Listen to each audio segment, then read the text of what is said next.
Hello everyone, welcome back to another episode of Mukluk Streams. I'm your charming self-proclaimed yet still humble host Mukluk. Today we are back in the wonderful world of Guild Wars 2, which is Tyria, by the way. Did you know that? Hello there. We are going to be going through the daily stuff, going through the motion. Drops are still active for any of you that needs the free goodies, and we are going to be trying out the next support in line.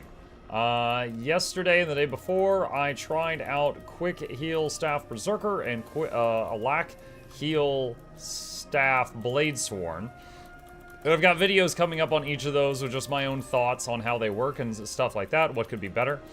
Tonight, I said I would try out the Mesmer. Also, it is the last day of the month, and we still need to do the monthly Q&A, so we will do that when we get time to as well. Do you still advise not playing Guardian? Yeah, okay, look, Guardian's fine. Guardian's fine. Look, all the times I've been like, Guardian, it comes from a place of jealousy, envy. You know, like, I play not Guardian, which means I am ArenaNet's not favorite child. And I see Big Brother Guardian get, you know, love and affection, and we're like Harry Potter, you know, stuffed under the stairs, and they're like, don't come out when there's visitors, you know? So, it's not that I'm saying you shouldn't play Guardian because it's not good for you. I'm saying you shouldn't play Guardian because I don't like Guardian. Like, that's it. Like, it's envy and jealousy. It's from Firebrand with their 15 weapons. You know, all of that. You play Guardian, so you don't play Warrior. I mean, it might be better, yeah. I've never actually been here before the stream went live in the intro. Well, there you go. Now you've seen the intro. Let's see. How are you, Mike? I'm doing good, Mass Reality. I hope you are as well. Naos and the Miz are distinctly not Tyria, so is the wonderful world of Guild Wars 2 still Tyria? Well, I'm in Tyria right now. I'm in Radassoon. So I don't know about you right now over there in Inner Mayonnaise. Hello, Mr. Mike Hotshot. Hi, Namek. Good intro. Thank you, Andres. We made it ourselves. One stream at a time. Yeah, going to do the Chrono Mesmer rifle. And then, I don't know, maybe Herald Scepter will be in the coming days. Think you missed an ore node? I think you're right. I'll get it on the way around. So many emotes. So many emotes. How many years did you say you've been going streaming every day? There's a counter in the stream title. I've streamed every day for 2,106 days in a row. So, we're nearing 6 years. There's a big Steam sale right now. Just want to point out that Detroit is big on sale right now. Muck, why we need fill so many bars? Fill so many... Oh, I had someone tell me on YouTube. They were like, you know, you complained about having to fill the bars, but you got to understand that you as a content creator playing 10 hours a day, that's not normal. You know, normal gamers aren't going to play that much. And I responded. I was like, that is completely fair feedback. That is true. However, the first bar was 5 minutes in. So if I was some, you know, guy that worked a 9 to 5 and I come home and I've got 1 or 2 hours to play and I decide to boot up the new content, I would have played for 5 minutes and then been filling a bar for the next hour or two. I would have been still very disappointed. You know, like, I feel like that the bar thing is something that doesn't just affect the people that play for, you know, 10 hours a day. Hey, Mike, has your wife gotten used to your beard? It's still prickly. Hi, Beansy. It's still prickly, and she still says it looks good, but she says it's still prickly. Like any new horror game in the horizon. The only new horror game that I was really interested in playing outside of Halloween was the Poppy Playtime Chapter 3, which we did recently. If you missed that and would like to see me play it and see me squirm, it is up on Mukluk Plays in the Poppy Playtime playlist. Don't know of any others off the top of my head. Also, Mug, any thoughts on Lord Heise getting all 3 legendary armors of the first 3 hours of release? No, I mean, he did the work. He woke up early that morning and lit those stupid lamps 18 times. You know, and he already had all the materials prepared. Like, had I chosen to do so, I probably could have bankrupted myself and done a handful of them on release day, but I also already had full legendary everything, so I didn't need it. But he really wanted to make the, what was it called? The video show, you know, kind of like showcasing all of them. So that was his drive. I didn't have that drive. You should try Layers of Fear. Very good horror game. I've done 2 playthroughs of Layers of Fear. They are on Mukluk Plays if you would be interested in watching me play Layers of Fear. I did one playthrough of it when it was just like the base game, and another playthrough of it years later, which was just like last year. I think it was in October. We did a playthrough of it with all the DLCs and stuff. I am maximum safe. More Layers of Fear. Yep, there was more layers.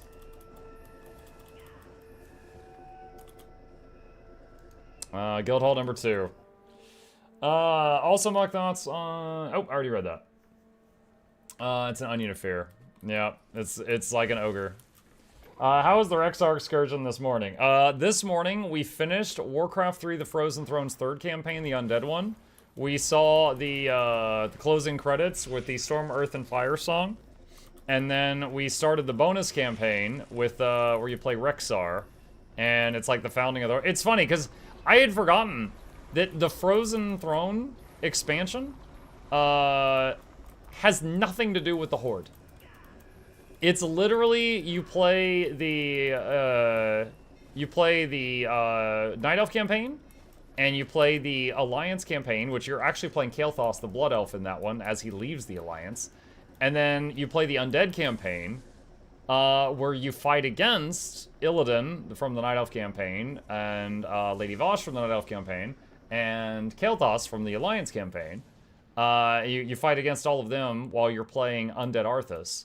And then at the end of the Undead campaign is when he, becomes the Lich King. And then it rolls credits, and you've never played the Horde. The Horde has had no involvement during the entire Frozen Throne thing. And then there's a bonus campaign where you play the Horde, and they're like minding their own business, and they're over in Durotar building Orgrimmar. And it's this much larger campaign, actually.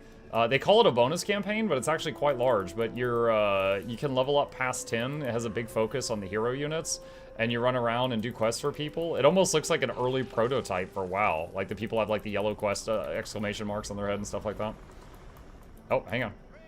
Praise Joko. All right. But yeah, we have started the final campaign, and after that one we'll be done with it. Legendary Relic was so expensive, cost me 11 Legendary Runes, 7 for myself, 4 for friends. Whoa. Are you going to play StarCraft after Warcraft 3? Not immediately. I am really loving playing old games. However, this morning, when I was playing Warcraft 3, I had like 150 viewers average. And so I cannot do that all the time. So I have to, even if I'm having a lot of fun, if I'm not bringing in viewers, I need to change it up. So, I probably, after we finish Warcraft 3, I'll do a newer game. I've got Pacific Drive on my radar, the company that sent me the bribe. I still want to try that, so that will probably be the next thing. And then once we've kind of had our fill of Guild Wars 2 in the near future, I'll be putting something else in the evening. We might do some more Last Epoch, but then also try some other stuff. Helldivers 2. I mean, Helldivers 2 is something I might be interested in playing, like with Loranity in the gang. But just on my own, I really have no interest. Does it even have a single player? Or I think it's just mainly a multiplayer game, right? Hey, hi, Jackals. Wield Frostmourne, praise Joko, embrace Lichdom. There you go. It's very difficult single player. Easy. Binding of Isaac, I keep trying. We might get there someday. Different guild halls give synergies? Synergies? What do you mean synergies? Do you mean, like the synthesis stuff? If the guilds have different levels of the synthesis output upgrade, you can mine more than one guild hall. And my guilds are level 1, 2, 3, and 4. So I can farm all of them.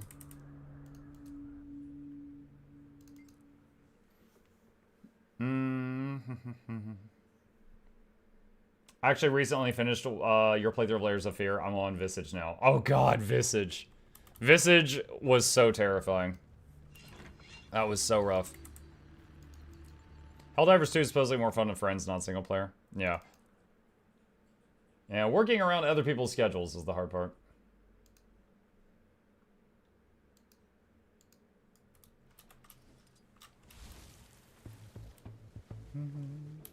What is support Mesmer? Heal Chrono. I believe it's rifle heal Chrono. Dude, why can I not jump out of the water? Bro, what? Oh my god. Okay, there we go. It did not want to let me go.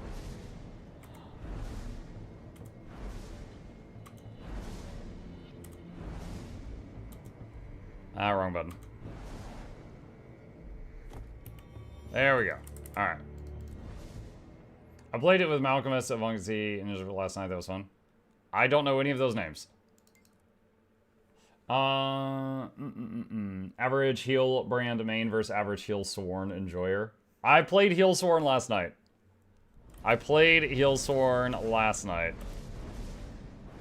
My biggest complaint about it is after you use a dragon trigger to, or a dragon slash to put alacrity and prod on your team, it drops you into the gunblade afterward, which is almost completely useless for heal sworn. Like, you want to go back to staff, but you can't. So it's like you're in staff, you dragon trigger for a second, and then it puts you in gunblade, and gunblade just holds you hostage until you can get back into staff.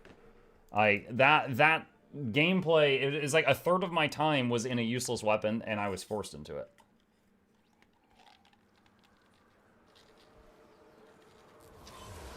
Heal Zerker is way more fun. I feel like Heal Zerker was very, very effective, but it also, I really did not enjoy having to go Primal Burst, Primal Burst, Primal Burst, Primal Burst, Primal Burst, Primal Burst, Primal Burst, but, like, just double the damage and double the cooldown. Because holy crap, having to hit that button every, like, 4 seconds, just... It was tedious. It was very viable, very effective. I easily healed through Bone Skinner, which is more healing intensive than, like, any raid boss.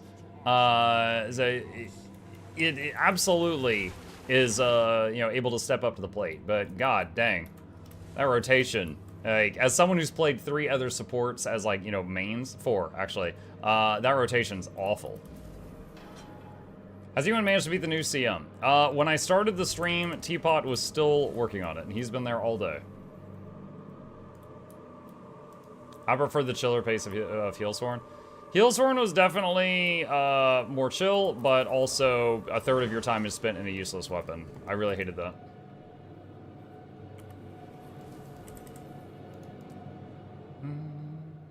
Let's see, that one. Muck Cognito. I mean, Berserker when I play Warrior, so I'm used to this. It's just like, compared to Druid and Scrapper and Mech, it was much higher APM. Okay, can I stop getting shot, please? Wow, wow! Awesome. Great. Ooh, 10 months Mukluk bobble. I could not remember which button was the stun break. I'm just gonna make every button on the bar a stun break. I could not remember which one was the stun break, and I just slammed all of them, but not the right one. This is like the 3rd time this has happened. No! Let me go! Oh my god. This zone with its 1 waypoint. Alright, well now I gotta fly all the way back up there.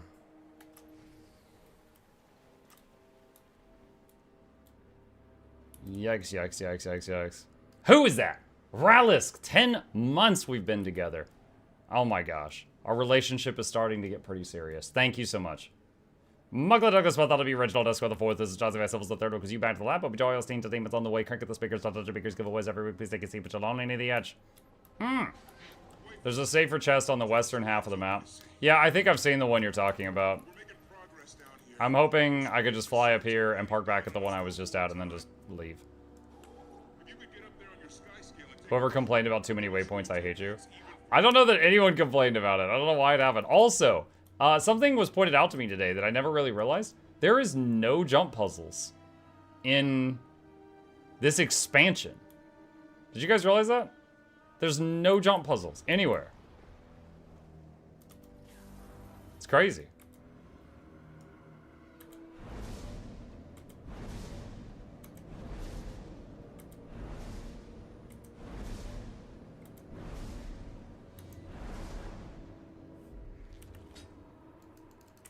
first try.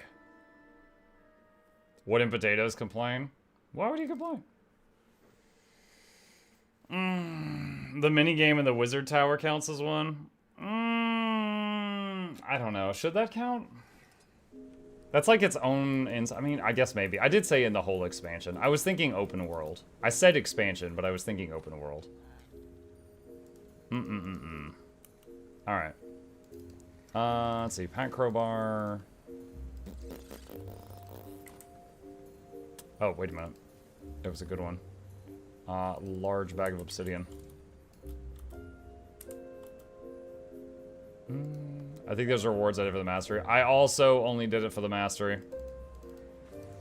Got my mastery point, and then I went home.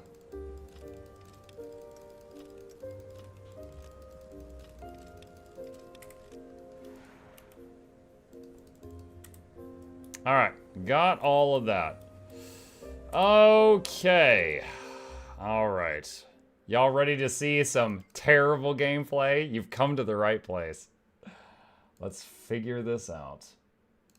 Let's see, where's the buildcraft thing? Let's see. I'll need to put this character back here later. Alright. There's a puzzle in Neo Snow, pretty sure I saw an achievement for it. I find it weird that only one meta per day gives the exotic chest the congealed screams on it. Is there a class that plays like Black Mage from Final Fantasy?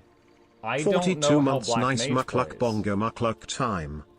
Hey, not a serif. Thank you. Welcome. I don't know how Black Mage plays, so I don't know that I can answer that. Did any of you ever played Black Mage and know if the Guild Wars 2 has a Black Mage type character in it? I don't know.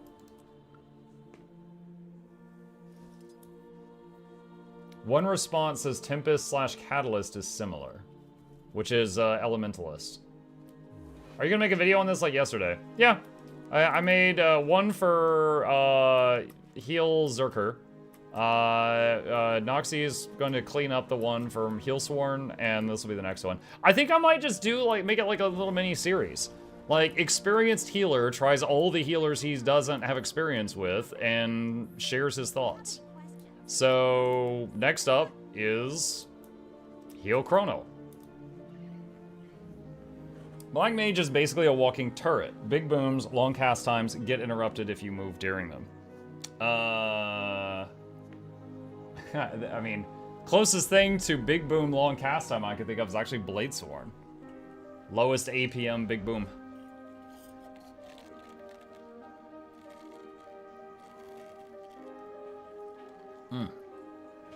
Alright, so let's figure this out. I did have someone message me, and they were like, hey, if you are going to try this, I strongly recommend blah. And then they sent me a message with a whole bunch of information. I'm going to pull that info up, and we're going to see if it is useful for us. So they said Chaos, hi. Inspiration, How are you holding up? Chrono. Because I'm a potato. And 223, and I'll read them in a minute. 222, 33, 1 if you're a lack, 2 if you're quick. Alright? Haven't seen my beard before. Good luck, big ups. Oh, thank you, Rathmore. Appreciate that. Okay. And then, got a link here. Let's see. Rifle. We need a rifle. Alright, so we got our Gen 3 rifle equipped.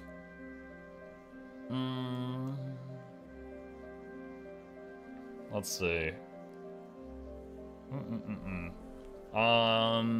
What stats? Does it have them on here? Minstrel? Well, in the link I got, it was like a mix of Harrier and Minstrel. Let's just do all Harrier for now, for simplicity's sake.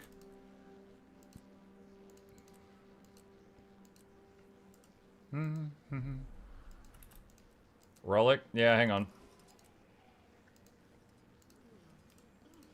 I'm just going to do normal healer setup, and then we'll see if we need to change anything from that.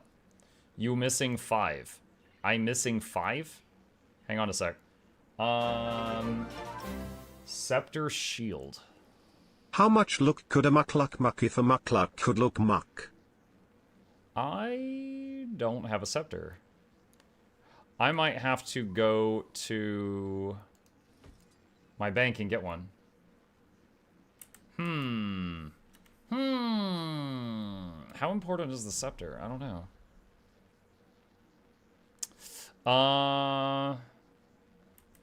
We'll come back to that. Just buy a Legi scepter. I could. Come on and slam and welcome to Japan, kids. It's time for tentacles. Use dagger over scepter. I'll do that for now. Alright. Okay. On weapon, transference, concentration. Alright, that's literally the same as what I normally do. Alright. Transference. Concentration. And concentration. And transference. Okay. Alright. We got those. You want scepter. It's got great clone gen plus a block. Dang it. Okay. Hang on. Bank. These are ascended boxes from random bosses. I have Forge or Cars Hordes.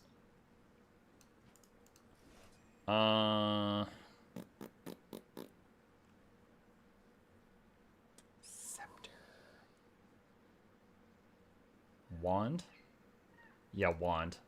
Give me that one. Although I was told that clone generation was much better now.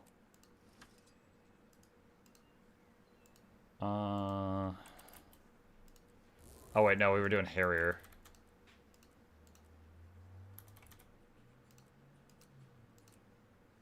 Okay, concentration. Alright, there. I got it. I got it. Is rifle good enough to replace scepter in this build? I don't know. We are gonna find out. First off, though, hold on. This is a little too flashy for me. I don't need to look like Orine's backside every time I draw this. This is my boomstick. Look at the crossbow. Okay. Let's see what we got here. Alright, we got all that. We got Runes of the Monk. Relic of Phoebe. When you use a healing skill, grant nearby allies swiftness and remove movement of paramedics. Okay, what is... Do I not have a way of giving people swiftness? I'll come back to that. Alright, let's copy the skills.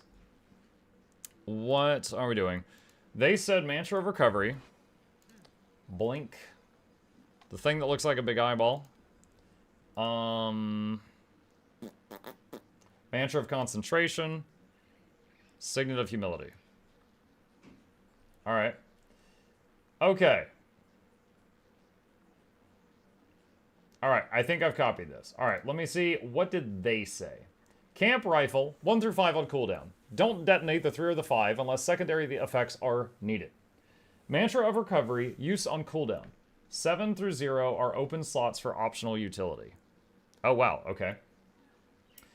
Suggest, Stability Mantra, Aegis Well, Illusion, Elite Signet. All optional and they are adjustable as desired. Shatters, F1 with 3 clones on cooldown. F2 on cooldown for Vigor. F3 and 4 are situational and F5 is optional. Second weapon set is optional utility if needed. Scepter and Shield for tank, Focus for pull, etc. Oh, forgot Rune Sigil and Relic in case you don't want to bother with Link. Transference, Concentration, Monk, Phoebe. Okay. Let's go here and Phoebe. By the way, this is a super minor gripe, but you see how, like, if I go here, we can see Relic of Phoebe does blah, and there's a list there. But when I go here, I cannot see that. Like, from this tooltip here, I can't see the duration or the cooldown. I would love to see that fixed. You know, obviously the Legendary Relic is 48 hours old, right? It's brand spanking new. But I have other Legendaries. They show the stats, right? I've never seen a Legendary that doesn't show the stats here. It's odd, but, you know, so you select it and then look at it here, and then you get all the information. Sigils? Does Sigils do that? Cooldown? Cooldown against a fight? No, there's full information on Sigils. Look, you get all the information here. You get everything. It shows stacks, cooldowns. Yeah. Anyway, it's a minor gripe. It is a minor gripe. Monk runes, please. I have my. Oh wait, no, I thought I did. Oh, hey, you know, I'm glad you said that. I thought I did monk runes. Bop. Apply to all. Yeah, if any of you don't have full Edgy, you can make a change and hit the checkbox and it applies it to your whole set. Alright, Harrier, Monk Runes, Phoebe Relic for Swiftness, Gun with Transference and Concentration, Scepter Shield with Transference and Concentration. Alright, let's see if we can play this thing. Okay. Well, create a well that gives allies the ability to see the future, allowing them to block incoming attacks. When the well ends, allies within the well gain endurance. Okay, does it do stability on every pulse? Let me learn. No. It only did stability right when you casted it. Okay, what about the Aegis? The Aegis was on every pulse. Stability on final pulse? No, it was stability on cast. The final pulse was endurance. Stability was not on the final pulse. Okay. So 2-second stab. Am I 100% boon duration? No, I'm 89. So if I had buff food, I'd probably be there. I'll just use a birthday cake right now. That puts me at 91, but... new build if you haven't logged out. Regen gives you concentration. What's my regen source on this? That puts me at 100. Okay, so I'm 100 with regen. Hey, thank you. Okay, I'm playing a Mesmer. We're trying other supports. We're trying it out. Okay, so... what all do we got here? So, Mantra. Charging a spell that will break stuns and grant stability to nearby allies. Grant boons to nearby allies when the spell fully charges. Okay, so it's been a while since I know. I think they've reworked mantras since I last played a class with mantras. Do I still need to do it once out of combat to like lock it up? No, it did a big effect even with that. Okay.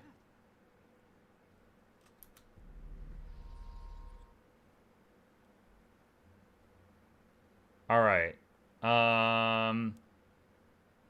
So it looks like it's charged at, what is the recharge? 30 seconds for recharge counts. Okay. He must have painted a wall sword today? No. All right, and the mantra of recovery.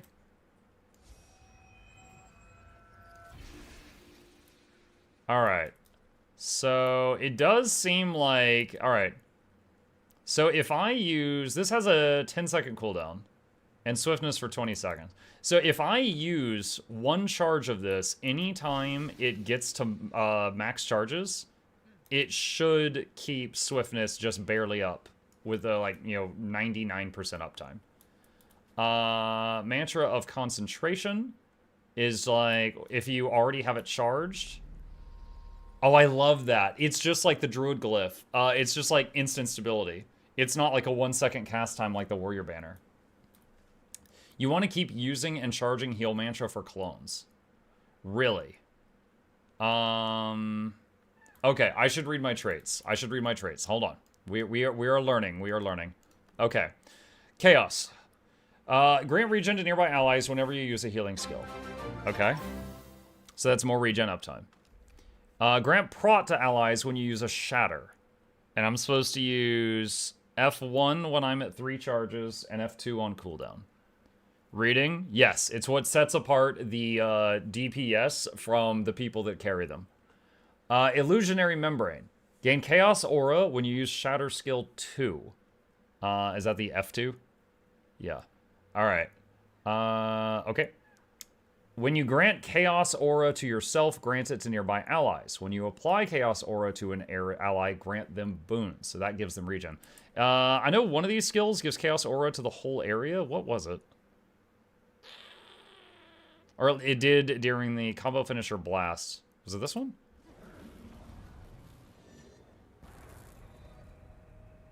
Did I have to double tap it? I have to double tap it. Okay. Do I want to always double tap it?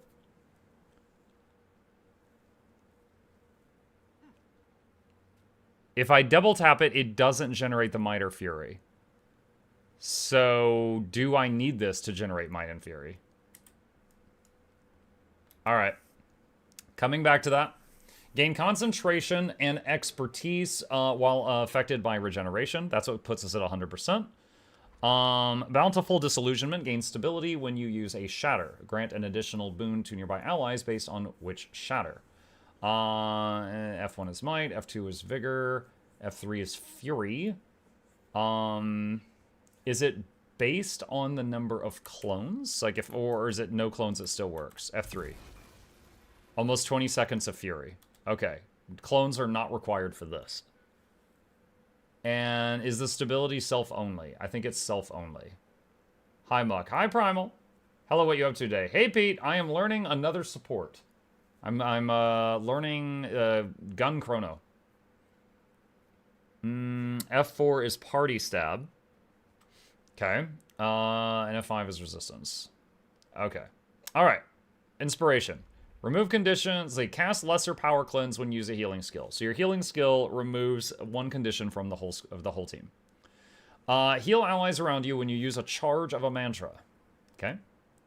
Create a clone when you use a healing skill.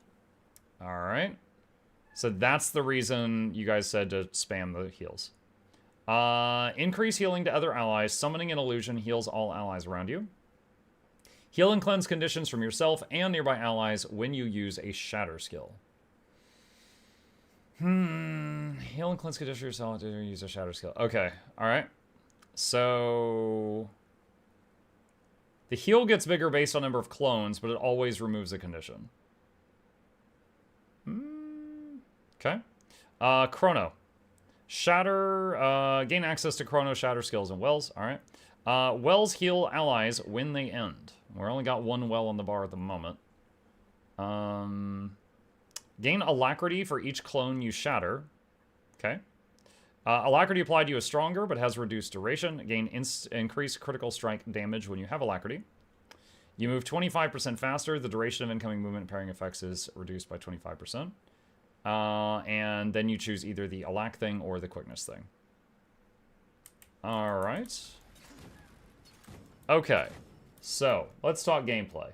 Hit 1 through 5 on cooldown. But if I don't detonate unless you need it. If I detonate the 5, it makes the portal. The 4... do I really want to spam the 4? It's a CC. Or would I just want to hang on to... well, it makes a phantasm. So maybe I need to spam it for the clone generation. And then the 3, we only want to detonate it if we need the big heal. And we don't want the boons. Okay, let's talk boons. We have got... what do we got here? The F1 helps with Might. The F2 is Vigor. The 2 is Regen. The 3 is more Might and also Fury. Where's Prot?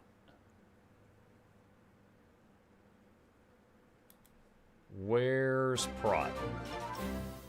Gain Prot to nearby allies when you use a Shatter. If months were years, this would be a much longer time tongue.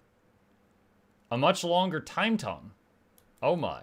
Thank you, Style Droppin'. Welcome. Appreciate you. Alright, let's slam some keys and see what happens. Okay, so. First off. Unga Bunga. Alright, that's it. And this does small healing around the target. Alright. The 2... wait, the 2 makes a clone now? The 2 doesn't... did the 2 make a clone in the early access? Alright, so just adding in 2 is regen uptime maximum. Alright. Okay, so just spamming 2, we've got regen covered. Alright, so add a 3 into it. We're not detonating the 3, and that gives us 12 might and some fury. I don't remember the 2 creating a clone. I don't either. I remember my main problem was not having enough clones in this. My clone generation was my main issue as when I played Rifle. Okay, so we're keeping up 12 stacks and occasionally having 24 by spamming the 3 off cooldown. But it's, alright, so that's that. Alright, now the 4 makes the illusionary sharpshooter, which then becomes a clone. But it's also a CC. So we might want to keep like 1 charge of it ready for when we need to CC. Alright.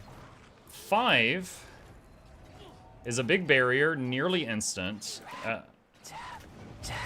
Hey, Noxxi! Hope you're doing well. So barrier and resistance. So basically, you could save this if you knew you were going to need the barrier in a few seconds. Alright. Let's add shatters into it. So F1 whenever we have 3 clones. And then F2 whenever.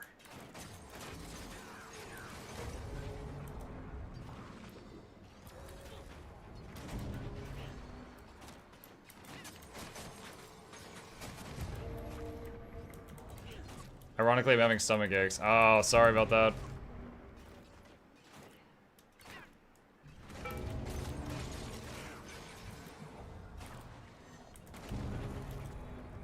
Alright, 25 might is achieved, Fury is achieved, Regen is achieved. I'm not keeping prod up so far.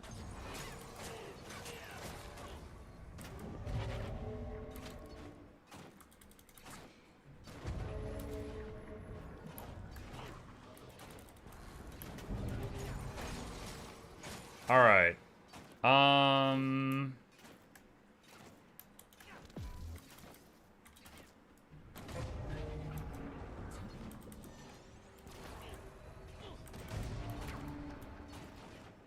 Think you need to use the other shadows more for prod? I think you might be right. Let me see. F3, 4 situation, F5 optional. F5 was the continuum split.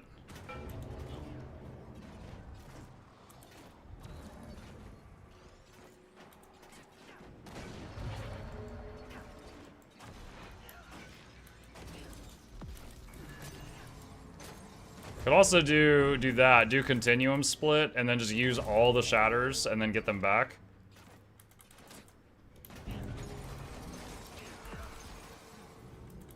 So the prod takes a little bit more effort than the others to keep up.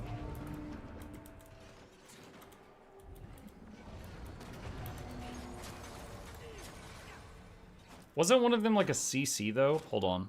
F3 is a CC. I wonder if I should, I don't know if I should save it. It's only 100 break bar, but it might be 100 per clone. I'm not sure. Oh, I just realized I don't have quickness. This is I'm in the elect mode. Let me give myself quickness, as if I was grouped with somebody that was giving me that. That would make this a bit easier. Utility, quickness. Mike, do you see that Cassiano got unbanned? His account totally mucky of efficiency and stats. Top Baron's around 2.4 million gold value. His account popped to number 1, 7.1 million. They didn't get rid of his items. No. I did not see that.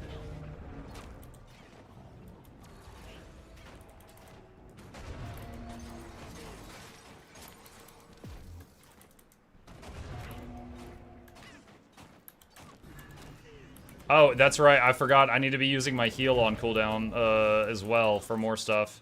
All right, so let's throw that into it.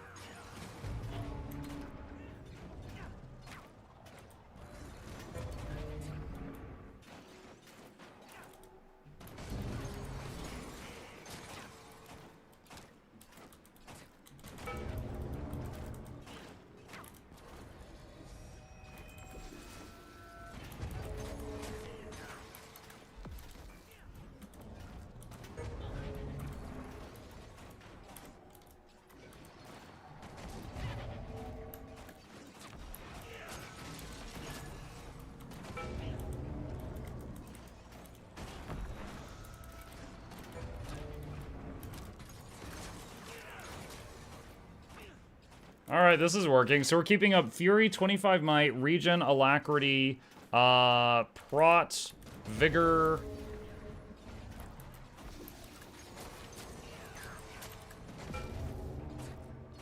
More clones on F2 Shatter would be better Prot uptime. The F2 shatter gives vigor. Unless it's not on the tooltip. What are you talking about? Shatters give prot.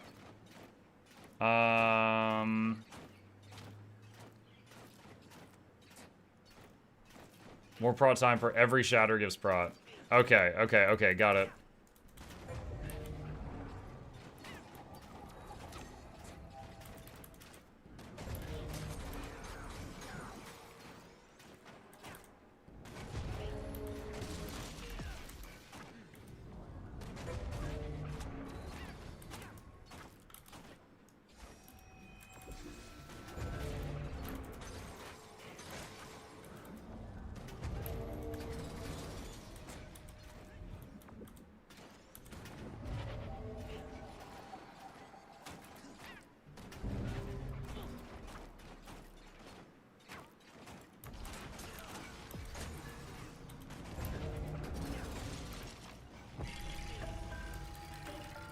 Using continuum split there just to get more stuff out. Oh my god, that only got me not a lot. That did not give me a lot.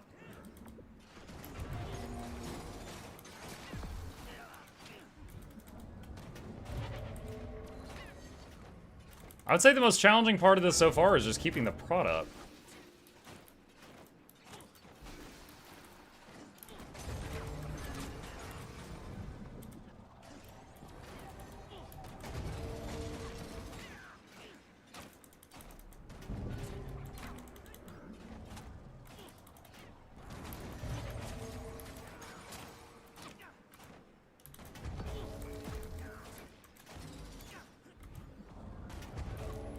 You also get some clones from Scepter to get more shatters per prot.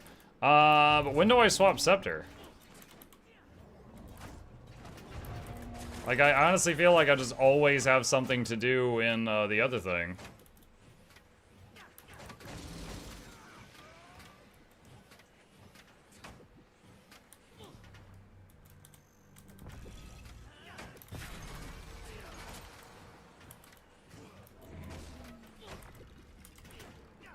If boons are falling off, then you're not shattering correctly. Well, that's what I'm trying to learn, my friend.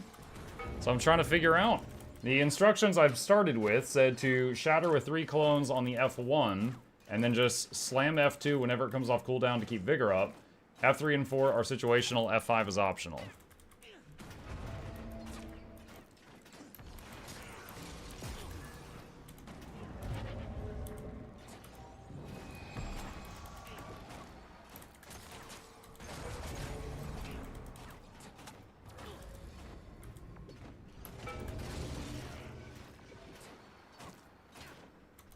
Hey, Monkey Chat. Hey, Naxon.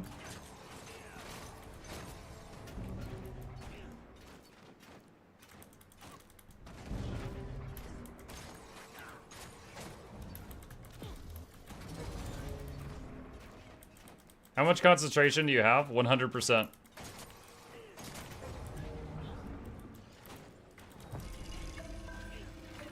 not really sure why I blink. I'm thinking, like, I should change that for something else. See if there's anything else that would help. Is improved lack really needed from the Chrono tree, or would illusionary reversion for more clone reach be better? I think improved alacrity is kind of half the fun of Chrono. Let's see. What are the other wills? Will of action, critical will, delay time, damaging slowing foes, will expires, time snacks back, granting boons to allies.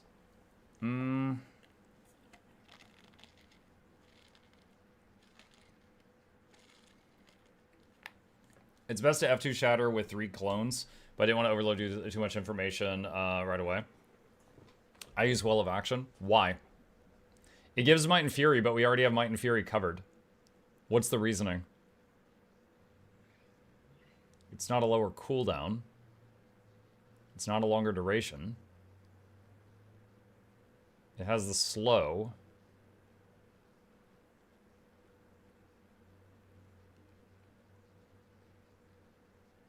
Blink was just a fill. Yeah, well, I'm just asking why Well of Action for the person who asked it.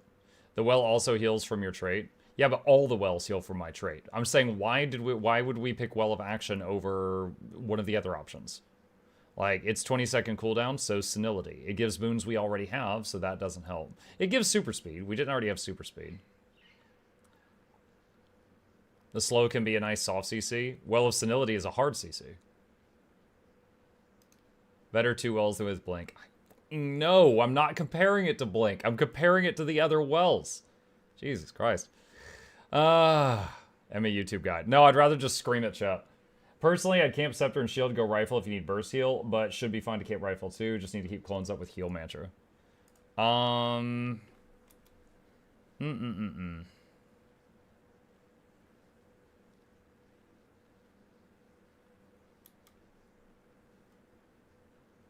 gonna try it out. Hang on.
Sorry, I know I'm not saying much. I'm having to focus on this. Alright, we are keeping Prod up here.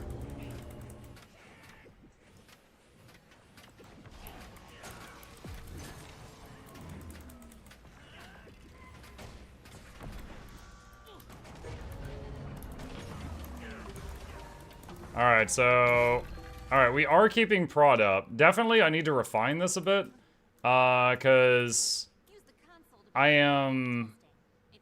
doing, I'm not... As I currently am, I'm not saving the F3 for when I need to CC. I'm not saving the F4 for... I guess I don't need to save the F4 for stability because Power Break is stability on demand. So the F4 doesn't have to be saved for that. I can just use that for shatters, it feels like. Scepter Clones help a lot with shatter boons. Yeah, that's what I just did. I started with Scepter Shield on that one. Guys, do we get RTPS update? In order for it to work, you need to degrade to an older patch. The last I heard, the RTPS guy will be working on it on March 3rd. So we've got a few days. Okay, so yeah, Well of Action, the Might and Fury were already fine. It does have slow and super speed, but Well of Senility has hard CC. It does 300 Defiance Break on the exact same cooldown. So, it also has like boon removal and stuff. So I feel like Well of Senility is better than Action because we already have all those boons covered. Calamity does cripple and weakness. And we've already got precog on the bar.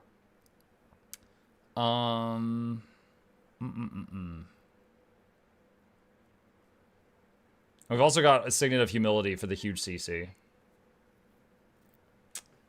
Let's see. Alright, I got a few skills. I need to see 2 is the block.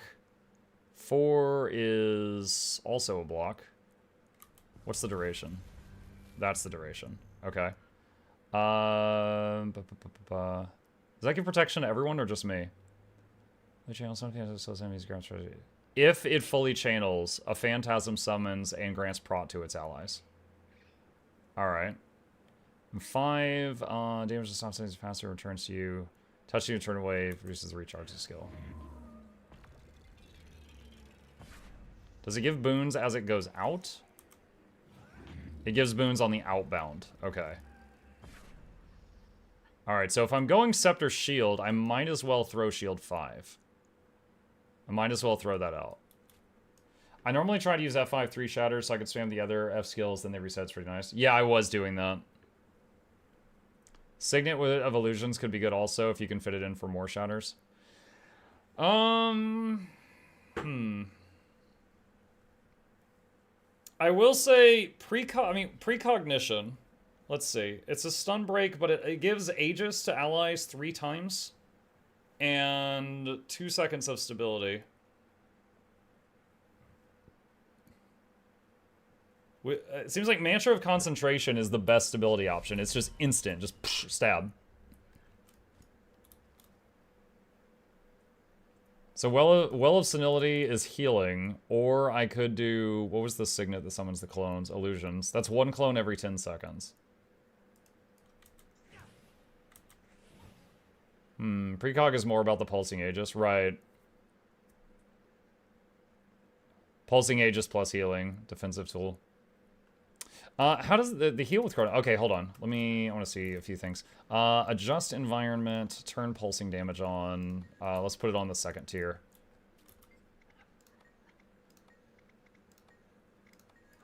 Alright.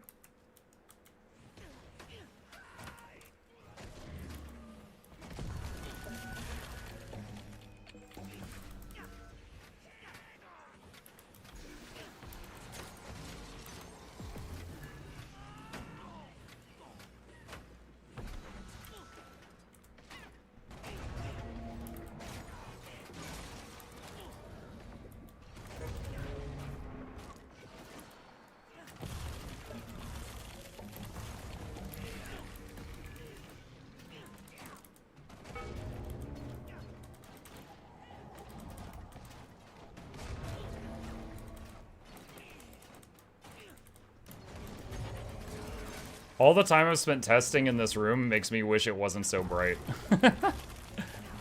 It's like hard on the eyes looking at these icons down here.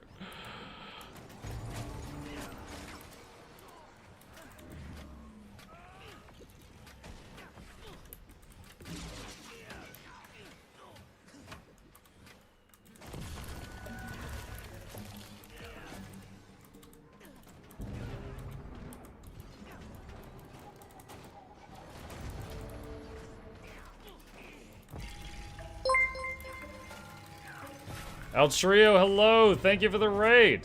Appreciate you. Welcome. Welcome, welcome, welcome. We are currently trying to learn support Mesmer.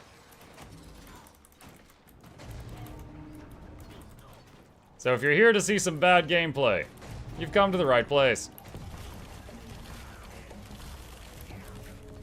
Alright, Prot's at 30 seconds. We're doing much better on keeping Prot up. Okay.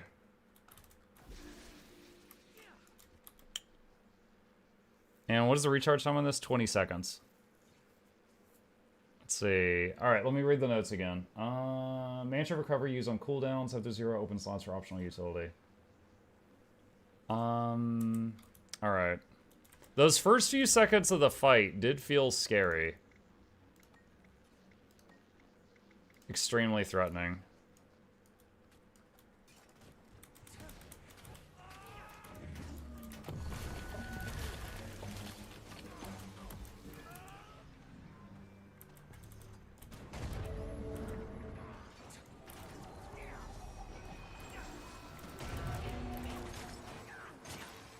I didn't do continuum split.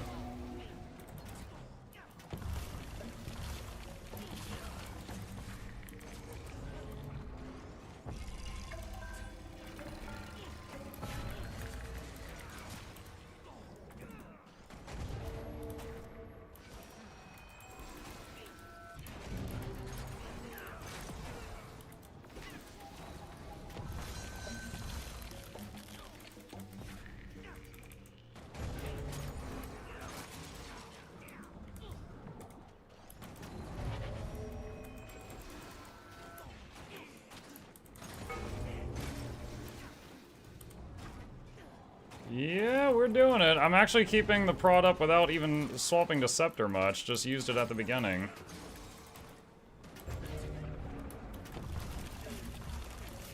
I'm having to use the mantra a lot more to keep my health up in this extreme field, though.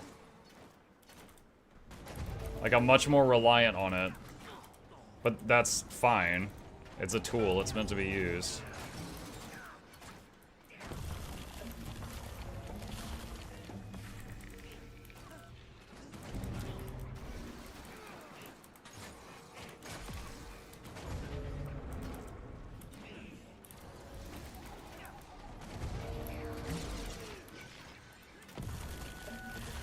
Reactivate the 3 for heal if needed. You know, you're right. I had completely forgotten about that feature.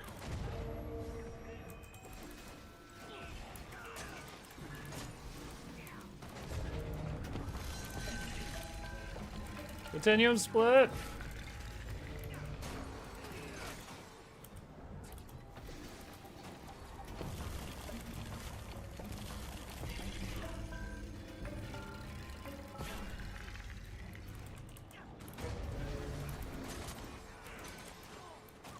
All right. Well, I think I got it here. I think I got it. Oh, I just got the dodging achievement. Whoa, I'm really gaming now. That was an extreme damage field, which is more incoming damage than wait, I just realized. Hold on a sec. What were y'all shooting for? 3? 3? They hit for 3?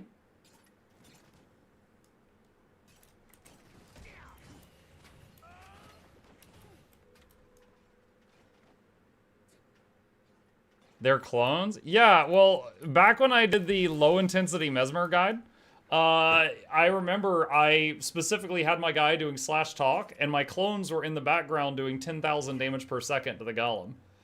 Because it was part of the joke. So I'm very surprised to see them hitting for 3. Is it just their conditions that do real damage?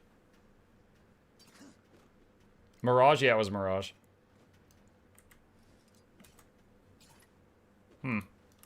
Alright. Alright. Remove Golem. They have to be traded to do damage? Maybe that's what I was used to. Let's see.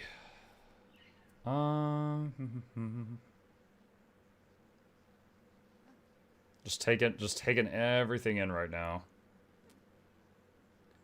So I'm mainly using this for Aegis. This would be for the stability when we need it. We're using Mantra of Recovery a lot for heals, but that's fine. Senility is filler. It's mainly just, I'm using it because Well of Action gives stuff we literally already have. Well of Senility is same cooldown, also heals, but it also does boon removal and hard CC. So I've got that thrown in there. This feels alright. Scepter, I don't think I would ever use Scepter 3 with this build. And I don't think I need to use the 4 purely for prot. I think I could just save the 4 for when I need a block. Was there an Aegis on the gun? No, I don't think there was. Just out of curiosity, why would one watch a stream on YouTube versus Twitch if they had both to use? Good question. I believe it would be, if based on the viewing experience. To give you an example, Twitch, has a very strong community. It already, it has been a streaming platform for a lot longer than YouTube has. So there are people here with, that are very familiar with it. The emotes, stuff like that. YouTube is, what is something positive I could say about YouTube? Rewinding. If you go to get a sandwich or something and come back, you could rewind the stream for a few minutes on YouTube very easily, and then just watch on like 2x speed until you catch back up to live. That feature, it's better on YouTube.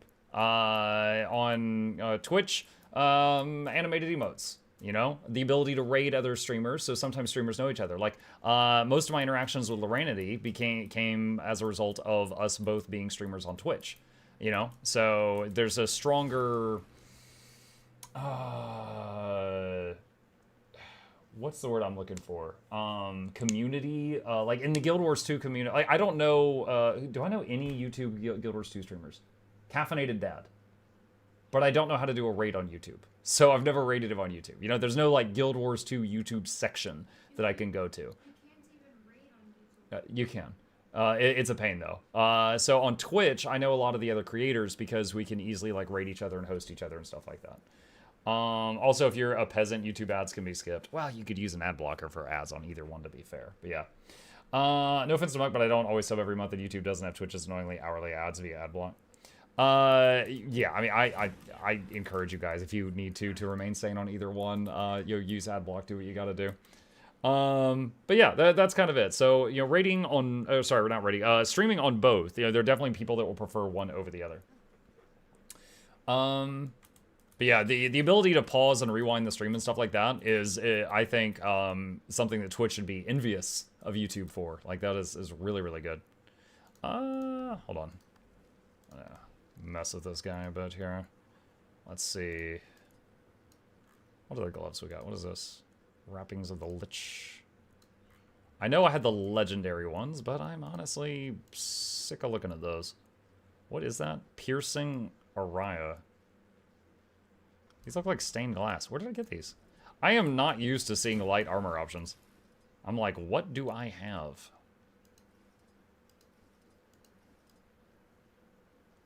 The Manica.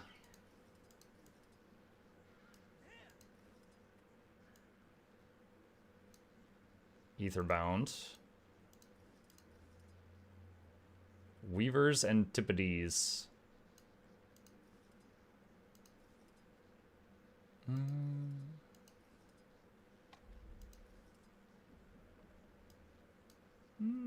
That's kind of nice. I kind of like that. Alright. What do the legs do when you transform? They get bigger spikes. I mean, I think that's okay on its own. Because with everything else, it was a bit much. Alright. Shield.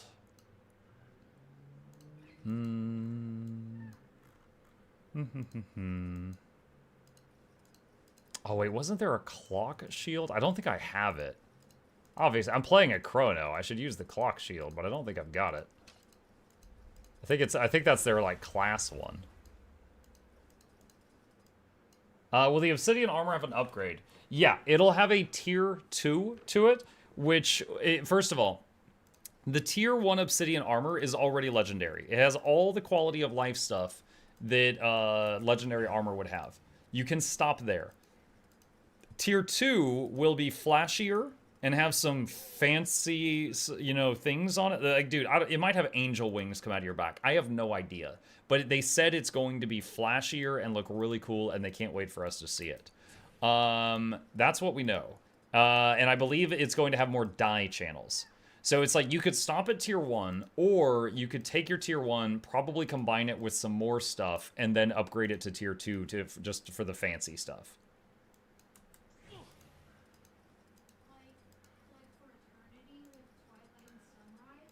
Similar. Horologicus. Yeah, I don't think I have a Horologicus.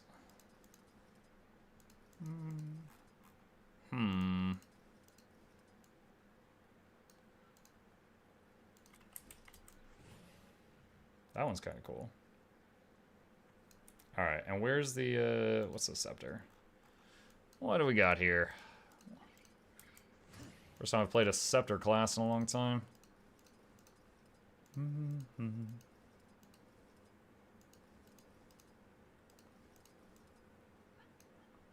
I still prefer the purple shield, but that's a really nice looking shield. I really like the Calidbog scepter, but it really doesn't match this shield. What else we got?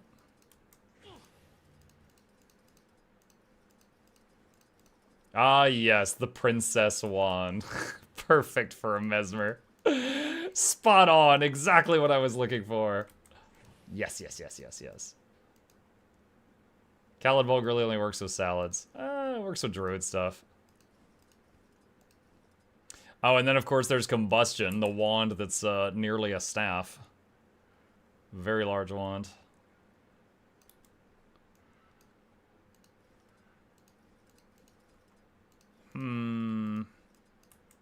Oh wait, no, Ember Glow is the staff. Ember Glow is the scepter that's basically a staff. Look at that. If you sheath it, it like almost goes down on the ground.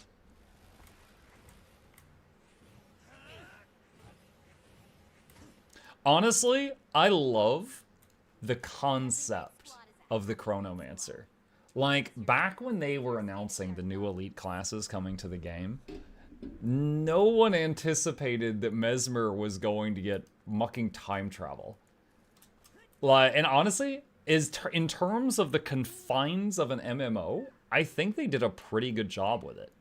Like, the way they implemented Continuum Split, the animations, of the wells with the clock hand. I love, I eat this up. I eat it up. I love that. I think they did a good job with that. I don't like fighting them in PvP. They kick my butt and I don't understand what's happening. But I love it. It's great. It's basically Echo from LoL. Yeah, but it predates Echo from LoL, I think. I'm pretty sure it does. But, I mean, yeah, they're not the first to do time travel or anything. I'm not saying that.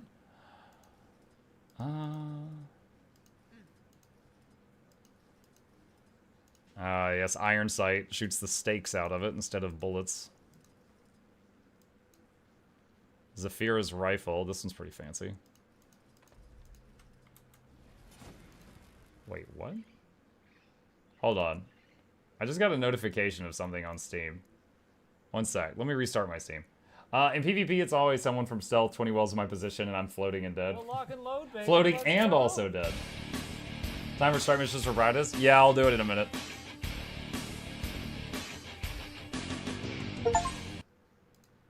You've received a gift. What? What is this? Muck, when you're in the mood for an adventure like this.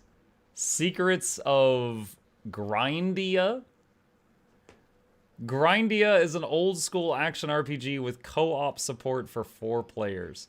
Journey through fantastical lands and battle tons of different enemies and in your quest for truth, friendship, and above all, finding the world's rarest treasures. With a name like Grindia, I thought it was a dirty game.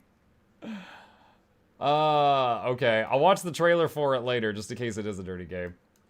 Thank you, Eternal Fragment. Appreciate you. Wow, the gun gets really compact. It's a little electric taser gun thing. Flamethrower. Boomstick. Ah, yes. This is the sound of American medicine. You don't have insurance? Ah! You needed 2 stitches. That'll be $400,000. Did he say Cyclops? Did it hurt your feelings? All right, so let's recap here. If I'm playing this correctly, we got Might, Fury, Regen, Vigor, Prot, Stability on Demand, some Aegis on Demand, Swiftness is, I believe, only from the Relic. Well, wait, Shield 5? Shield 5 had some Swiftness, but it's just a little. Shield 5 had a little bit of Swiftness. I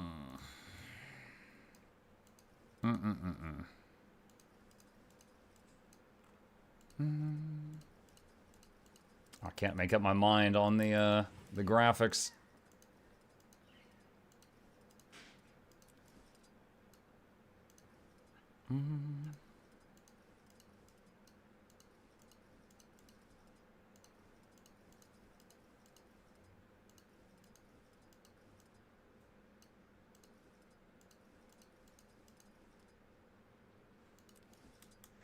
Nah, I'm using it. Forget it.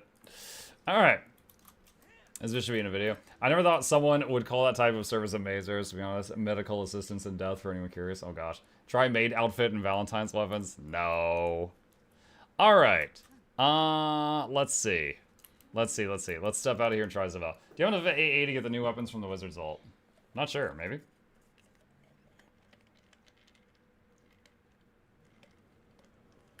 Healing with a gun is basically the same concept as bashing someone with a heavy pan to help them sleep.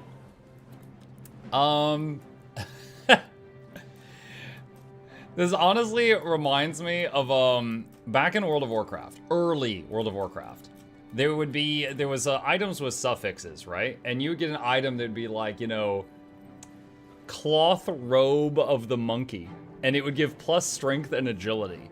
But it'd be a cloth robe, and cloth classes didn't need strength or agility, you know, so it'd be vendor fodder.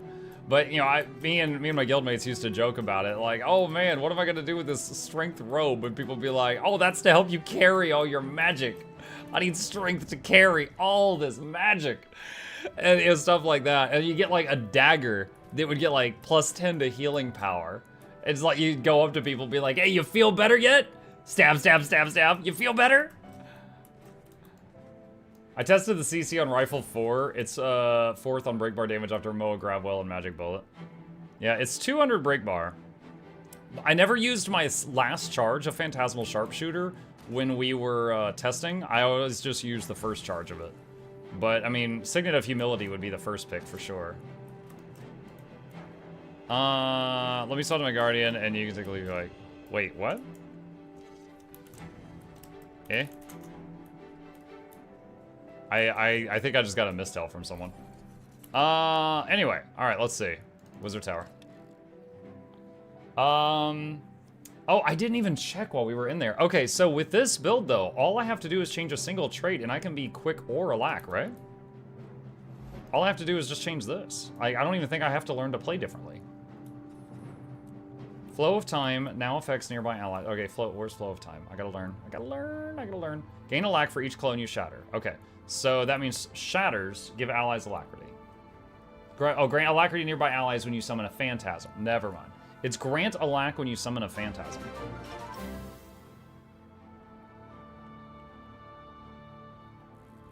Wait.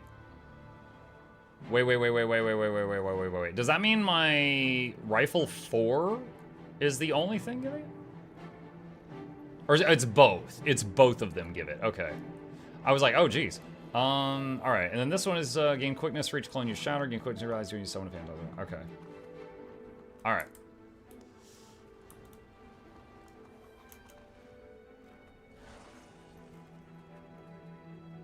Let me... Wait, what?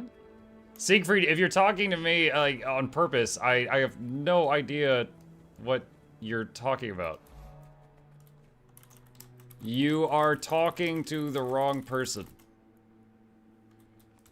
He's sending me like tons of messages. Okay, he finally understands. He's like, oh god. There we go. All right, let's try this out. So for those who would be interested in joining me, I am going to do purple magic things. I will be either heal alack or heal quick with Chrono. Oh my god. For daily strikes and then Icebrood Saga strikes.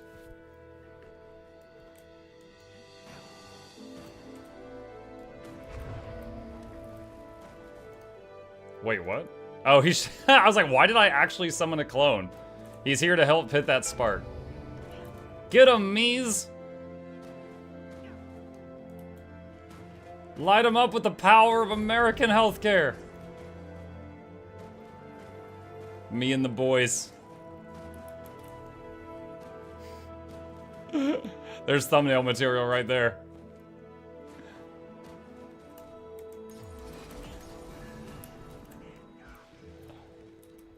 Can I join? Yeah. Yeah, alright, I'm just inviting everybody till it's full. And it's full. Okay. If you provide heals or boons, please say. Alright, let's figure this out. Teams not be NA. It was NA. I am NA. This is a not healthcare stream. Alright, Sigurd says alack heal. Alright, Murdoch said quick DPS. Okay, so I can be alack heal or quick heal. Do we have... Oh, there we go. Alright, Stradwell says quick DPS. Okay, so let me make sure I have got the alack trait. I do. Alright, so everyone else, please be damage. Actually, we have room for one. We have room for one more person. So I'm just going to drop these in, so we need one more DPS. You doing public or private? Wait, what? Doing strikes. Okay, never mind. Just... you do have a poor man's res skill if you want it in illusions. I do. Oh, wait. Oh, I don't have that traded, though. Do I? Hold on. All right, wait, when you say illusions, do you mean the trait line? Hold on, what is this? 222? One sec. Skill?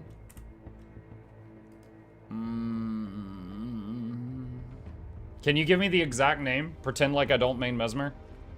Because you just said illusions, and that does not narrow it down. Illusion of life. Isn't that just temporary, though? Oh my gosh, where is it?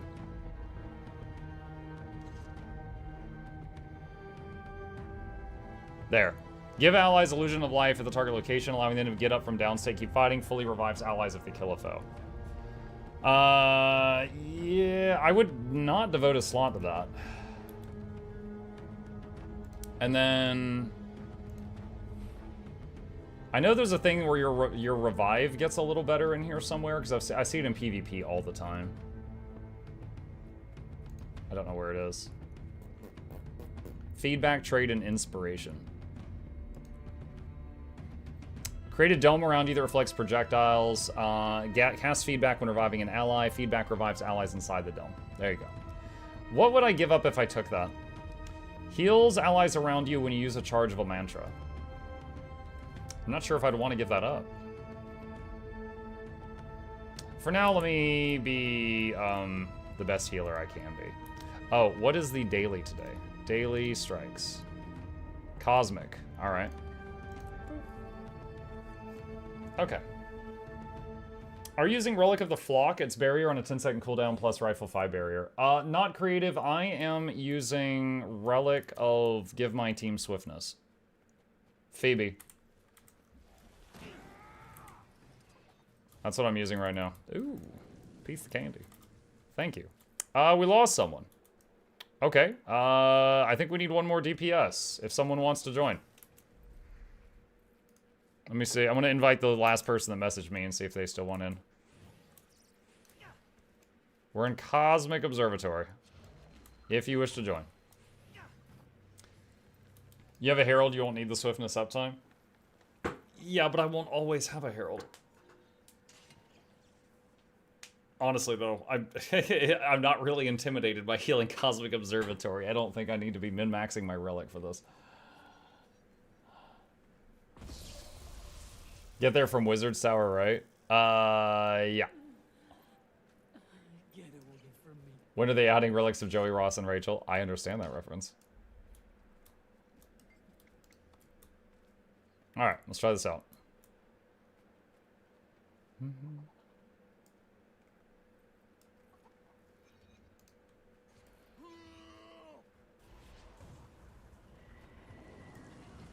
Mantra. Oh, got a precast.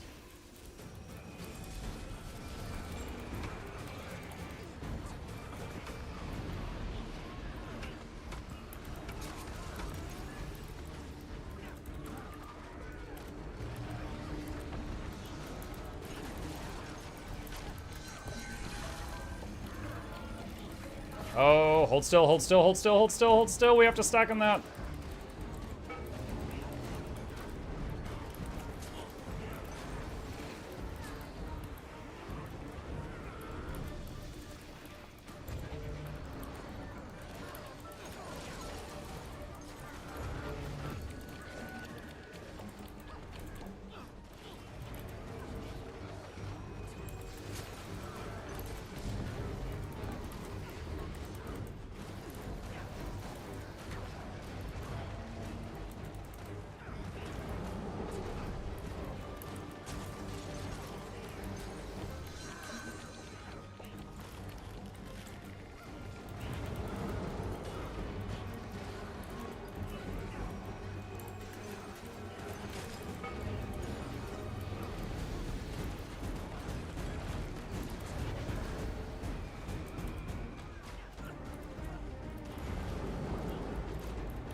I know I'm not talking much, this is taking a lot of thoughts. I'm having to think thunks.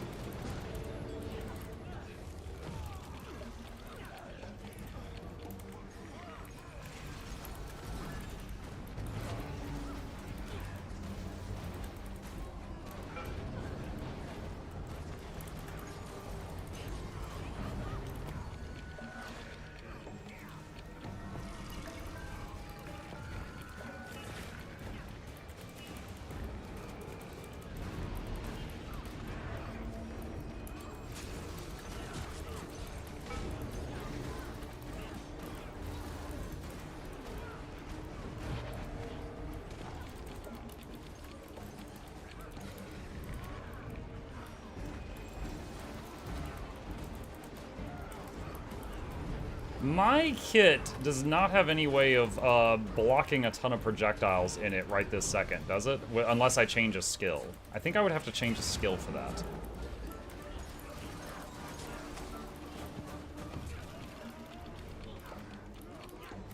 Shield 5. The wave blocks a bunch of projectiles.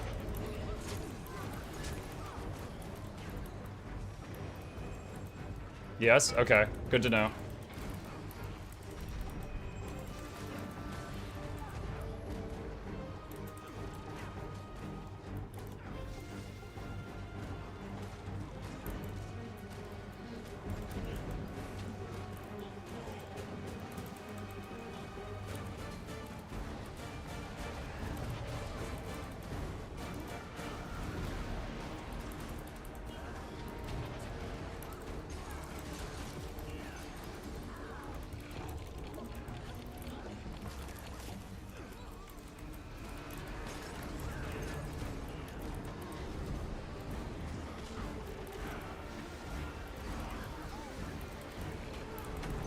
Does it block projectiles when it's going forward and coming back, or only when it's going forward?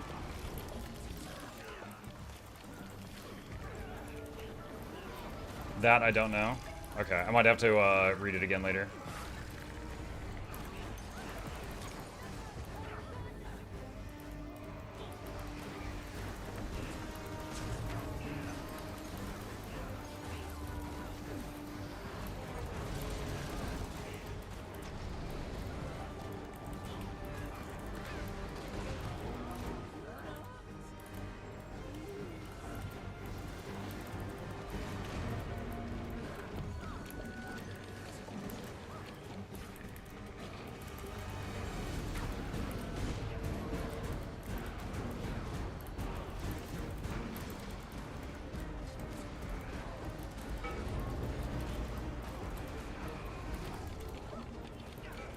Stacking the green.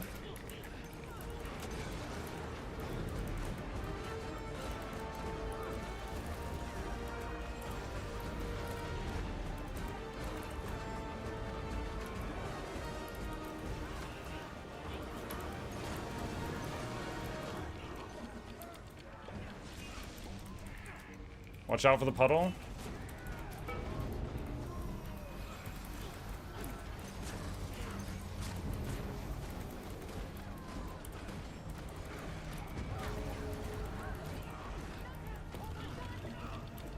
Using all my CC. That was awesome. I got to get 2 of my CC abilities off before it was handled. Group did good there.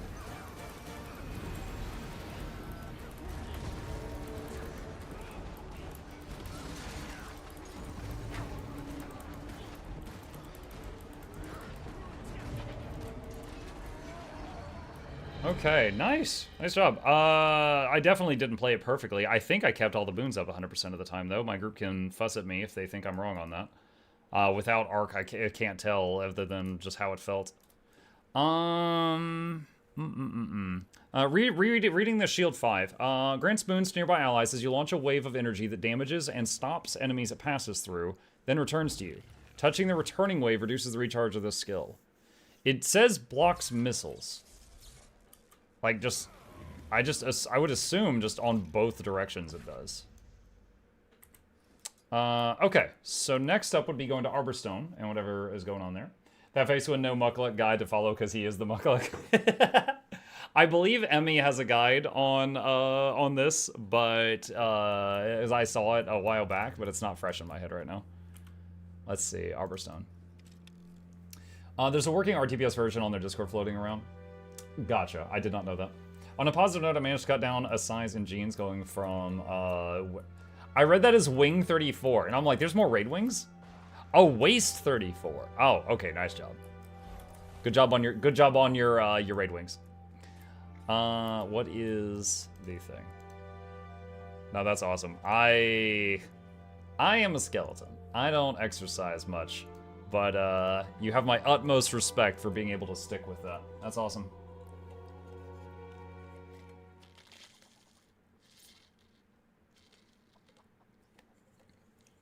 Snowcrow's updated their heal Boonmancer guide if you're in doubt. Snow crows. Let's just see if it's at all different than what we're currently learning. Build Mesmer. Power Boon Chrono. Power Chrono. Heal Boon Chrono. Here we go. Alright. Harriers, Givers, Rune of the Monk, Relic of the Monk, not Relic of Phoebe. Transference. Sigil of Paralyzation. So they went for longer stun. Well of Eternity. They are not using the heal mantra. Huh, I feel really reliant on the heal mantra right now. That actually makes me realize something. What is my condition cleanse? Do I have one?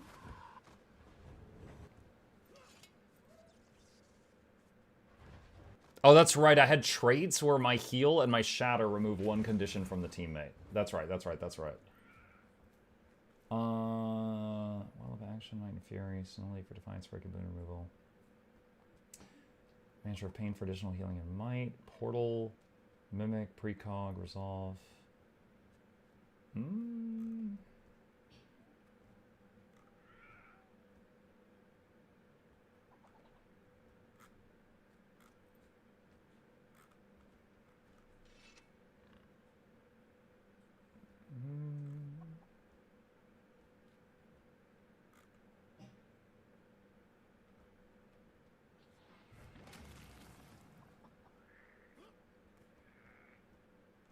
Okay, this would be a bit of a read. For now, what I'm doing is working. I will keep practicing what I'm doing right now. Wow. What do you use to see the chats from both streams? On my other screen, I have a window for each of them side by side. Sabbath the Flat Kite and Deimos tanking are two spots I see this build excelling. It can heal at a distance, so possibly, yeah.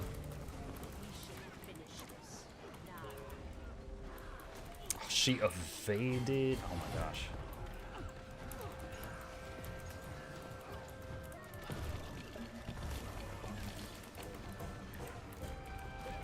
What a jerk.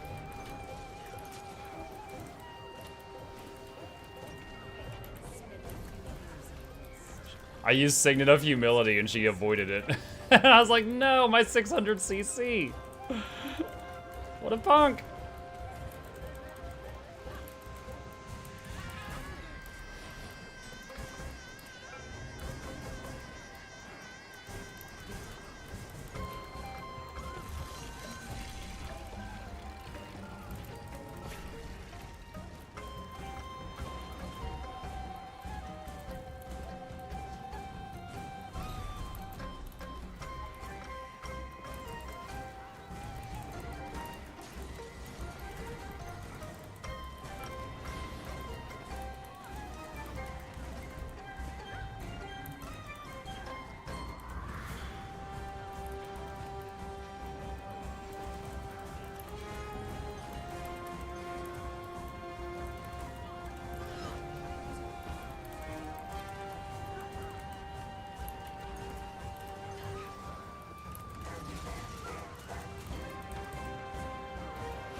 Music of the strike is cool. Oh, absolutely. The music that's starting right now when she comes up, I think is, was it something Breachmaker? Fantastic song.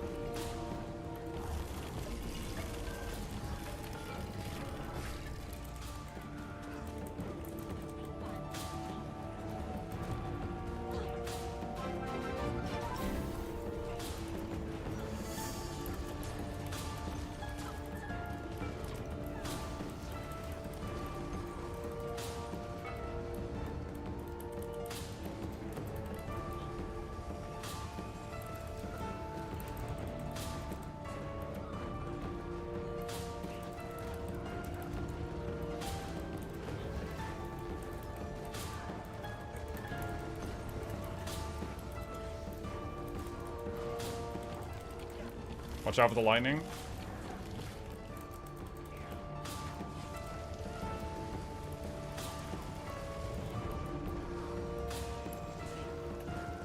F3, okay. I had to read the tooltip mid-combat. I'm like, is it F3 or F4 that's a CC? It's the F3. I got it, it's fine. Boss about to kill the room. I'm sitting over here reading. Let's see, it's like here.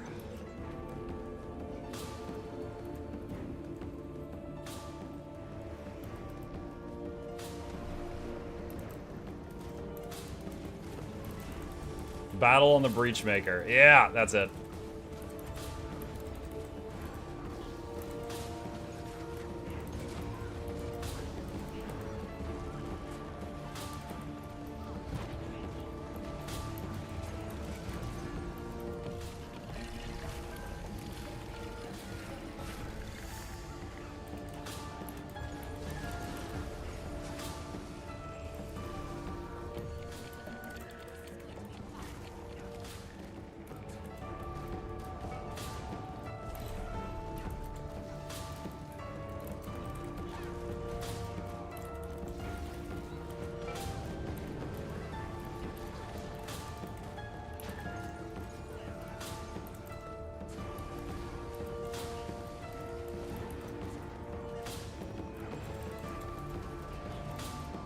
You know, I really, really like the heal mantra as far as a healing tool.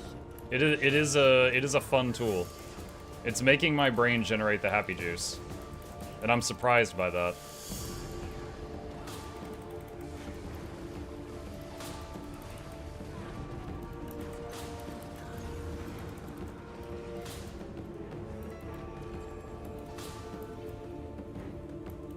It's like TikTok instant gratification. Okay, you get more from TikTok than I do.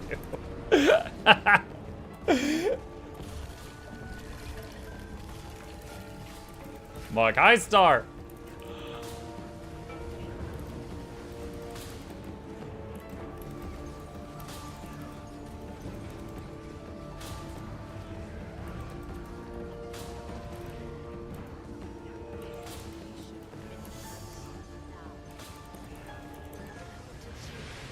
Nice. That's good. It's good. Let's look at other stuff. IBS? Absolutely, yes. I'm trying to think. If I was going to play... Oh, gosh, what is it feedback that I'm thinking of? Yeah, feedback. That's the one... Hang on a sec. Yeah, that's the one that I always ask other people to use on Matthias. So I was just thinking, like, let's say I took this to Matthias. I was like, where is that thing?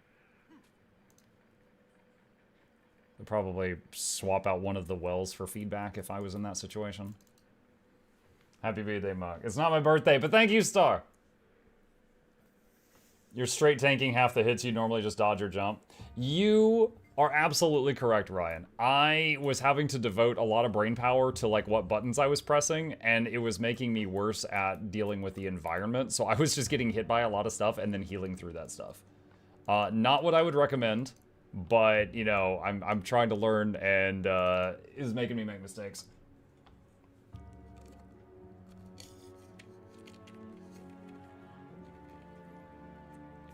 Are you doing quick or a lack at the moment? Your lack was dropping a lot. I was doing a lack. However, I have the trait where I'm running improved alacrity, and alacrity lasts less time on me. So I guess I should ask my teammates, were they seeing a lack drop a lot? And be honest, tell me if it was. I need to see if I need to change what I'm doing.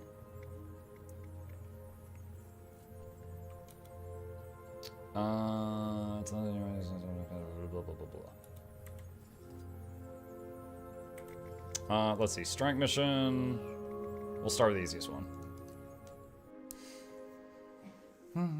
Imagine not being perfect at something the first time you do it. Oh, we can't all be Kim Jong-un, who golfed a perfect score his first try ever. Hey, Mark, I will have you in alert mode or going to sleep. Have a good night, Sonics.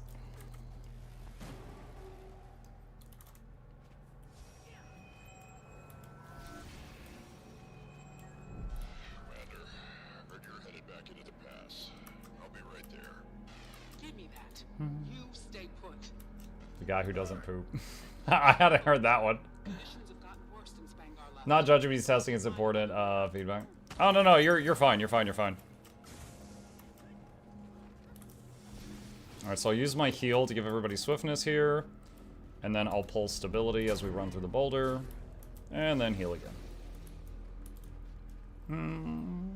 What's going on with the new CM? It is really, really, really difficult. And to my knowledge, different groups such as Mighty Teapot and Snow Crows have been trying it all day today and all day yesterday. To give you an idea of how difficult it is, the previous CM that came out had 1/3 of the total health that this CM has. So they need to do 3 times the damage in 10 minutes while doing all the mechanics. So last I looked, their group was like 7 virtuosos and some supports. Yeah, wait, what? Yeah. Last I heard it had, what was it, 160 million health?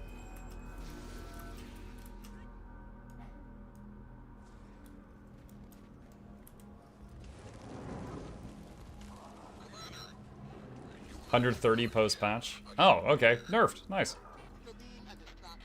Is this a new JP? No, this is just leads up to the strike.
Pulsing stability.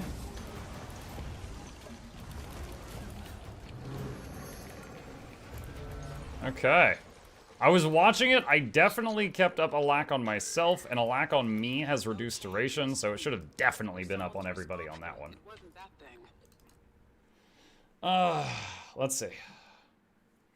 You never lost a lack. Nice.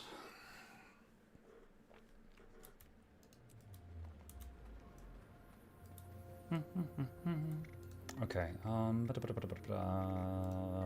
duh, bears. Coca-Cola bears. You also give more alac to yourself.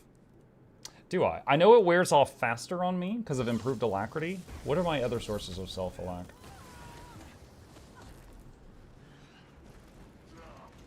Gain... Oh, I gain alac for each clone I shatter. Oh, I wonder if that... I wonder if it's net gain or net loss. Your alac is stronger but wears off faster. Yeah, it's improved alacrity. Alacrity applied to me specifically is stronger. It's 50% recharge speed boost, not 20. Which is very fun. But it wears off more quickly. Your third tier also shares the alac with everyone. Someone said I was getting... I had more self-alac than I had group alac. So I was trying to see if there's another source of alacrity in my kit that I was not taking into account.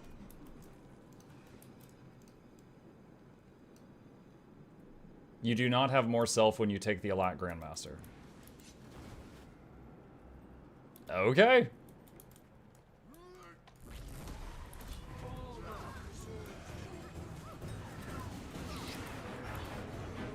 Ooh, messed up there. I didn't pre-charge the stability mantra, so I wasn't able to stability the hammer. I tried to, but then I was like, oh, it has a cast time, crap. Alright, so now I can do it so no one gets stunned by the hammer.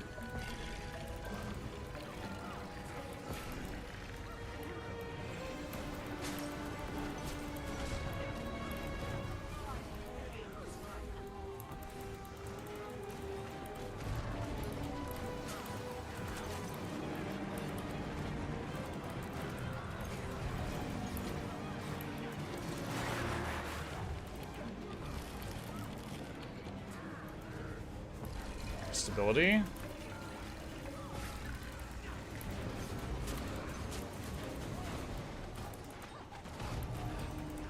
Oh shoot, we're about to enter hard mode.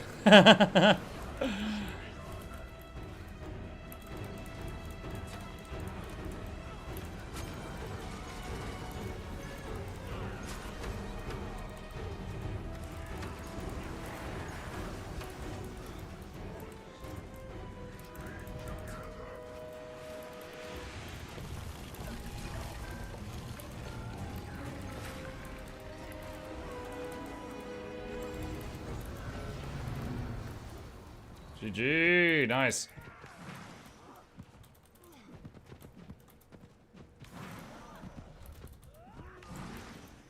I crash coursed Chrono as tank on Kadim the Peerless CM. I mean, hold on. I'm just because I've tanked that fight. I'm just thinking you've got a block on Shield 4. You've got, if you're running the same traits I'm running, you can cleanse the conditions off of you with using the mantra. Scepter 2 is also a block. This doesn't seem like it would be that bad. Does not, like, and of course I don't even have all the Mesmer tools memorized. I just have the ones in front of me memorized, and that does not sound that bad. Do you even use the Humility Signet? The Humility Signet is what the largest CC in the game, I believe. And I use it whenever there's a break bar. If you were to rewind and look at us fighting the previous strike boss, what was it? Cosmic Observatory, I used it like 3 times in there.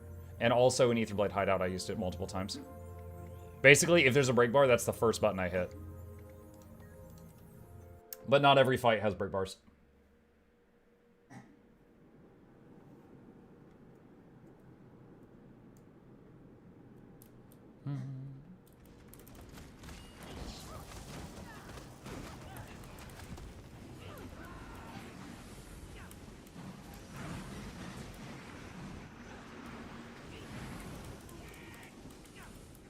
We doing the hard ones? Yeah.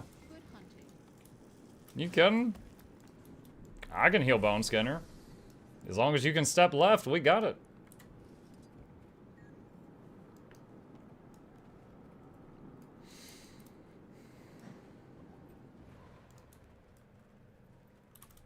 Oh, I did it again.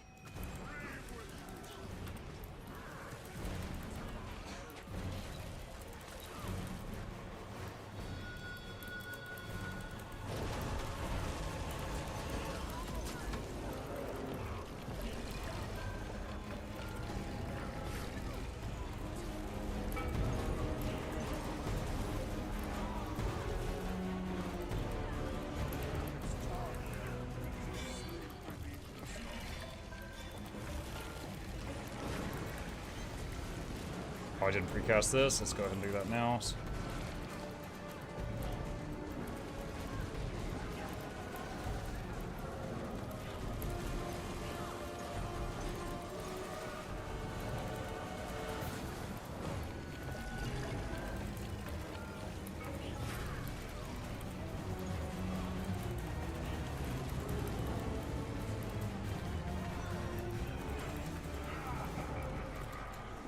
I did stability for that, so they didn't get, my team didn't get bumped.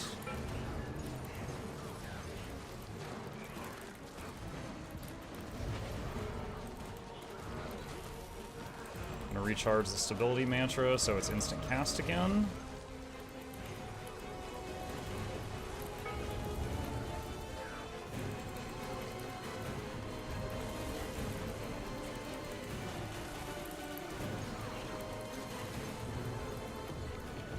Stand in the center of the room so he doesn't freeze me.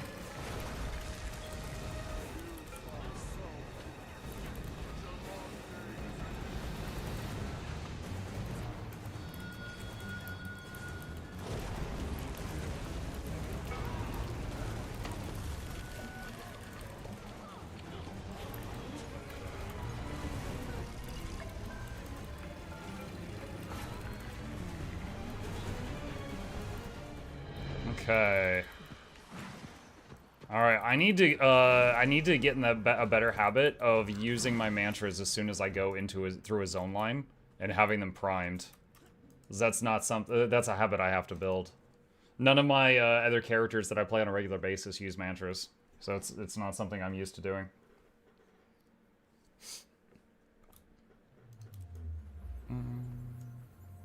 It's annoying. I don't mind it. There's actually just a tiny little bit of fun, like you watching them do the animation, but it's again, I'm not used to it. Let's see. We'll do Whisper and then Bone Skinner and then Cold War. Like, I actually, this is gonna sound kind of silly, but I actually like watching him be like, "Oh, magic symbol." Draw my runes. But I gotta get used to it.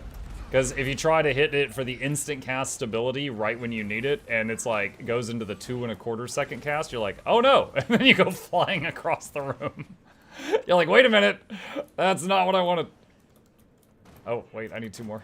Okay, there we go. Hey, what's up? I discovered something interesting. What's up? So, Pokemon announced a new game called Legends ZA. Mm-hmm. So, you know Legends Arceus? Yes. It's gonna be basically that genre. Genre. Okay. And it's planned to release in 2025. Oh, that's soon, huh? Yeah, and you're a gamer. And it's Yeah. a game. Yeah. So... There's a lot of games out there. Yeah, You're a so- Pokemon gamer, so you play it. Who said I was a Pokemon gamer? Yeah, I said you're a Pokemon gamer. Maybe You have I- many Pokemon games. Maybe I do, maybe I don't. I need my hand back. Let go. Okay. Alright. Starting. Hi, Miss Muck. Killjoy, that conversation was not with my wife. I'm not his wife, I'm his child.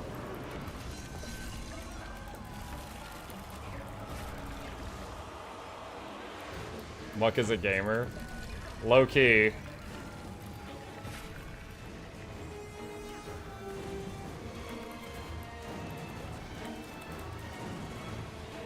Land. Shatter. Oh. Please stop, buddy. Please stop. Shaking me around.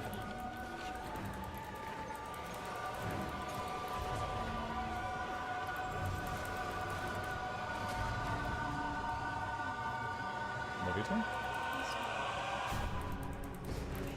Weird thing to say. Are you a mess? Yes. I am learning. That's why this is taking more concentration than usual. Shh. Don't stand in the chains!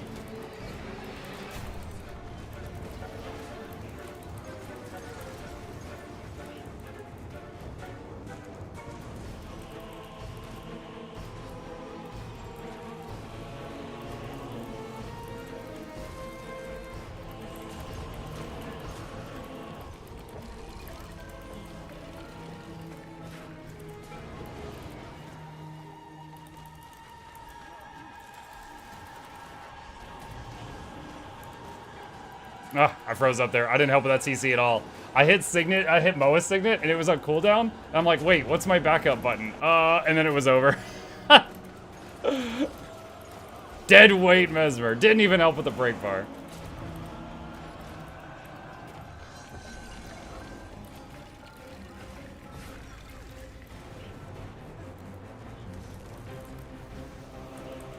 We got one downstate.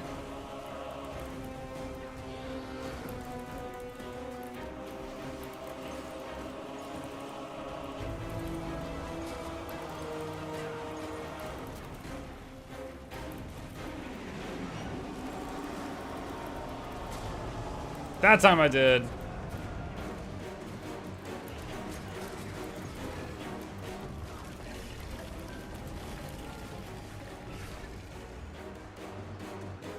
Is it worth to glide after you launch to avoid the damage? Only if the fall would kill you. Because if you go to 0 hit points while falling, you skip down state. And you just go dead state. My group didn't get knocked back. Wait.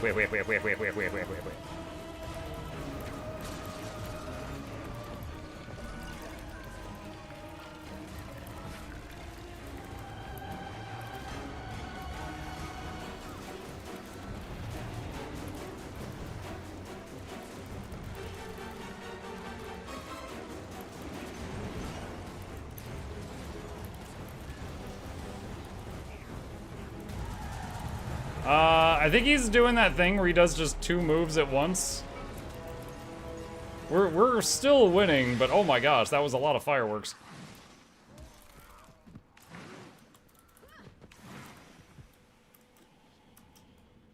New CM tonight, Muck? No, I'm good. The CM right now is, can Muck remember his Mesmer buttons, banana? So yeah, the gliding thing. In 90% of the time, just fall, take the little bit of damage, and continue fighting, and you just get back into the action faster. Your healer can top you off. But if you're low enough health that falling would take you to 0, you will die, and you will skip downstate, and you need to glide to save your life. That's the main time you need to do it. Did someone die to fall damage? Not during that one, but I was answering a question in chat.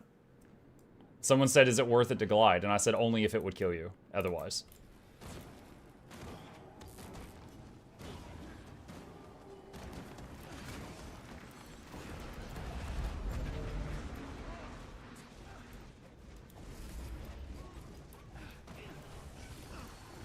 Only if it would kill you. No, only if it kills you if you don't glide.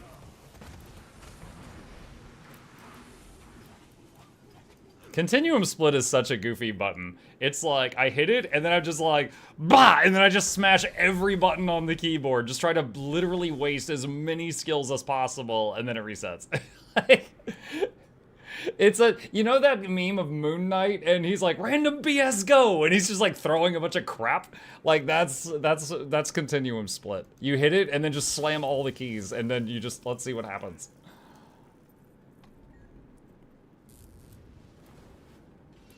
We breaking this break bar? Yeah, we got 3 Reapers. I want to see those ads getting pulled in. If we don't, I'm going to be very disappointed in you.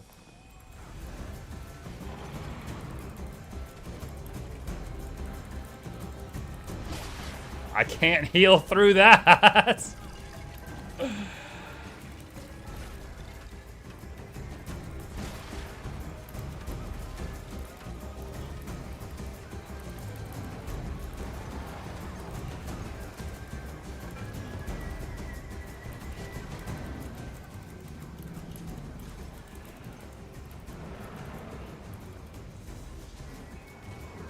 We got it.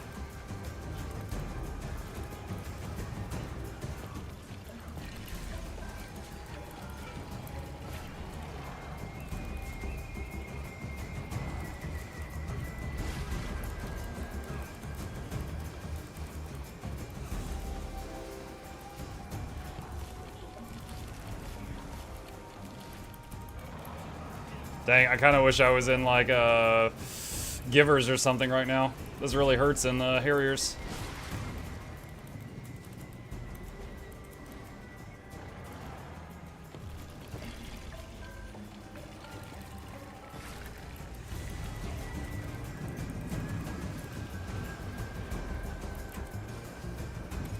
You know what? I'm just gonna block this.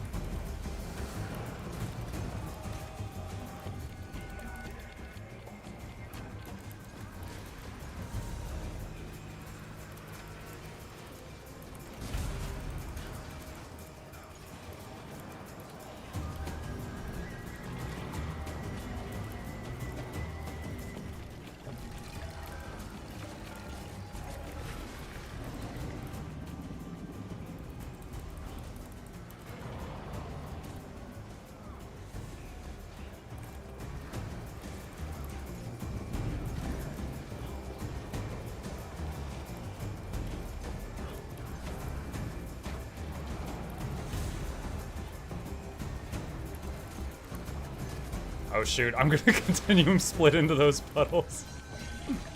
Ah, dodge roll! I knew it! I knew it! It was going to happen.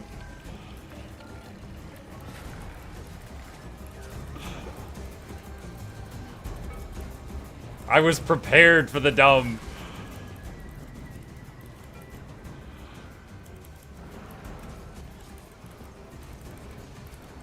Alright, I kept everyone alive that didn't stand in a puddle.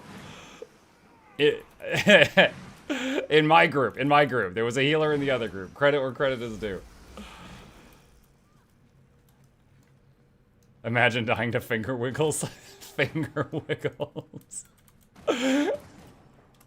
All Mesmer suffer from continuum split.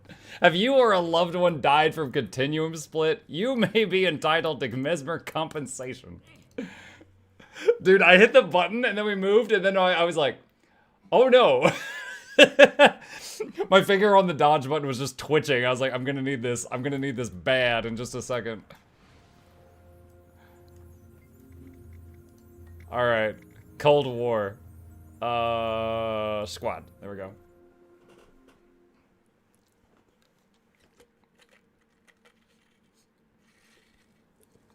What are your top 3 pros and cons of this build so far?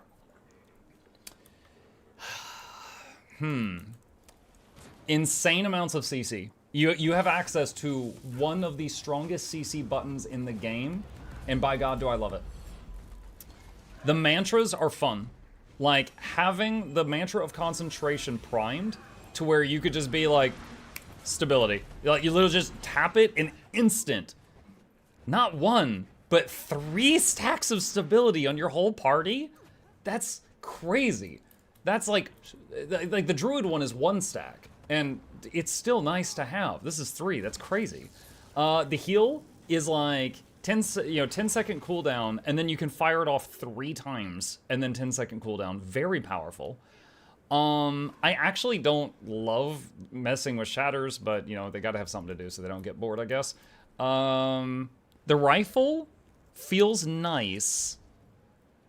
Not as nice as Staff Warrior did. Just talking about the weapon. The Warrior Staff kit was way better than the Mesmer Rifle kit, but the Mesmer Rifle kit's pretty good. But it's not perfect.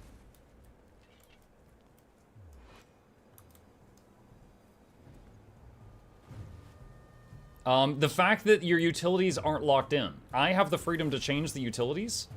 That feels nice.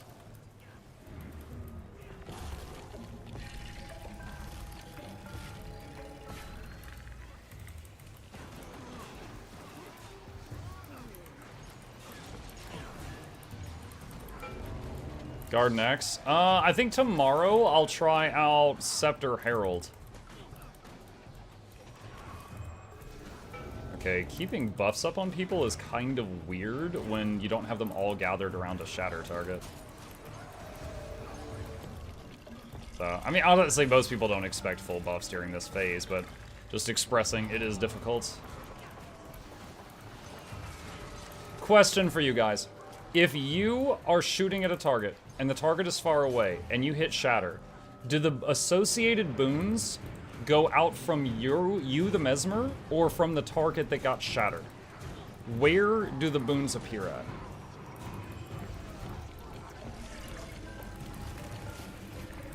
Okay, it looks like most people are saying from you. Okay, that is good to know.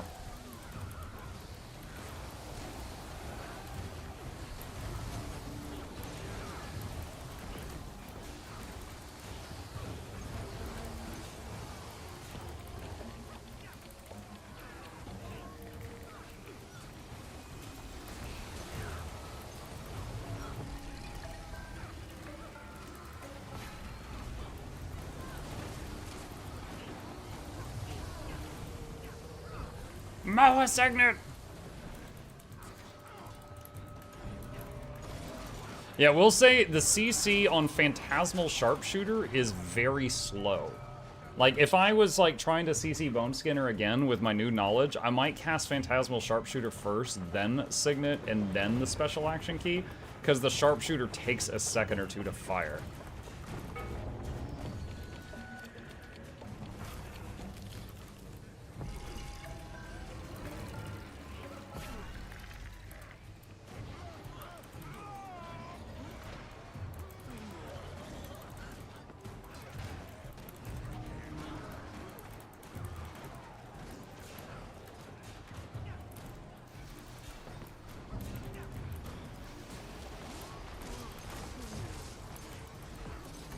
Another thing, what is the range of the, is it 3, looks, wait, why is there 2 radius?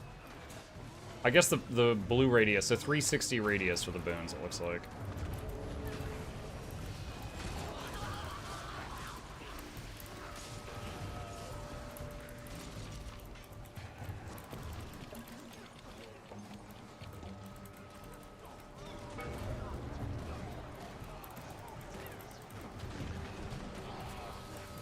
F1 to double ticks. Double ticks?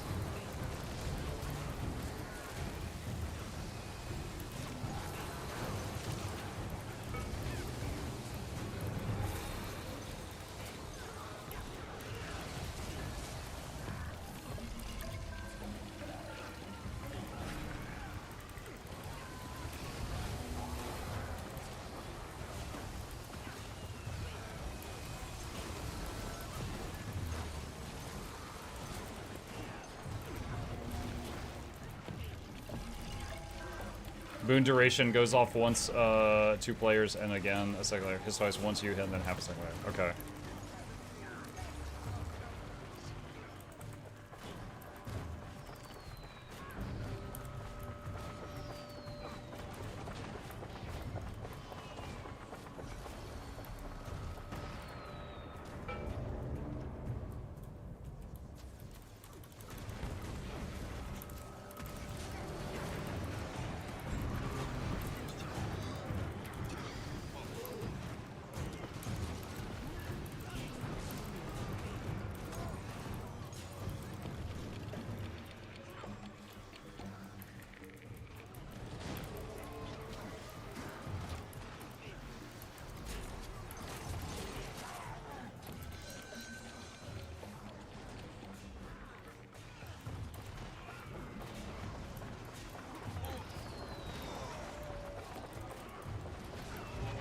Wait, how did I just do Chaos Auras on people? Because I did not detonate my 3. Maybe someone else did a Blast Finisher? Am I accidentally using a Blast Finisher and I don't know it? F2 did it? F2 did it, okay. I know that if you detonate the 3, it made Chaos Auras. I didn't have the F2 doing it memorized.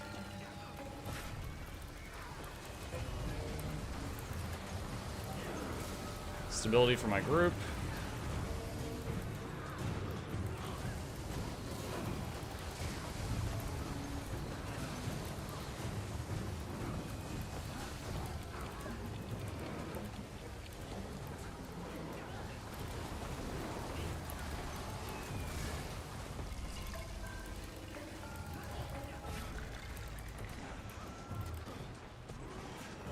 Something I've noticed, it looks like if you use Continuum Split and then burn all your mantra charges, so the mantra flips over from the, like, it's charged to it's not charged, and then Continuum Split goes off, it doesn't look like it makes you go back to having the mantra charged. Does that sound accurate?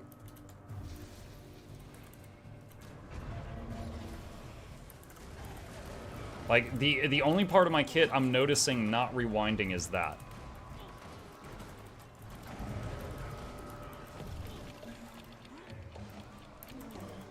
Which isn't the worst, it's not how I expected it to work.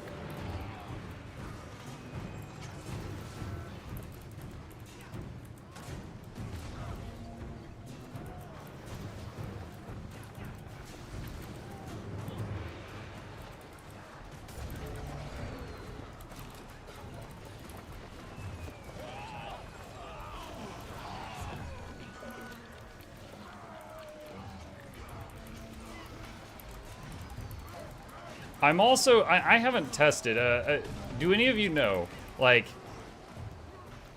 if you're in a, like, full Harriers, how good is the DPS of Mesmer Rifle compared to a different support? I'm guessing pretty low, because I'm spending a lot of time drawing, like, Etch-a-Sketch pictures in the air. Which, you know, I'm not attacking at all during those moments.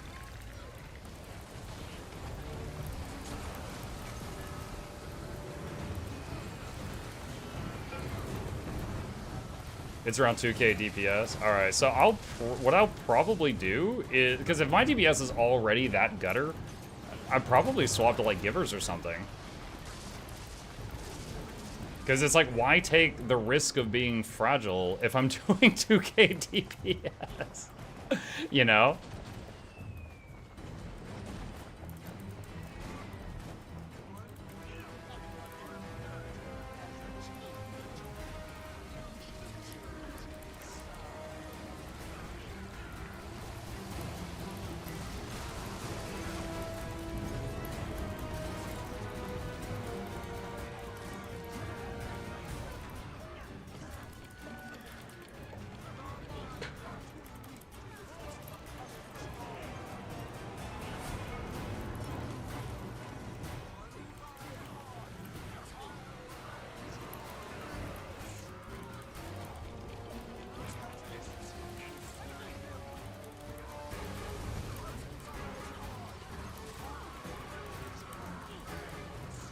Icy Echo's reminder, if you see in your health bar get chunked, it's because you're standing too close to somebody else.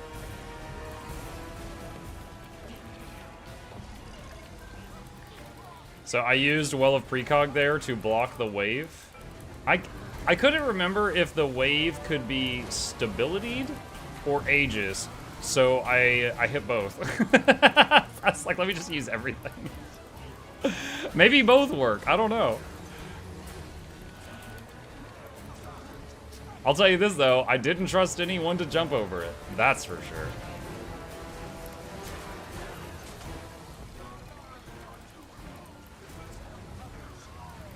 Alright, using stab this time. Let's see what happens. Wait, I had a block. So I guess someone else put Aegis on me.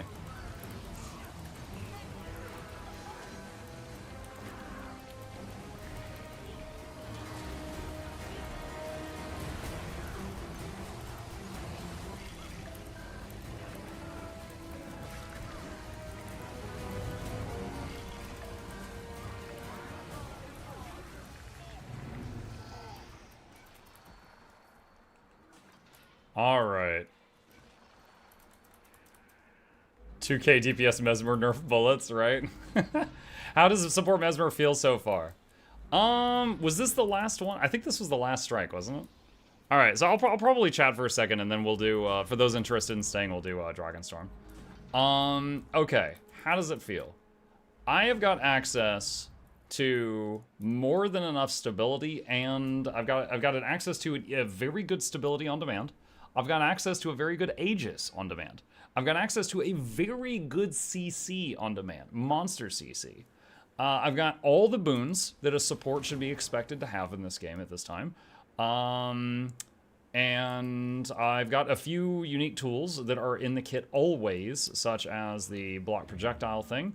Although it's kind of an awkward one, because it's like if the party's here and it goes past them, and then like there's a second where it's past the boss is hitting the party, and then it comes back, and when it's past the party, then they're getting hit. So it's, feedback would be better. We've got a block in the kit as well. We've got another block right here. We got a few different things. Like it's a nice kit. I would say that, and also it doesn't have mandatory utilities. Like the warrior, like you almost had no selection on warrior because like the stuff was locked in. This, if like I need feedback for a fight, I could change it, like that's cool. That's nice. Weak point. When people stood in puddles on Bone Skinner, I could do nothing. I was just like, wow. Can't do anything about that. Like, that's a damn shame. Like, I could do nothing about that. When people went downstate, even if they were in, like, a safe spot, I couldn't do anything to get them up. So, like, this build with, like, what we're running on it right now, no revive potential at all. Druid, every 48 seconds, Glyph of the Stars over there. Once a minute, search and rescue. Once a minute, allies aid. All of that is built into my kit. Necro Transfusion, also very powerful. This is an incredible healer, but it's not going to get a party that doesn't, like, it can't hard carry a party that doesn't know what they're doing.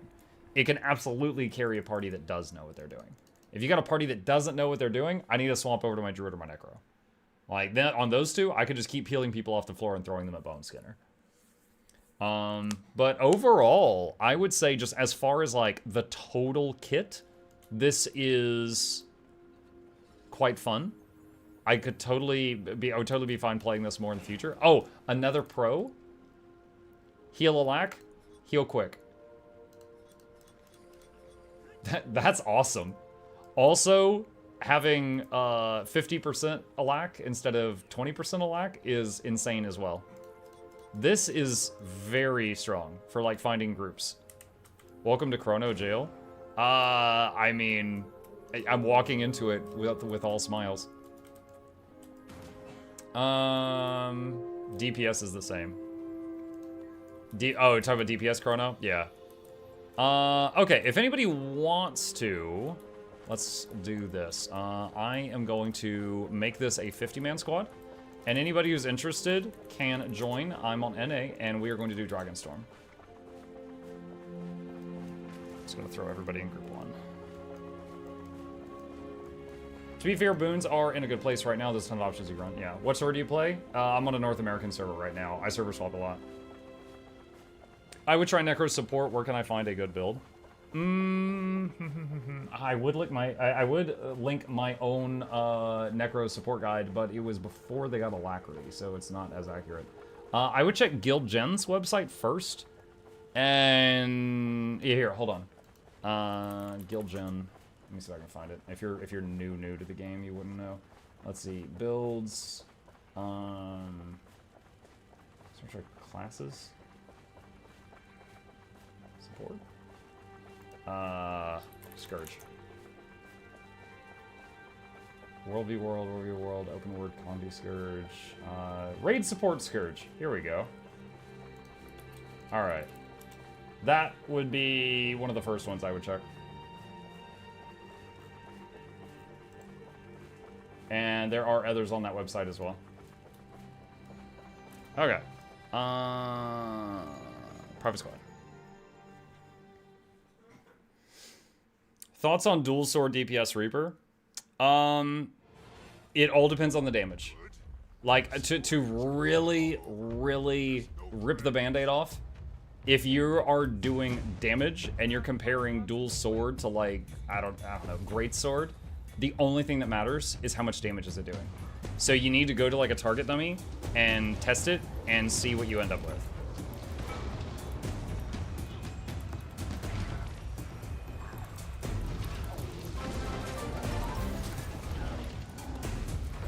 Finally, a day where Muck is singing Mesmer praises. Unfortunately, this also means the world is ending.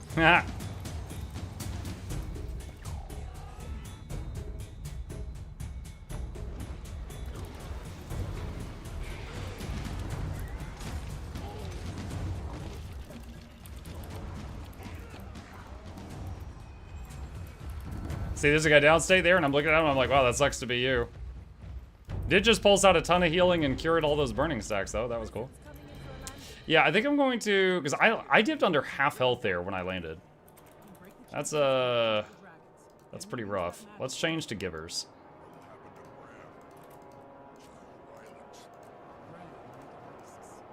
So I would say... Okay, so that's another thing. The DPS, very low. Where's Notepad? So, DPS low, flexible, quick, alac, great kit, utilities, not locked in.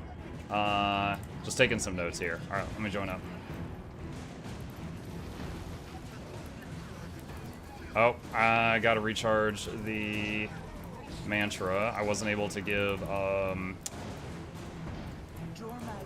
on. You must draw them out.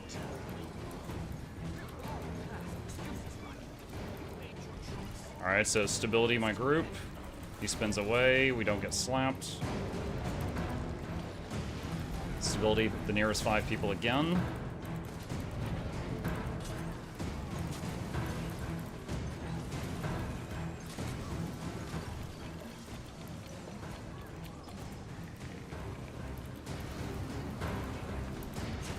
Continuum split. Slam all the keys!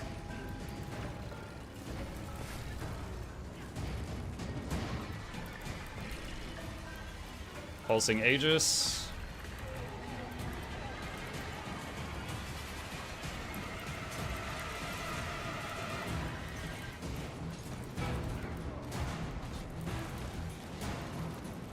Get over here to heal this guy a bit. Stability. Let him leave. We can't get distracted. That didn't go to plan. He'll be back. His pride won't let me stay away.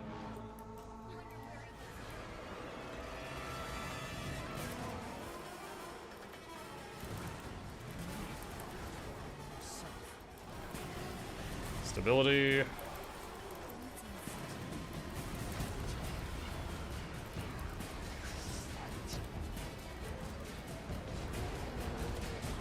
Pulsing Aegis.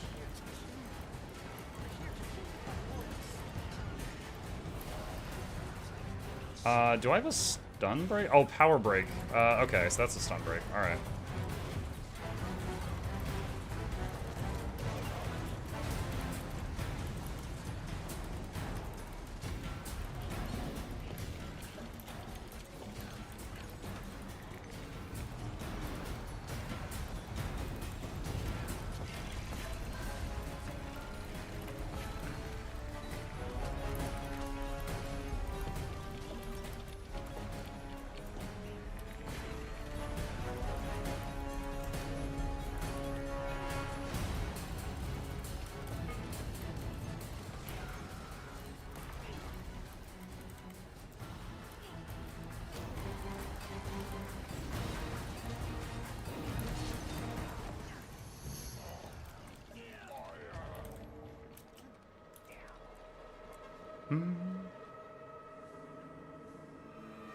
You can use Relic of the Flock with that healing skill for barrier. Yeah, the thing is that I'm relying on the Relic of Phoebe to give my party swiftness. So if I get rid of that relic, I'm not giving my party swiftness anymore. How do you find clone generation on rifle? Hold that thought. Hey, is it your bedtime? Okay. I am going to tell my son goodnight. I will be back in just a minute. I'll be BRB.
Alright, he is off to bed.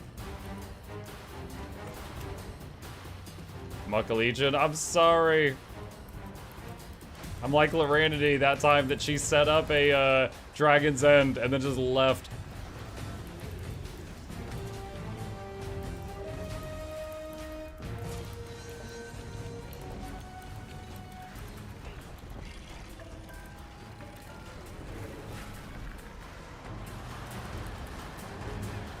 Oh, someone asked me, how do I find the clone generation on rifle? Better than it was before. So I'm running the trait where every time I use a healing skill, I get more, I get a clone. So if you look right now, watch my clones. So I'll do Mantra Recovery, clone, Mantra, clone, Mantra, clone. So that was 3 clones. And also, the rifle 2, which with Alacrity has a 3-second cooldown, gives a clone.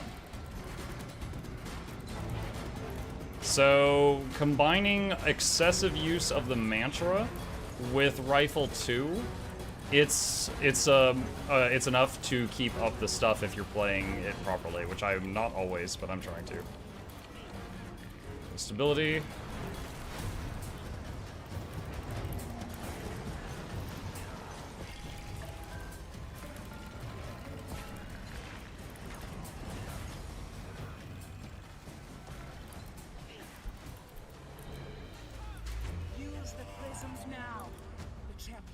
So mass reality. I hope you heard that. That was my answer to you.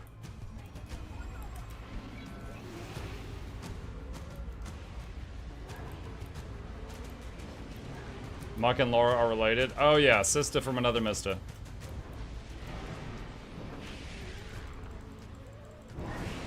However, mass reality, you can start the fight, it feels like, with Scepter Shield, just to get, because Scepter does generate clones faster. So you could start with Scepter Shield just to get more clones to the like the beginning of the fight, and then, you know, Continuum split everything, and then go to gun, and then I feel like I don't really have to go back to the Scepter again during the fight.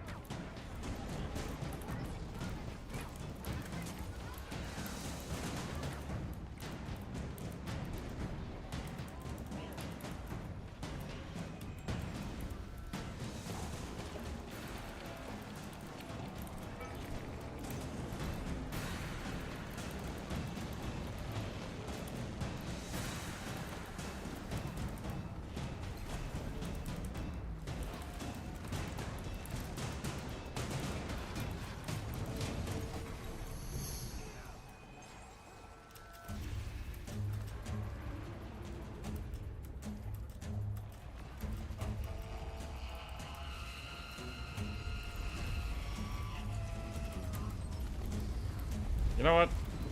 I'm gonna actually get off the turret, the turtle, and use Moa's signet. It does more CC. I usually just get on the turtle and spam one there, but I was like, wait a minute, I've got something better.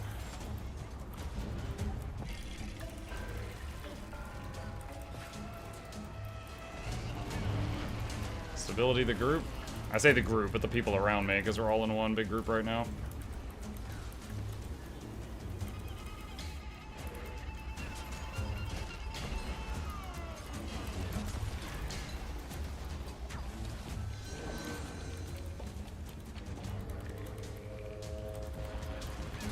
Stability.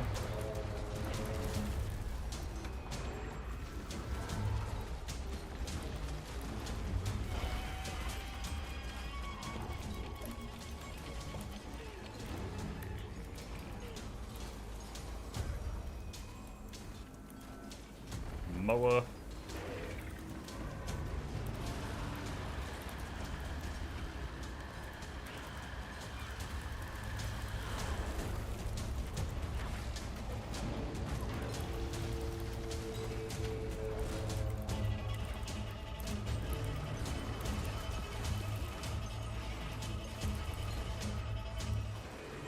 I feel it, champion. The connection's weak.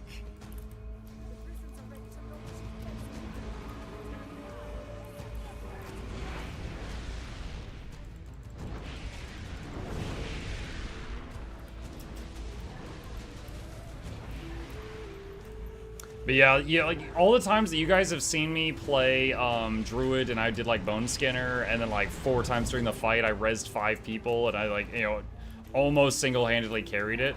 Couldn't do that on this character. But if I was in a group that, you know, knew how to step left and there was like no concern about that, this is very fun, and it has all the tools needed.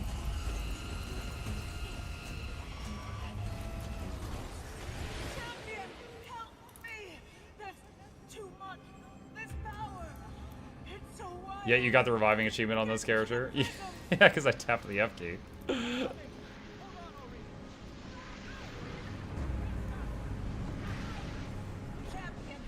It bothers me that this character's face doesn't match my normal guys. His like eyes are a different color.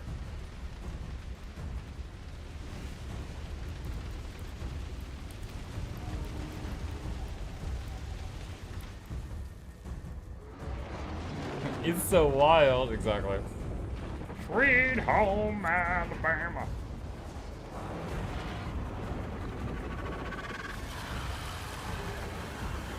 And kiss. I always imagine Mike Tyson saying that. Now kiss. It's done, champion.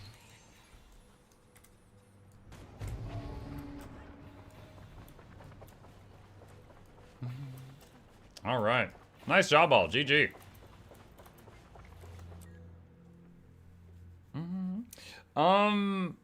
But yeah, for real, I might play this more often just as a support.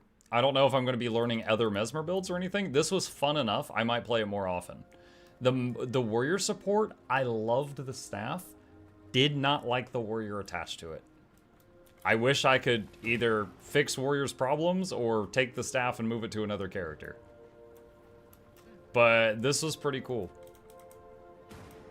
Oh, you know what another con is?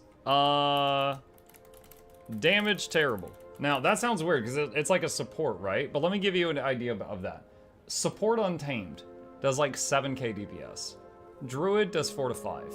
Support Mechanist does like 5 to 10, depending on the fight. This does like 1 to 2.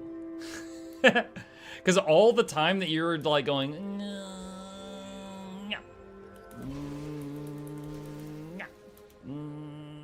you're just like drawing in the air, you're doing 0 damage. You're doing none. And the drawings in the air are cool, but you're doing none damage. Doesn't really do anything there. But yeah, it's not like a huge thing, but it's something to think about for sure. All right, let's go to the Aerodrome chat. Let's do like a final thoughts thing. I think what I want to do, the more I think, this has kind of grown into something larger than it originally was. I think what I want to do is basically do a lap around Guild Wars 2 and play every support that I never play for a day.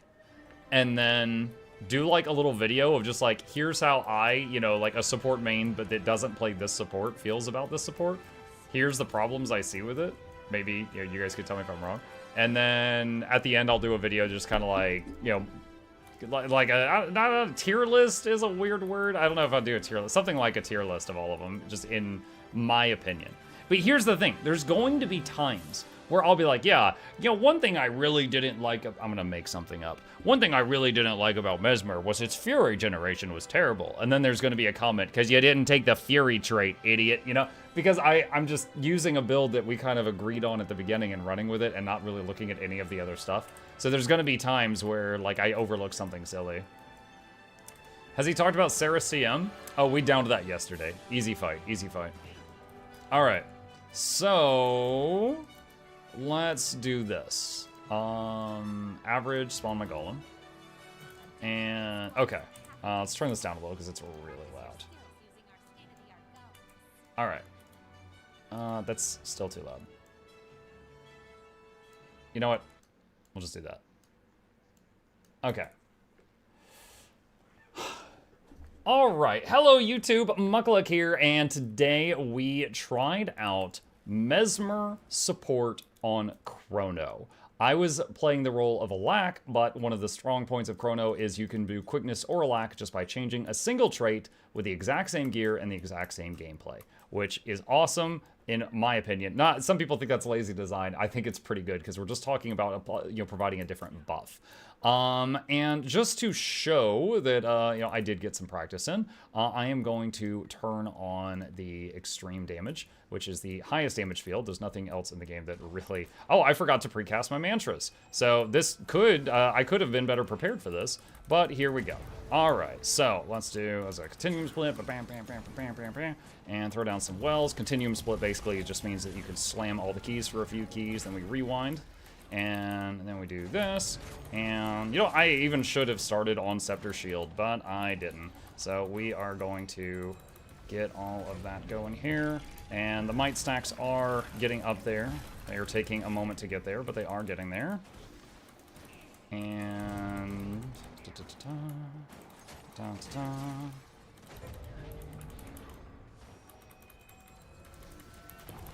okay, and there we go. So we are...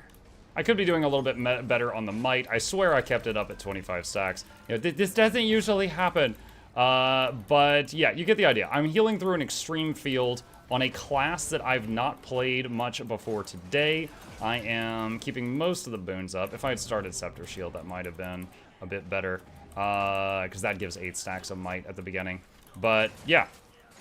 Absolutely viable. I'm playing a class I'm not super familiar with. We're in an extreme damage field, and we kept myself alive easily. We did a bit of damage and kept most of the boons up. I should have started with Scepter Shield and then gone into Continuum Split for the opener. That would have made the might stay up much better. Alas, I made a mistake there, but I am new. I've been playing this for about 2 hours now.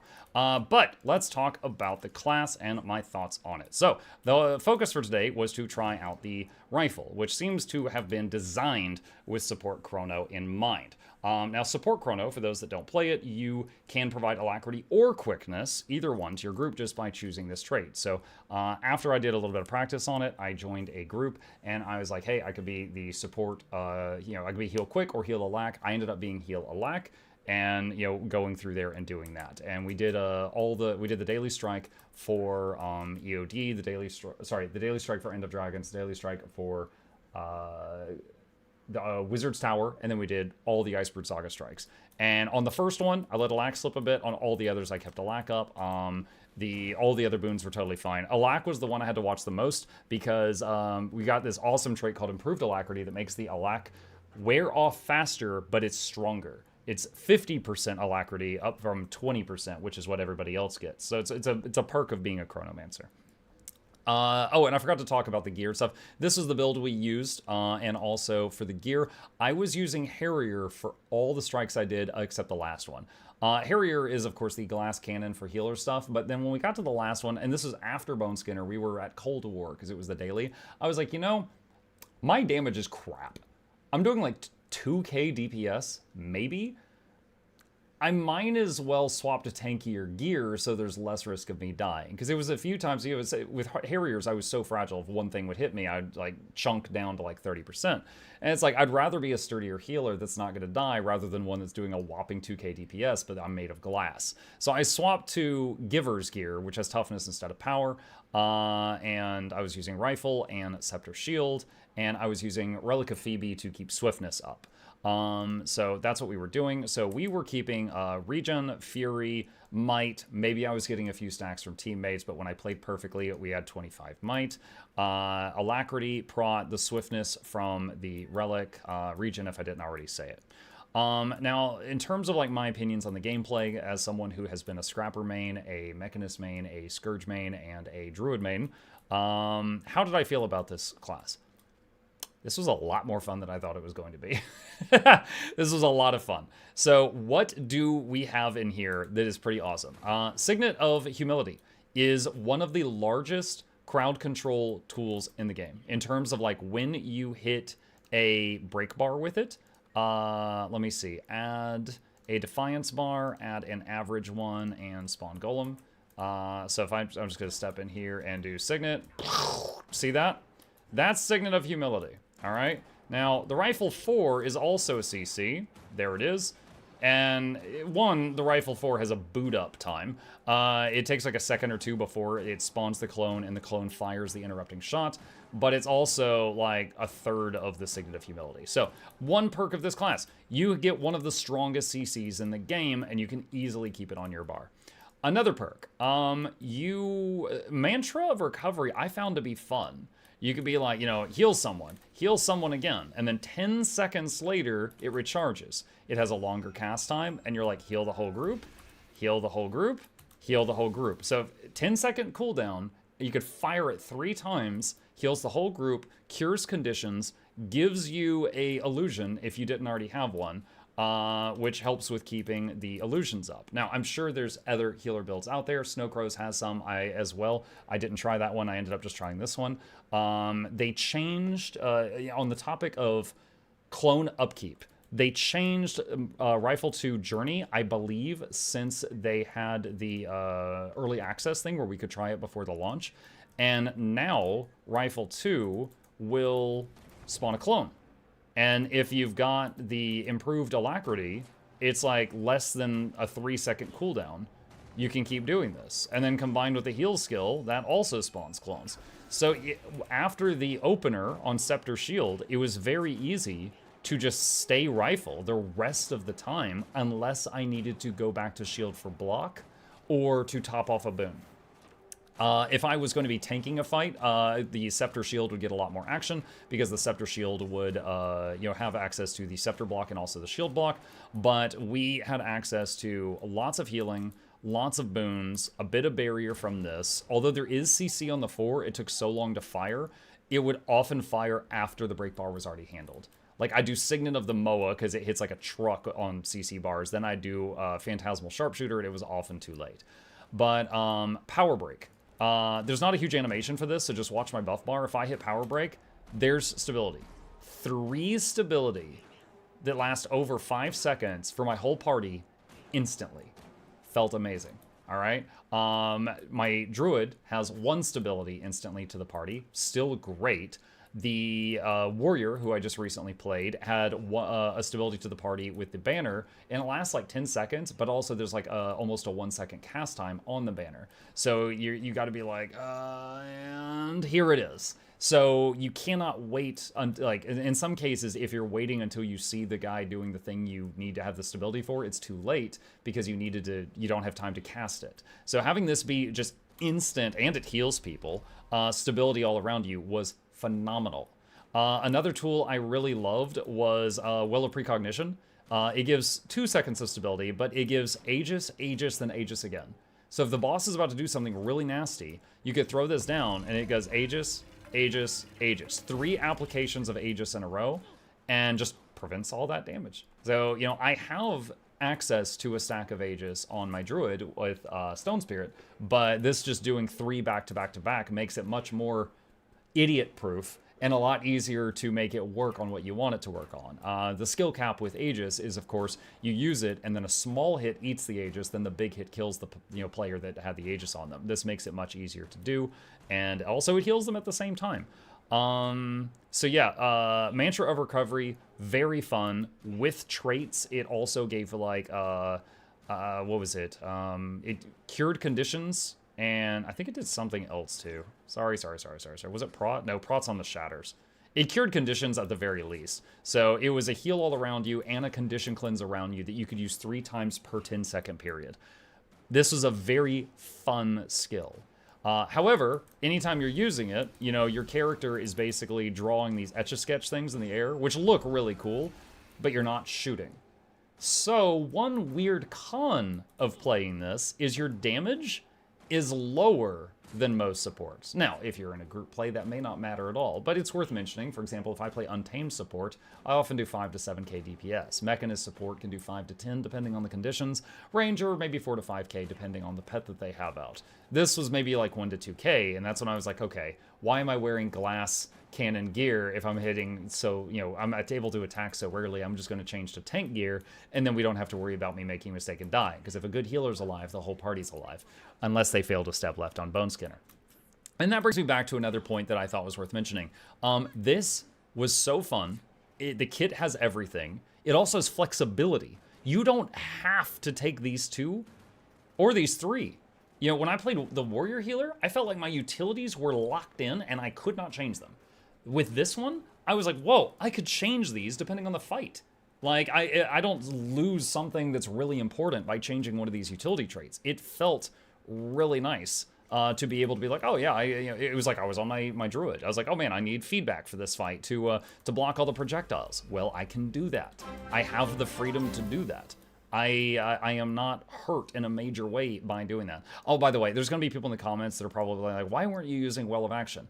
It's because, well, except for when I made mistakes, like when I did the demonstration earlier, we had might capped on all the strengths we did, and we had Fury up the whole time, so Well of Action, we felt like it wasn't necessary, so I swapped it to Senility, which has this exact same cooldown, does the exact same healing, but it also does Defiance bar damage and chill, and it removes boons on the enemy, which was sometimes useful. But maybe I should go back to Well of Action, because I let Might slip during my example, but I have 2 hours on Mesmer, so there you go. So, yeah. Let's see, I had a little notepad. Was there anything else? Utilities was not locked in. The kit felt great. It was flexible. You could either be the Elect provider or the Quickness provider with just a single change of a trait. Low damage if you care about that on your support. Anything else? The kit itself, you know, you had the flexible stuff down here that you could change things on. Very good stability on demand. Very good Aegis on demand. Good, consistent healing and condition cleansing. I kept a group alive. Like I was healing myself through an extreme damage field there. I healed my group through Bone Skinner. The only people that died were ones that stood in puddles, and I couldn't do anything about that. Which, if I was on my Druid or a Necromancer, I could pull them out of the puddle. There's no tool like that on the Mesmer. You can't have everything. So the Mesmer doesn't have that. Massive CC on demand. You got a few other unique things, like, you know, if I need to, I can swap to Scepter Shield, and Scepter 2 is a block, Shield 4 is a block, Shield 5 is a block projectiles. However, because it moves around, I didn't like relying on it, because, like, what would happen is, like, you know, we fought Dagda in Cosmic Observatory, and she would spin, and I would throw the Shield 5, and while it was on its way to her, it would be blocking the projectiles, but then it would pass the group, and then she would hit the group, then it would come back, blocking projectiles for a second, and then pass the group again, and it would not be protecting them. So it was nice when I didn't already have feedback on my bar, but feedback would be way better for that. But yeah, I was shocked by how much fun I had with this. If I was playing with a group of newbies, this could not hard carry people that did not know what they were doing. If I go into Bone Skinner on my support Necro or my support Druid and people don't know what they're doing, I can keep peeling them off the floor and hurling them at Bone Skinner until he's dead. I might have 100 revives at the end, but it will die and they will learn. On this guy, if they fail to step left, they're dead, and there's nothing I felt like I could do about it. It's funny enough, the only ability I have that can pull a person from there to me requires them to be conscious. They can't, it doesn't work if they're down on the floor. But yeah, I was shocked by how much fun I had with this. I think they did a really good job with the clone generation increase on the rifle. That was the #1 complaint I had when I tried it during the beta. I would love to play this more in the future. I know, Muck playing a Mesmer, what? Not a PvP or anything, just in like PvE stuff. And it's really nice being able to join a group and be like, hey, what do you need? I can do either one. That was great. And also, the improved alacrity is just plain fun. 50% faster recharge on all your skills instead of 20%. Oh my god, you're being greedy with time. You're being greedy with time. But yeah, so that's it. That's my review as a professional support that doesn't play this support. My first thoughts after playing it for a few hours, how I feel about it. I'll probably play this more. I would say, you know, since I just finished doing testing on Staff Heal Zerker and Staff Heal Bladesworn, let's talk about it compared to that real quick. The Staff felt a little better than the rifle. The Staff kit was just, oh my god, it was so good. Bullet Catcher, Line Breaker, so good. But it's attached to the Warrior.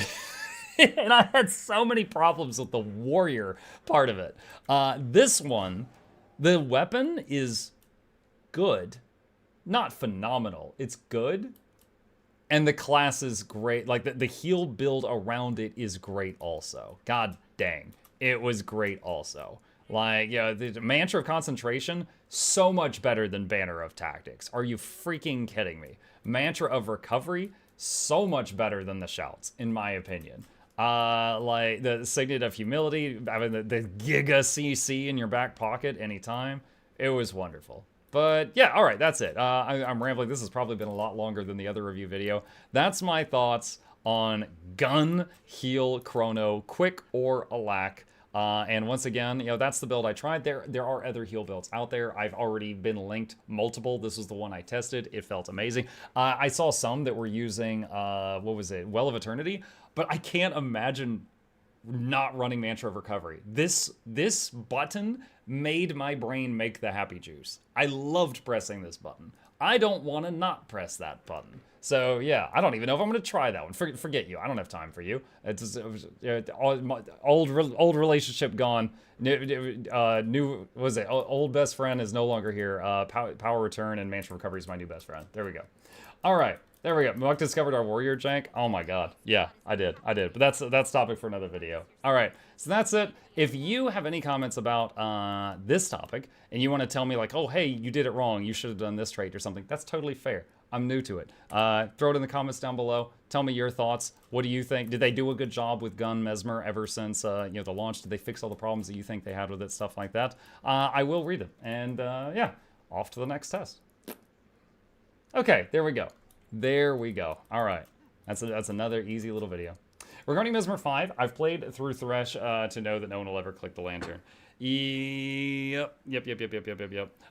So when they announced that they were making an ability where other people could click on a thing and port to you, I said at that time, I was like, we will see some very impressive stuff from very high level players. This will make absolutely no difference at all in the rest of the game. Because people will click it when it's not needed, or they won't click it when it is. If you have a support skill that depends on the interaction from the stupid person to save them, they're already dead. Like it's not gonna work. It's not gonna work. It will be more successful in trolling treasure chests than it will, you know, as an actual tool. Hey Mug, try Herald Heal with Scepter, Armor, and Weapons, Harriers, Cleric, Trinkets, Transference, Concentration, Sigil, Monk, Relic. It's really good at heals, survive quite easily, get access to everything. 7 Eternal, Herald Heal actually is the next one I'm going to try, maybe tomorrow. However, I'm going to need a build also. I don't main that. I don't main that, so I'll need a build as well to figure it out. DPS no click, DPS only unga bunga. Alright. For now, let's port this character out of here. Snow Crows is updated for that. Oh, good. I'll copy it. Hey, Muck, are you just camping rifle? I would say like 95% of the time shields. I started at... I would run in with Scepter Shield using the 5 for some boons. 1 would generate clones, Continuum Split, do a bunch of crap, swap Scepter. And most of the time I would stay Scepter the rest of the fight. Unless I needed to swap Shield for something really quickly. I was Scepter most of the time. Okay, let's head back up here. I rated in static and I still have DPS Ellie's misform out of my glyphs. Oh my god. My biggest complaint with Heal Herald is I have to target friendlies with Scepter, so the auto attack is a ton of jank. Yeah, oh, that's something to not look forward to. That makes me think of the, what is it called? The Warrior Linebreaker before they fixed it. Warrior Linebreaker had that jank. You mean Rifle most of the time? I was Rifle most of the time. I was Scepter for the opener when I would remember to. And then I was Scepter Shield just when I needed a block or something after that. Or just I was really starved for clones. At your current skill level, what do you think is the hardest fight you can achieve with an average skill level group? An average skill level group can do every single raid in the game. The challenge mode strikes, there's a few of them that I think are out of reach of the average group. So I would say like Doom and Kadim are doable by an average level group, assuming they are like on comms, they've each watched a guide, but it will take multiple attempts. It'll take many attempts to get like Doom and Kadim down. But I do think that they can do it. Like Doom and Kadim, there's a lot to learn, but at any given moment, there's only 1 or 2 things happening. But you have to know, like, all right, this 1 or 2 this 2 things are happening now, and then in a minute, these 2 things happen, and then in a minute, these 2 things happen, yada, yada, yada, yada, yada. Are we talking average player or average raider? I'm talking the average raider who is putting in effort. But yeah, there'll be a lot to learn.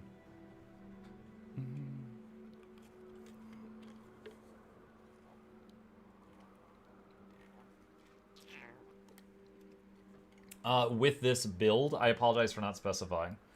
Oh, like, could someone join a raid and do, like, this build with fights? Yeah, I mean, I myself could have done better. Like someone said after Aetherblade Hideout that I was getting hit by a lot of shockwaves I could have jumped over, and they were absolutely right, because I was having to use a lot of my brain power to focus on the buttons I was pressing, because I'm not used to playing this. If I get used to playing this, I'd be able to do it a lot better.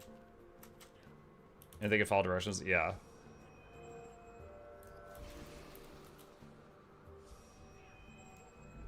Boop. Alright, cool. So this character is back at its all park spot. We got a lot of stuff. That's right, we got a lot of stuff in my bag. Hang on. Clean some of this out. Let's get some of this cleaned up.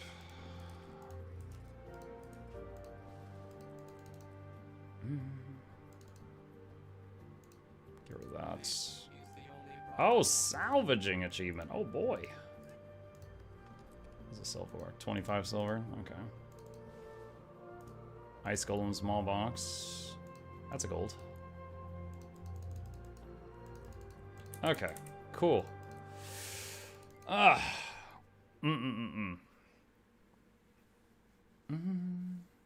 Do you think there's gonna ever be a big update on season PvP again? I feel like PvE and World v. World are the only game modes that the devs ever talk about. They still do big balance updates for PvP from time to time. in my opinion. Their last few have not been for the better, but that's Muck's opinion, not the whole community's opinion. So they do still do updates. However, I would like to see them add more PvP maps. Yeah, I thought this was a Draenei for a second. Just the angle I saw the like blue is skin and blue horns. It has, like, since I started making content for this game like 5 years ago, they've not made another PvP map. I would love to see them do that, just to show that they still do. This Mesmer healer is widely considered a top 3 healer in the game. This new Mesmer, do you mean the one I was playing, or a different one, Nikolai?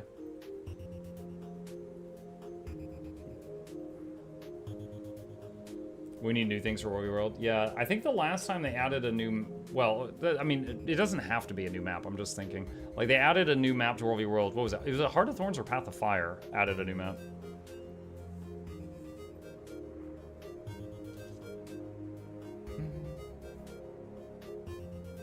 Waterloo Break? Just stretching right now.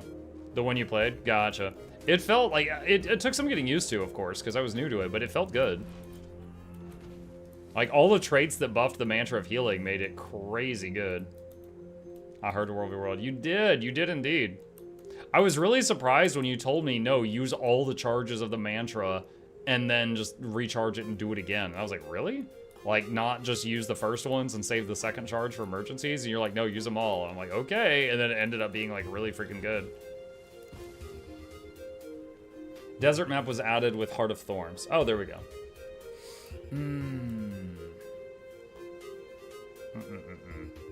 All right, chat. I am going to. Yeah, ever since you said water and loo break? Question mark. Yeah, I actually could use a loo break. I will be right back, and then we are going to start. We need to do the monthly Q&A, so that is next on my agenda for tonight. BRB.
Okay, we are back.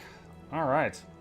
It's funny, the Mesmer ended up having more fun on that than I thought I was. And then tomorrow I've got, well, tomorrow or the next time, if not tomorrow, Herald Scepter support. And I've already been told, like, oh, you've got to ally target for some of the skills. So I'm not looking forward to it. I'm already not looking forward to it. Okay. You know, I want to write down a few things while it's on my head. Okay. Let's see. Heal quick Zerker. Utilities feel locked in. What else? Very high APM. Had to, what is it called? Primal Burrs. No, I'm not gonna write that. I'll just put very high APM. Viable. Heal Alack Bladesworn. Utilities feel locked in. hated that after a Dragon Slash for a lack prot upkeep was trapped in Gunblade for up to 5 seconds. Was like being held prisoner by a bad weapon that didn't help me support. Let's put that on it. Let's do a line break there. Okay. Hated watching for Tiny Soldier's Focus buff to play around it. Alright. Heal Quick Alack Chrono. Berserker's all about hitting bursts as many times as you can. Right, which is just... So, it's just really high APM. If some people are going to like that. Heal Quick Alack Chrono. Flexible with Quick Alack. Flexible with traits. Staff... Hold on. Staff Great Weapon. Warrior class didn't feel great. Alright. Okay. Let's see. Flexible, quick alack, flexible with traits. Very good Aegis and stab on demand. 50% alack was fun.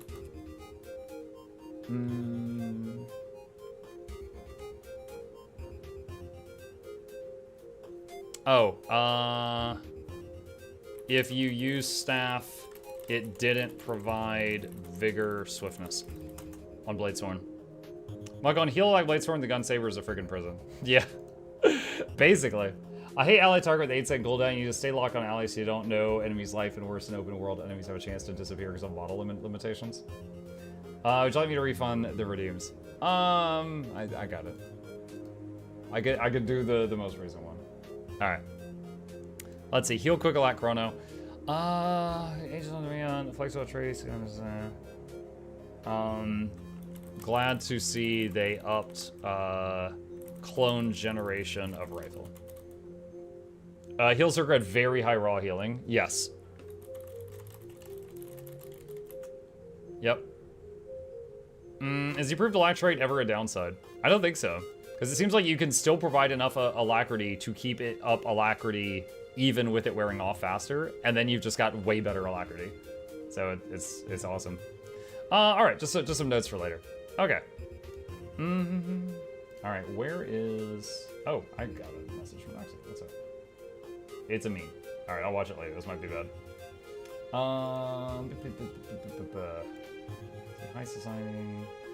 All right, hang on. I am getting some stuff prepared. Just a moment.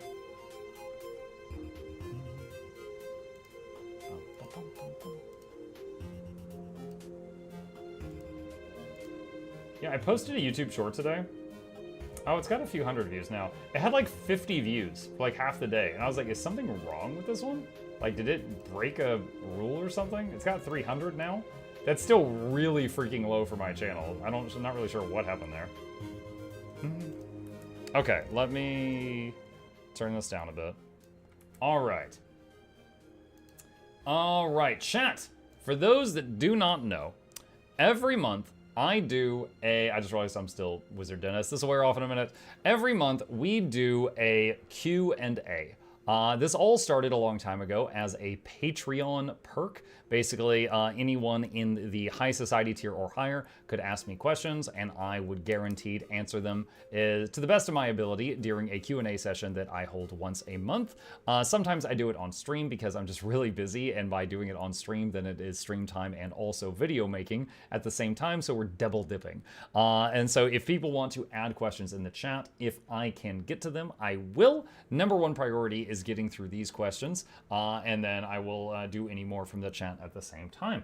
But that's it. Questions are open. Anything that you think I can answer, if it's about Guild Wars 2, if it's about content creation, or like my work, anything like that, it's all fine. It's all fine. Just don't ask for the funky digits on the back of my credit card. Yeah, that one's been tried before. Okay. So, yeah, this is for February 2024. All right. Shugo, how is the weather?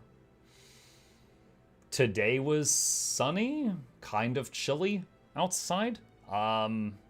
I don't know if you, I mean, you asked this 6 days ago.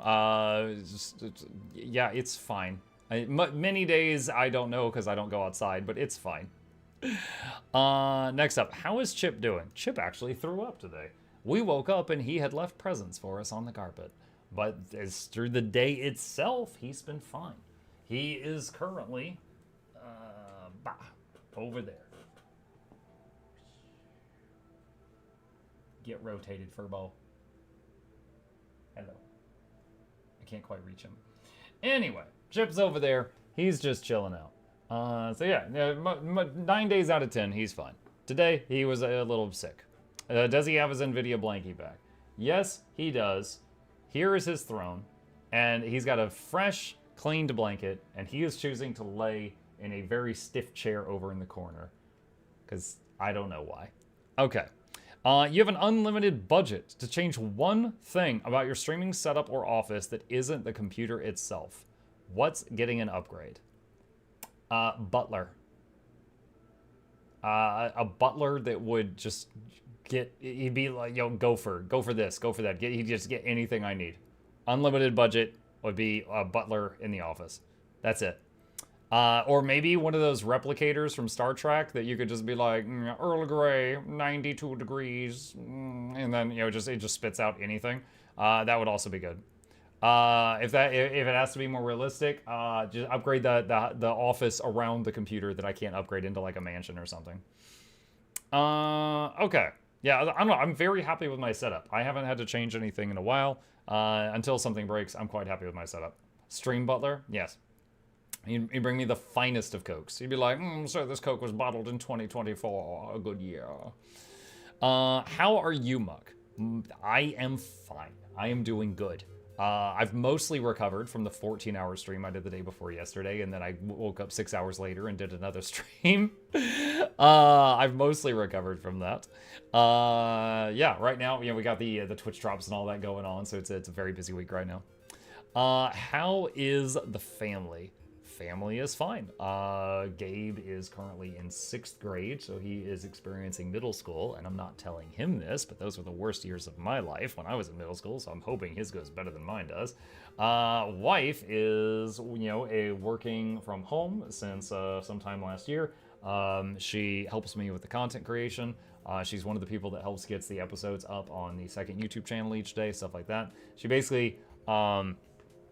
for those that didn't hear, last year there was a period of time where she's like, oh my god, I hate my job, because we were both working, and I was like, if I don't know if we make enough money, but if I make enough money, you can just quit your job and I could give you like an hour or two of work to do a day, and then you could just do whatever with the remaining time. And she's like, no, that's sweet, but it's fine. And then she had another bad day at work, and she's like, all right, I'm quitting. Like one more Karen pushed her over the edge. So now she helps me with the content. So, yeah, so how's the family? We're doing well enough that she currently doesn't have to work other than helping me out with stuff. How's the business? So that was kind of overlap with the last question. Again, it's doing well enough that my wife doesn't have to work right now. There's good months and bad months. For example, December, some of the money I earn to pay the bills is from ad revenue. And ad revenue pays, they pay crazy amounts in December because it's, right before Christmas. And then January, it, tanks. So it's like, if this is how much I make from subs, and then, December ad revenue is here, then January ad revenue is, here, So it's very much being not reliant on ad revenue that keeps me able to do this. Things like the Twitch subs and the YouTube memberships and the Patreon patrons, that's absolutely what keeps us in business. Yeah, we are doing good. We are doing good. How isn't Muck? I isn't chin bald. That's been a new change. That's been a new thing. Sloop, thank you for the prime sub, buddy. I appreciate that. What is your favorite flavor of Minion Mancer? Druid, Necro, Warlock, Demon, Legions, etc. My favorite is one with Sustain. Okay, you sometimes have, the Necromancer that keeps summoning fragile undead and throwing them at the enemy. And, the undead keep dying and you keep summoning more. That's kind of fun sometimes. I'm more like the ones where it's like, you're sending in a pet and healing the pet, and it's like, ripping the enemy apart, and they can't get around it because it keeps tripping them up, and they just keep, doing damage while you keep backing up and healing the pet. Like, so it's something that's more, that usually is like nature-y themed, like a druid or like a WoW hunter, things like that. Demon Legions, I don't know that I ever played a game that had a demon-esque summoner, like a warlock, where I was just like, oh my god, this is my class. I don't know that I ever did that. So I guess, usually the nature-themed stuff where you've got a lot of sustain and heals for your minions. Breakfast Torment says, I'm sorry, Muck, spiced Coca-Cola is kind of mid. I've never had spiced Coca-Cola before. It's got the hint of raspberry and cloves, but other than that, it's just Coke. Okay, that kind of reminds me that what everyone was like, they would say Mexican Coca-Cola was crazy good. And then someone actually shipped me a 6-pack of Mexican Coca-Cola. And my family came in here, and we each popped open a bottle and took a drink, and I was like, this is just Coke. And my wife and kid were like, yeah, can you finish ours? And then they just put the bottles down and left. So I had 3 open Cokes, and I was like, oh my god, they're gonna kill me. And yeah, it was just Coke. It was like, oh, okay. So it was so unimpressive that my family just put theirs down after one drink. Anyway, any opinions that will get you canceled? Of course, dude, I'm a human. Yes, I have opinions. I mean, and plus I'm an American, so I could just say something about Democrats and then Republicans would get mad. I could say something about Republicans, then Democrats will get mad. That's why anytime there's an election and people are like, who did you vote for? I say Palawa Ignatius Joko. Every single time. Praise Joko. That's all I say. Of course I have opinions. I'm human. Dude, I got opinions that my wife would be mad about. And the thing is, like, me and my wife cannot talk politics. What keeps our marriage happy is that we both know that we don't actually have the power to change anything in politics, so we just don't talk about our opinion about politics, because then we'd fight.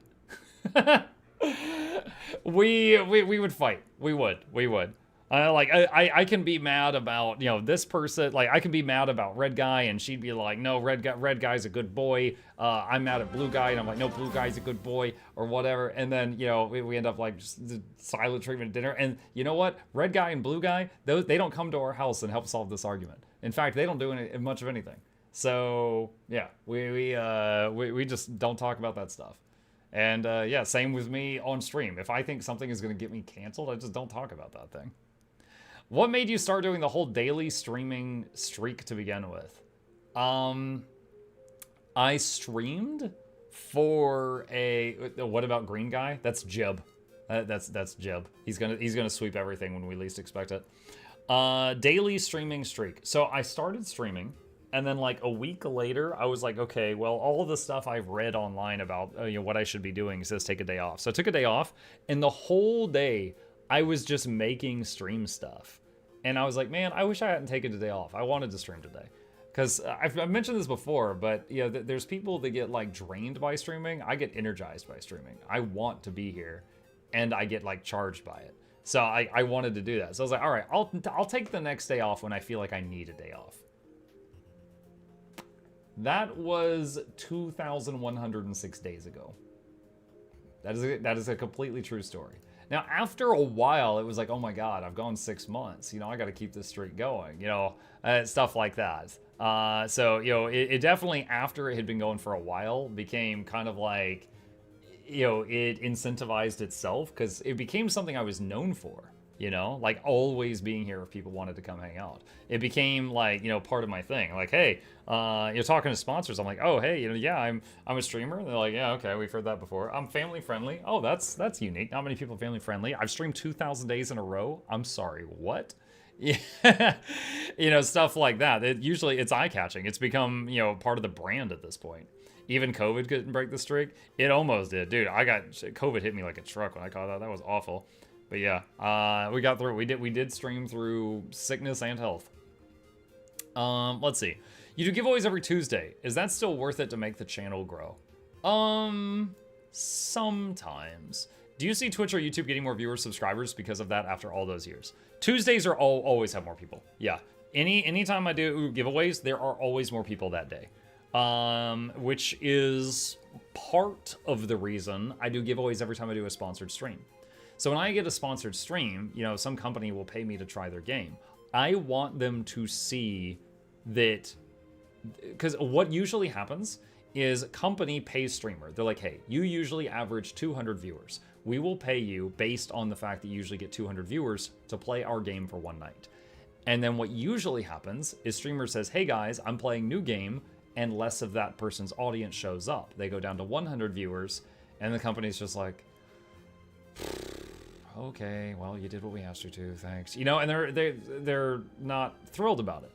Our community is one of the few where I totally bribe them. I'm like, guys, I'm gonna take a chunk of what I earned today and use it for giveaways and gift cards if you stop by tonight. So the company is happy because their numbers are usually better than what they paid for. I'm happy because, you know, people are there, and also I'm getting paid to play the game that day. And most of my audience is happy because we're doing giveaways and they get to see a new game. So it absolutely drives more people to show up on the day of the giveaway. Does it help the channels grow overall? A little. So for every, I'm going to make up numbers here, but it might be like for every 10 new follows I get, we might get one new reoccurring viewer. And it's the same thing on Twitter. Like the giveaway, here, I'll leave a link it in the chat right now. The giveaway on Twitter that is 2,000 gems. I give 2,000 gems away that ArenaNet gives me on Twitter every month. And it's like, follow, retweet. I get a lot of likes through those. And then those people retweet it, and it goes out to their friends, and the greedy ones retweet it again, and it just very slowly grows from there. And I just do that once a month, and it helps Twitter growth slowly chug along. That Mesmer skill bar looks awful like the Druid one. Is that new? No, we're taking it. We just played Mesmer for almost 3 hours, and now we're just doing like a Q&A session. So yes, I do. Anytime I do a giveaway, I do see some growth. It is still worth doing. But also, you know, we all, you know, giveaways every week. Please take a seat is just part of the this thing now. So I try to make sure we do that at least one a week. Mucky doing good? Yeah, Star, we are. Yeah, Caps Lock, if you want to see the Mesmer gameplay, just rewind the stream a bit. We just did like 3 hours of it. Opinions on Pistol Willbender. I haven't played that. I have no opinion on that. Any new technology that you would look into incorporating in this stream to make the quality better? Like the Twitch beta for the AV1 encoder or the other things. If the encoder works well, I might swap over to it. Other than that, I don't currently have my eye on any like big technological upgrades right now. Maybe if I could get a smart chat GPT to write my scripts, but someone as a joke asked chat GPT to write a guide. They said, as written by Mukluk, the Guild Wars 2 streamer, make a guide for making obsidian armor. And it was so trash. I'm like, yeah, I think I'm still going to be making my own guides for a long time. Long time. I confirmed in the new area that you only need the edge. Nice. As a brand new player, what am I missing out by only getting the older expansions and not the newest? Let's see. You might be missing out on the Wizard's Vault. I'm not sure if you don't have access to this or not. The Soto had a lot of features, but didn't have any new mounts. So if you've got the older expansions, you've got access to all the mounts and stuff like that. The elite specs are in the older expansions. Honestly, you've got a lot of the stuff. It's like you don't have the newest story, but you've got all like the stuff that I would say really important. Weapon mastery is in the new expansion that allows, like, if you're on a druid, you can use a main hand dagger, which is usually restricted to soul beasts. You know, so weapon mastery is in Secrets of the Obscure or Soto. So that's nice. Nikolai says, not a question, but hope you read it so more people hear it. I wish ANET would reword Alack and Quick. They are technically correct, but normal Alack is actually 20% effective cooldown reduction. Chrono is 33%, and Quick is 33% effective faster cast, and not 50% because maths. And many people don't realize. Yeah, it happens. Okay, let's go back. Oh shoot, where's my Discord? There it is. With analytics tools like Twitch Tracker and other websites, what data do you use to see if you're doing a good job? What stats do you look for, like viewers per hour, viewers gained per stream, etc.? So things I'll look for is, let's say I'm considering playing the new DLC, the new expansion for some game.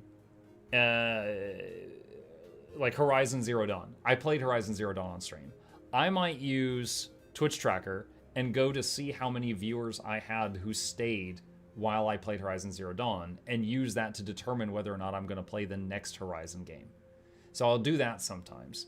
Also, you know, I like to keep an eye on my follower count, which you could see on Twitch Tracker. Like, you gained 1 this day, you gained none, you lost 3. And you can see, I feel like as long as I'm not, like, bleeding followers, you know? Like, each day you lose some, you lose some, you lose some. I feel like I'm doing okay. But, like, it's crazy because, like, sometimes, like, in a week, my follower count won't change at all. And then this Tuesday, where we had like 1,000 average viewers because the new Guild Wars 2 patch, I gained like 200 followers. But there are many days when, you know, I don't gain any, but I feel like I'm doing okay as long as I'm not like losing each day. Most YouTubers or Twitch streamers that I see that are like suffering, they're basically like kind of, you know, they've fallen off. They're like losing a bunch each day because they changed what they were doing or their formula or something like that. Let's see. You've talked previously about going corporate for benefits or something and to properly employ your wife, if I recall. No. We were talking about, oh God, what was it? It wasn't going corporate. It was something we were talking about doing with, like, you know, Mukluk Productions to make it better for taxes. That's all. It was something that was going to help us on in LLC. I think that was it. We were discussing like an LLC because of like tax reasons, not to like hire my wife. How's that going? Still considering discuss not happening already happened months ago. No, it was just like we got to a step that was a major pain and just kind of dragging our feet, honestly. That's it. It just got to a point where we got to an awful step where we're dragging our feet. Opinion on Pistol Willbender, it's very overtuned. I quite think you'll have fun with it, but just a reminder, keep Symbol of Ignition up alongside F1. Noted, okay.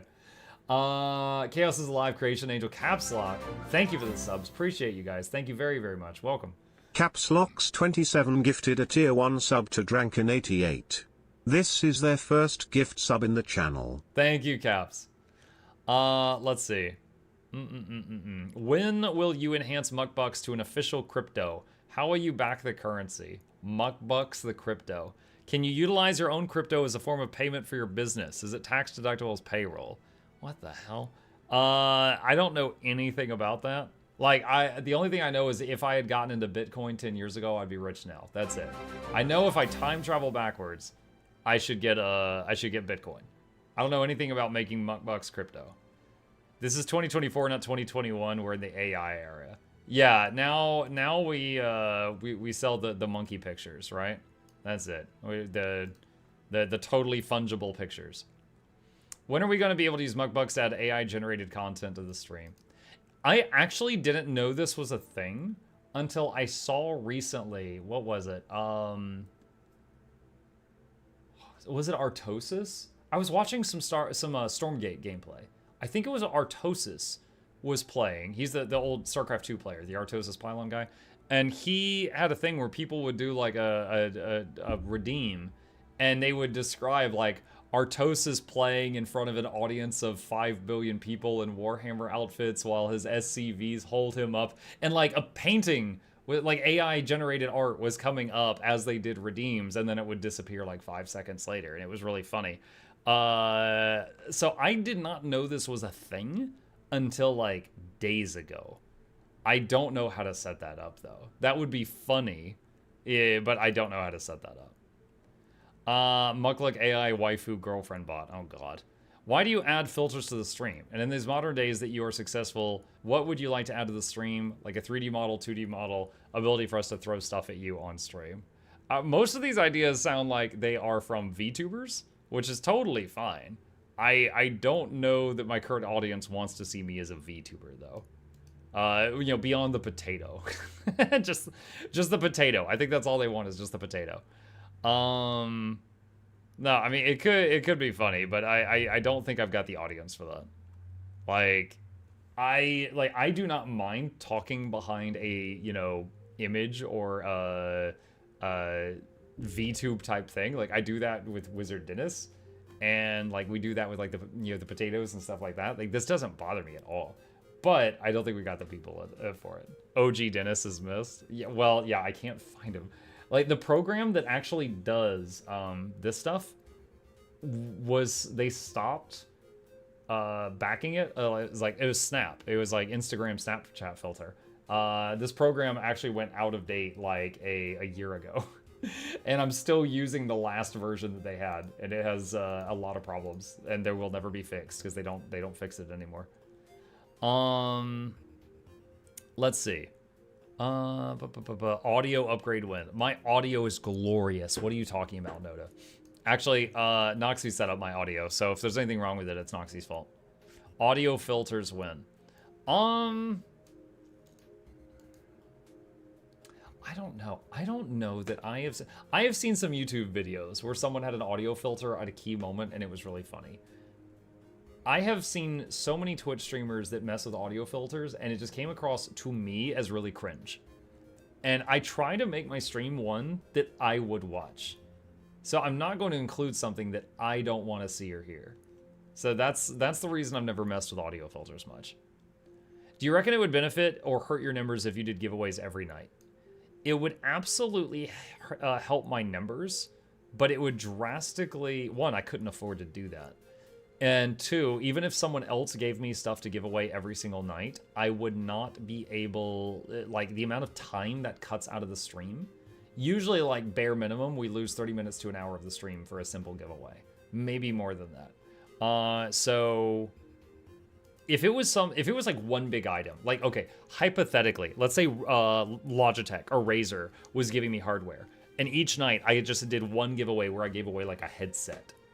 That would not take as much time.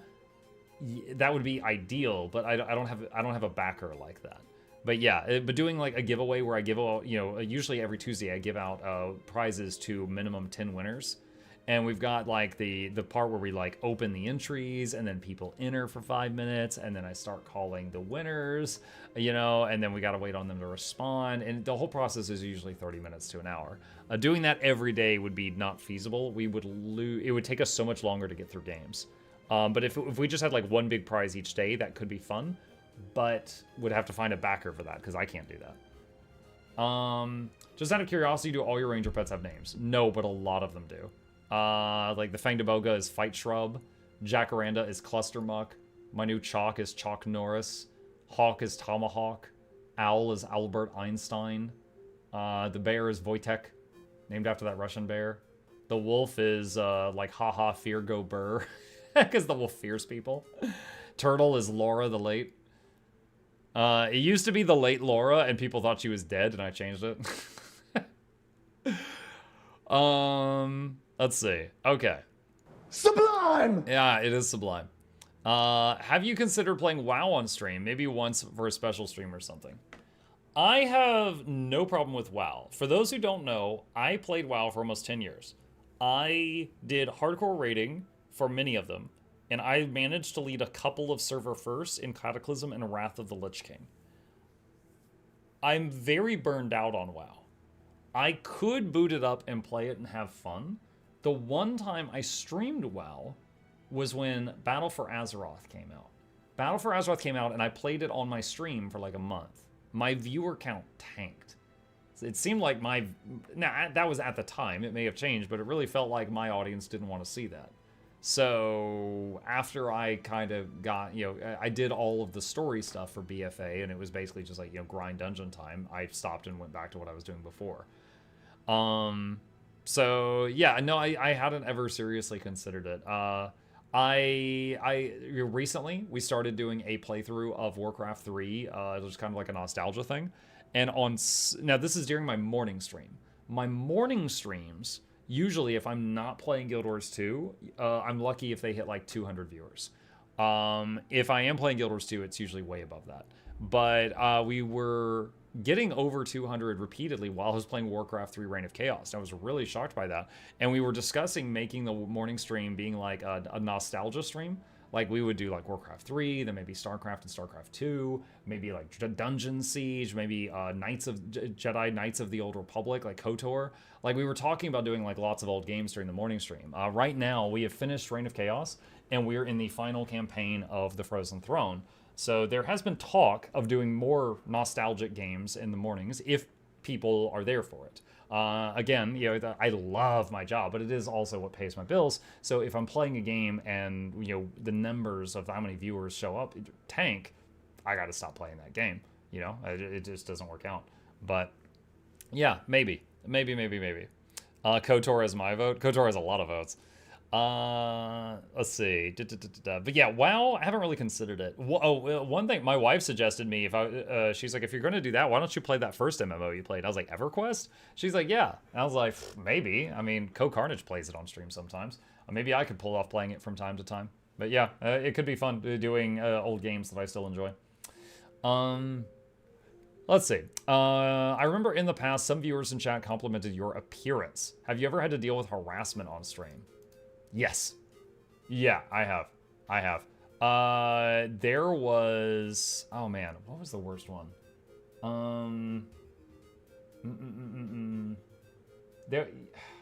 I hesitate to even say this because it was so bad. I'm afraid it's going to, like, change the mood of the stream. So let me just say hard yes. Hard yes. Yeah. Like, there was one time my kid came in. And he leaned in to give me a hug goodnight, and someone in chat said some like really vile stuff about my son. I was literally hugging my kid, and I just went like click click, and I banned it.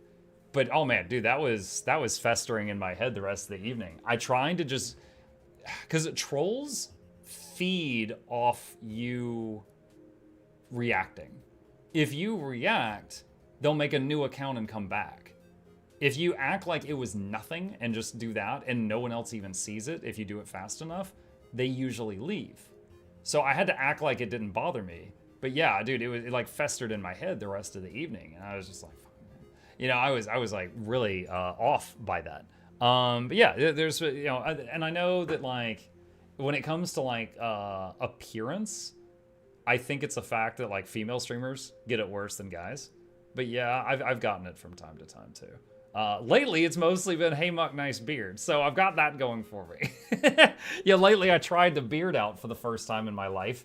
And I've been getting lots of nice things about that. So yeah, that's been doing wonders for my self-esteem. We got a core memory up there with that.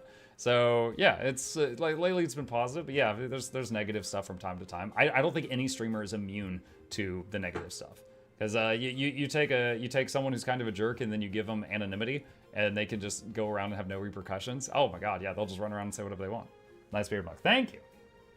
Do you think there are good times or dates to stream certain games?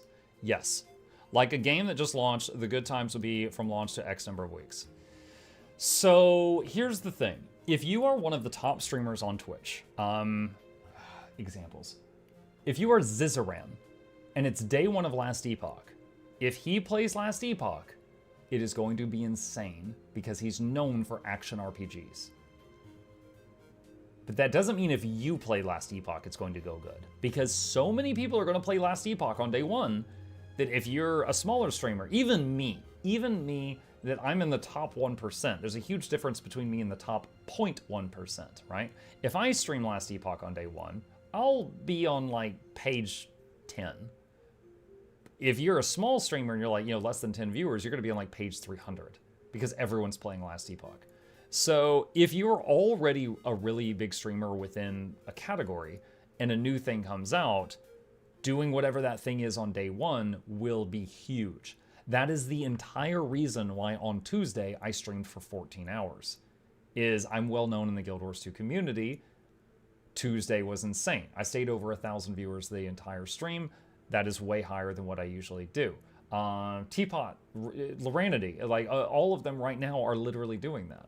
You know, I had to take a break this morning because after 48 hours of almost just nothing but Guild Wars 2 and sleep, I had to take a break and I played some Warcraft. And then I'm back to it tonight. I've been recharged, you know, I just needed to step away for a minute. But yeah, if you are big in a category and there's a new thing in that category, and the category, I don't just mean like Guild Wars 2, I mean like action RPGs or whatever. you will have a really big day on those times. But if you're a smaller streamer, it may be better to do something else, honestly. Because if you've got 10 viewers and you play Last Epoch on day 1, you will be on like page 300 on Twitch.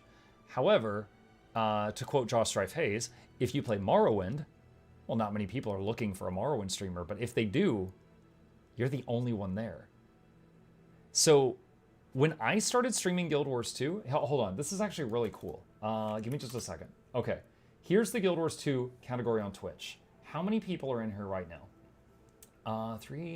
Let's see, 3, 6, 9, 12, 15, 18, 21, 24, 27, 30, 33, 36, 39, 42, almost 50. There's almost 50 in here. When I started streaming Guild Wars 2 and giving it a shot, there was usually like 6. Teapot plus 5. There was usually 5 to 6 people in here streaming it. So when I started streaming it, at that time, it was a game that not many people were streaming. And so if someone wanted to watch Guild Wars 2, I was one of the only options. Haha, gotcha, you were trapped, you were stuck with me. So honestly, if you can find, and it's difficult finding a game in that like golden spot where it's a game that some people want to watch, but there's also not many people making content for it. But if you can find one, especially if you're passionate about it, that's the ticket. Not the biggest game, you know? Like there's so many streamers that they just, maybe they do Pokemon Red Nuzlocke. They're playing the same game for 20 years, but they're really good at it and they're really passionate about it. People feed off that. So yeah, that was a lot, but that's my answer to that question. In terms of ad revenue, where is best to have viewers for the stream? Twitch with poor non-targeted ads or YouTube? It is so similar. I would prefer my viewers pick whatever works for them. For those that do not know, we are currently live on Twitch, and I am also currently live on YouTube. I am streaming to both right now. Hello to all of you. So I like that my viewers can choose which one they want to watch. For example, if you've been a Twitch sub for a long time, you probably have a lot of emotes. You can use those on Twitch. Lots of people love the emotes. I myself love the animated emotes that we recently got access to. We made the dancing snail. We've got the dancing guy, the bongo. Those are all new. I paid some artists to make those because I love them. And, the YouTube side, in my opinion, much better player. If I need to pause the stream, get up, go to the restroom, make a sandwich, come back, I can hit play and pick up where I left off, and then I could even turn up the speed to like 1.5 times, and it will catch back up to live, and then I'm back with everybody else. I think the player is better on YouTube. On Twitch, I think the overall experience is nicer for me because of like the stuff around the player. But it depends. Now, I would rather people choose which one they like to watch the most. Like if someone has been a long-time Twitch viewer, like Shugo, and then I was like, oh, Muck's on YouTube now, I'm going over there, I like it more. Great, that's fine. As far as like ad revenue, the ad revenue from YouTube and the ad revenue from Twitch is, for when I'm live, is extremely similar. However, once it has been recorded and it's in the past tense, again, I'd rather you watch whichever one you prefer. But if you truly didn't care and you truly wanted to watch the one that helped me the most, the YouTube VODs are a little better. A little. The YouTube VODs are a little better. So like that's why we save the YouTube VODs, and also that's why everything is nice and orderly on Mukluk Plays. So like if you want to be like, okay, I want to watch Muck play Visage, God help me. I want to watch Mukluk play Visage and scream a lot. But he played that on 20 different days. Well, all the footage is together in a playlist called Visage on Mukluk Plays. So you just go to Mukluk Plays, go to playlist, go to any game you want to watch me play, and it's all nice and orderly. All the footage from all the different days is taken together and put in one place. So, that is there for anybody who wants it. And while I'm talking about it, I'm just going to link both my YouTube channels. The first one has all the edited stuff that y'all know me for, guides, stuff like that. The second one is Mukluk Plays, which has a playlist for every game I do on stream for people who like to binge watch. How do you get those things you're typing in chat? You would be a subscriber to the channel. Yeah, there are some emotes that you can get for like doing the what is it, like the Mukbucks currency for free, but in general they are something that you get for subscribing to a channel, which is you pay like $5 for a month and you get some different things such as the emotes. Crimson Spud, Moonlight Potato. Hey, thank you, Grizzly. Welcome. On YouTube memberships get you some emotes over there, but they are a little limited, and because of that, I made the YouTube memberships cheaper. I still get the same 70-30 cut, so like it's like $5 on Twitch, and I get $3.50. It's $1 on YouTube, and I get 70 cents. It's the same cut because I felt like that was fair, because the YouTube experience stuff hasn't quite caught up to the Twitch stuff, so I made it. I slashed the price over there. Better TTV also has emotes. Yes, that is, for the new folks, that is a Chrome extension you can download that lets you see emotes in the chat and stuff like that. Like for example, if you don't have the Chrome extension, like say you know Craigasm, like this is a global Twitch emote, which means anyone can use this. Seems good. That's a global Twitch emote. Anyone can use that, stuff like that. That is a global emote, stuff like that. Yada yada yada yada. You get the idea. Okay. So yeah. Okay. I think I've answered this question. Side note, I can't find the sheet link anymore, but this would be an interesting game for Muk to play, very puzzly. Baba Is You. You know, I've never played this. You're not the first to suggest it to me. I think some other people have suggested it to me as well. That channel doesn't exist anymore. I think we still have the Game Rec spreadsheet. So game recommendation was a thing that we had set up where people could put games they want to see me play onto a spreadsheet. And anytime I needed an idea for a game to play, I would visit that spreadsheet. Now, I might go weeks without needing an idea for a game to play because I'm like, oh yeah, no, I'm booked solid right now. But anytime I needed an idea of something to play, I would go to that sheet and play stuff from there. So that's what that was. I think Jackals was actually helping upkeep that. But recently, you know, I've been really into what was it? Last Epoch, Guild Wars 2, Deep Rock Galactic Survivor, Against the Storm, stuff like that. So I felt like I had a full plate. I haven't had to visit that spreadsheet in a time.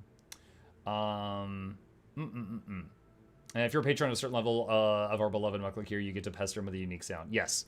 Patrons of Penthouse or higher can get access to a sound bot that they can each play one sound anytime they want per stream and interrupt it and try to spook us or do something funny or things like that. Am I reading that right? Did you lose a bet? Yeah, reading what? What's up, Snowshill? Muk win the Slime Rancher playthrough. I don't know. I do own a copy, apparently, but I checked Epic. I have a copy, so I must have gotten it for free on Epic at some point. Let's see. When will you change your set to something that you can expose all the cool stuff that companies send you by mail?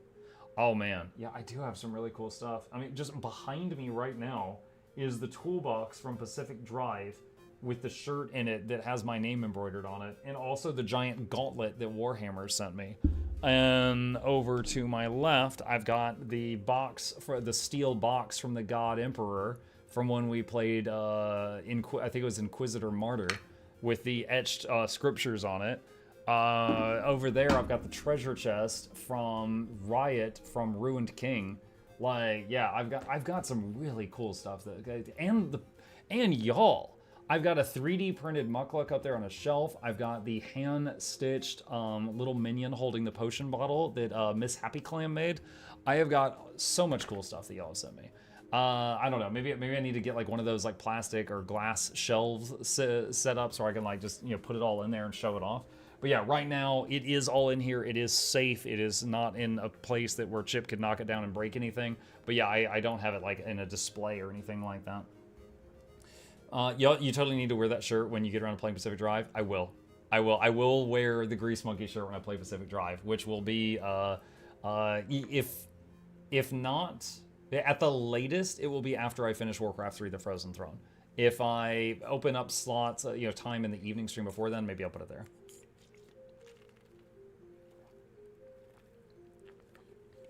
Banana says, put a painted green shelf and cat bed for Chip to sit on so it looks like he's floating behind you.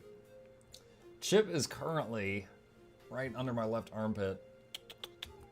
What's that? Is on the middle level of his tower right now. The pole that holds his tower up is a scratching post, so he is currently attacking that right now. The vicious beast.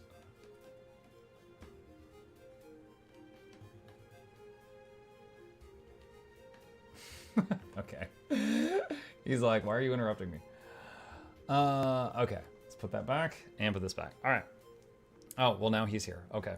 And yes, that blanket was freshly laundered, so it probably needs a lot of kneading. All right. When we so he say your room back wall painted green. Don't mind floating props. Yeah.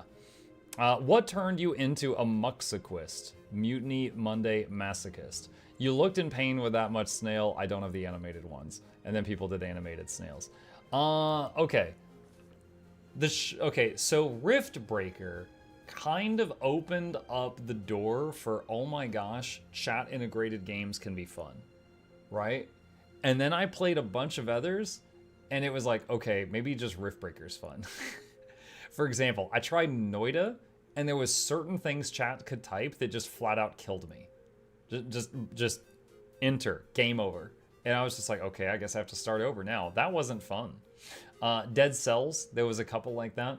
Like when someone would get control of the potion bird, but then they would refuse to heal me, and then I would just die. There was it wasn't that bad for Dead Cells. If someone took control of the bird and they sabotaged me, it was really bad because it ruined it for everybody. But yeah, there was a few games with Twitch integration that were good. There was others, like, I love Against the Storm. I recently got into Against the Storm. I did a review video for it if y'all hadn't seen it. And since then, I have played 130 hours. It is a really freaking good game. However, the chat integration for it, it's way too heavy. Oh, Dungeon Defenders was another one. Chat got the ability to make bosses invisible. I could never tell when I needed to dodge or parry or anything. I just kept dying. I couldn't see the boss. I just kept dying. So I was like, this is awful. Like, there was no counterplay to it at all. Cult of the Lamb was a good one. That was a good one because there was counterplay when y'all would do bad things. Y'all would poison the villagers. I could choose to end my run early, go back to fix it and then cure them, or continue on the run, and I would know that I would lose people to the poison. I had a choice to make. But the Monday thing stemmed from both this integration is good, like it is savage, but if I'm good enough, I can handle it. And I really love playing the Riftbreaker. It's a really, really fun game. It stays in like my top 3 to top 5 games for the year constantly. Like, I really enjoy it. And I'm really looking forward to their next update where they're adding even more to the game. Let's see. Benchy says, I like money. I do usually make a little bit more on Monday. No, it's not severe. There are some outliers, but I usually make a little bit more on Mondays because of the you guys can do a sub and then choose a disaster like a tornado and stuff like that. So, oh yeah, sure, that's nice too, but it's not drastic. It's not like anything insane. How would you react in case of the snails or meteor users from Twitch gets to check the channel that they receive so many subs? Wait, how would you react in case any of the snails or meteor users? Does that mean the people that like bought a meteor or a snail gets to check the channel that they receive so many subs? Okay, I don't understand this question. With some drama about the streamer who said streaming 9 hours is a hard job, did you ever get tired of streaming? That's not even what happened. Oh my god, are we going over that? Okay. Okay, love him or hate him, here's what happened. I saw the clip. Hassan, who is a big streamer, does a lot of political stuff on the platform, he said that streaming drains your social battery. And if he streamed for 9 hours, he did not want to go out with other people and do something social. That's what he said. And then he said the same thing happens if you work in retail. If you work in retail or your customer service all day, it drains your social battery. And he said, but if I was working like construction, that doesn't drain my social battery. I could go out for like beers afterward or something like that. That's what he said. He didn't say streaming is a hard job, blah, blah, blah, blah, okay? So look, I'm not a huge Hassan fan, but credit where credit is due. That's what the clip said. And a lot of people, like Dextero and like or Dexerto or whatever, a lot of people took it out of context and took like a cropped version of the clip and made it look really bad and it blew up. It was stupid. However, My thoughts on it. Okay, here's the deal, guys. Right now, I stream 65 hours a week. I stream every evening for 5 hours. And on the weekdays, I stream for 4 hours in the morning. Okay, I think that's, I think that's 65 hours. Is it 55? Hold on. Is that 55 hours? Math.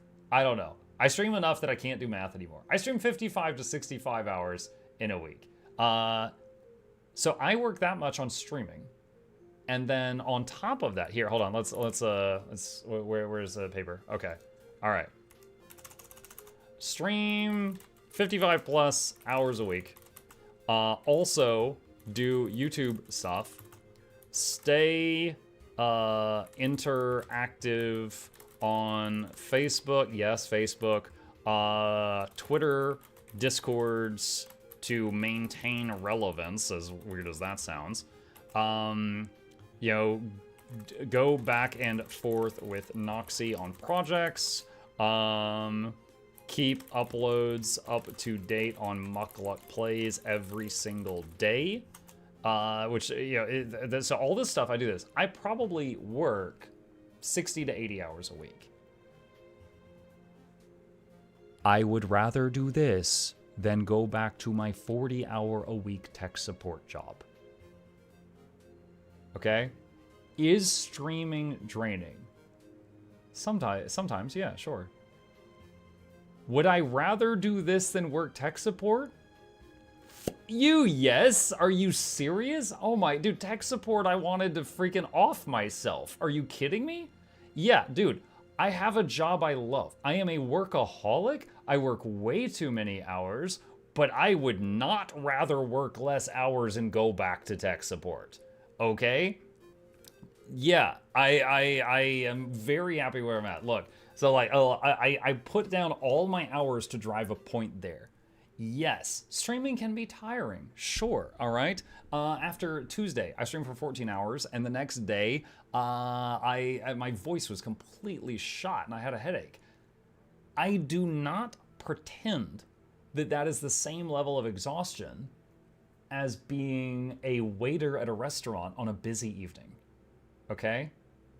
Right? Now, is it difficult to be entertaining for 14 hours? Yeah, that's why I crack jokes and I jingle keys in front of the camera. And I'm like, yo, Chip, keep an eye on him. I gotta run to the bathroom. You know, I try to be amusing, stuff like that. I do not even pretend to be like, oh man, I've got it worse than a waiter or customer service. Because no, because the thing is, I don't want to go do that. So I know I'm happier where I'm at, even though I'm working more hours, okay? So yeah, there's my answer to that. I work more hours, I work more time. Like, dude, I work 2,000 days in a row. You guys have vacations? I don't take a weekend. I don't take a Saturday. I love my job so much. I haven't taken a weekend, a day off, or a sick day, or a holiday in 5 years. That's how much I love what I do. The people that work the front lines in customer service have it way worse than I do because I am so happy to keep doing this. Let's see. Has it gone to a point that you just wish to end the stream on a non-sick day? No. Or that you felt like you don't want to stream for some reason? So I've mentioned this before. I feel like with streaming, and let's see. Okay, streaming. I feel it's similar to introverts versus extroverts. Let's pretending everyone who streams wants to stream. Okay? Some will stream and love it, but get drained and need to recharge after and have time to themselves. Maybe they put on sweatpants and eat straight out of the ice cream tub. Whatever, right? It's like an introvert that just had an evening out with friends that the extroverts dragged them out on. They need to recharge. Other streamers, like me, get charged by streaming and never take a day off and feel bad when they don't stream, all right? What was that? Hold on, we got some noise here. Miss Dance, thank you for the raid. Welcome. Mukluk Douglas for thought to be original. Desk on the fourth. This is Jonathan Levels the third. What was you and yours to the lamp? Of joy, stay entertainment on the way. Crank at the speakers. Don't touch the speakers. Giveaways every week. Please take a seat, but you'll only need the edge. Welcome. Thank you, Miss Dance, for the raid. I really appreciate that. We're in the middle of a Q&A type thing right now. All right. So, have you ever felt like you didn't want to stream? No. I have had days where I came home, I had a bad day, and streamed, and I felt better about my day after, okay? That's how it works for me. It will not work like that for everybody. I've had days where I hated a game, okay? Yesterday, I did one PvP match, and this morning, during Twitch drops, during a time where Guild Wars 2 would have probably earned me a few $100s, even if I didn't get a single sub this morning, because I would have had so many viewers and ad revenue and stuff, I was like, I cannot play Guild Wars 2 this morning. The one game of PvP I played last night broke me. I was like, there is so many, oh my god. Ugh. It was so bad. Chat, it was like so many glaring issues that have been in the game for like 3 years were thrust in my face. And I was just like, I can't even right now. I can't even look at this right now. So this morning I was like, I'm going to play Warcraft 3. Nostalgia. Let's go. So I sacrificed money for sanity this morning. I knowingly made that trade. Okay. And it was fine. I took a break. I took a step away. I recharged. I came back tonight. I was ready and I had a blast playing tonight. It was exactly what I needed to do. But yeah, I have had times where I have gotten sick of a game. I have never had a time where I got sick of streaming. Okay. As far as sick days, I will say on sick days when we already had the streak going for years, I have pushed myself on some of them to do like a 1 hour or like a 30-minute stream and be like, hey guys, the streak's still going. Mukluk ASMR, yeah. Okay, I'm gonna go die now, bye. I have pushed myself to do that much just to keep the streak going, so I could still say I streamed every day, and then I went and like died on the sofa. Okay, like that has happened, but that's as far as I took it. Okay, Shugo, how do you feel by finally having something that is clearly a reference to you inside Guild Wars 2? And I think that is for the legendary armor, right? No. Okay, first of all, it is awesome. It is awesome that it's there. There's two things there. There is the weekly convergence says, hope you enjoy your stay. Cryptus hordes are on the way. And a ArenaNet dev told me that was a reference to my hope you enjoy your stay. Entertainment's on the way. And then please take a seat, but you'll only need the edge is a reference to the end of my intro that says giveaways every week. Please take a seat, but you'll only need the edge, like the edge of your seat. So I've got two abstract things there. I do think they're awesome. I do think they're awesome. If that's what I get, I think that's neat. It's kind of like a little nod from the developers. Most players will see those and have no idea. They will have no idea. Like for example, though, for those of you who don't know, hold on, I'm in Mistlock right now. Let me show you something. Deroyer, see this? This was a player. This was a guy who made a lot of videos about fractals before I ever made my first guide about this game. Like he retired before I ever started playing, and he became a merchant that sells fractal stuff. There is also Dolphy, who made if you ever looked up a guide for like anything from like Heart of Thorns or Path of Fire, Dolphy is what comes up. Dolphy is a boss in the one of the fractals, the fractal where you turn into a char. She's Siege Master Dolphy is the first boss, so she's killing people. So I will say, I think the ones who have the coolest thing in the game are the ones who have like a character in the game. However, there's so many that have nothing. I think it is absolutely awesome that Essence of Luck, or if it wasn't them, then whoever it was, put in some little like, nod to me. And Loranity. Loranity has an achievement in there that says something about like, this is almost as crazy as jumping up the Mad King Clock's tower backwards, which she did last Halloween. So that was a reference to her. So I think that is really cool. Does Teapot have anything? Yes. There is in the PvP lobby, in the special town there that you can only go to if you have a really high rank, there is a teapot. And if you click it, it gives you a stack of might.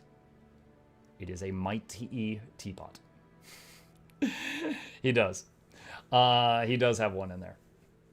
But yeah, also, you know, another one that I love, like my favorite references, like for example, Wooden Potatoes has the Maguma Burl, which has his old YouTube icon.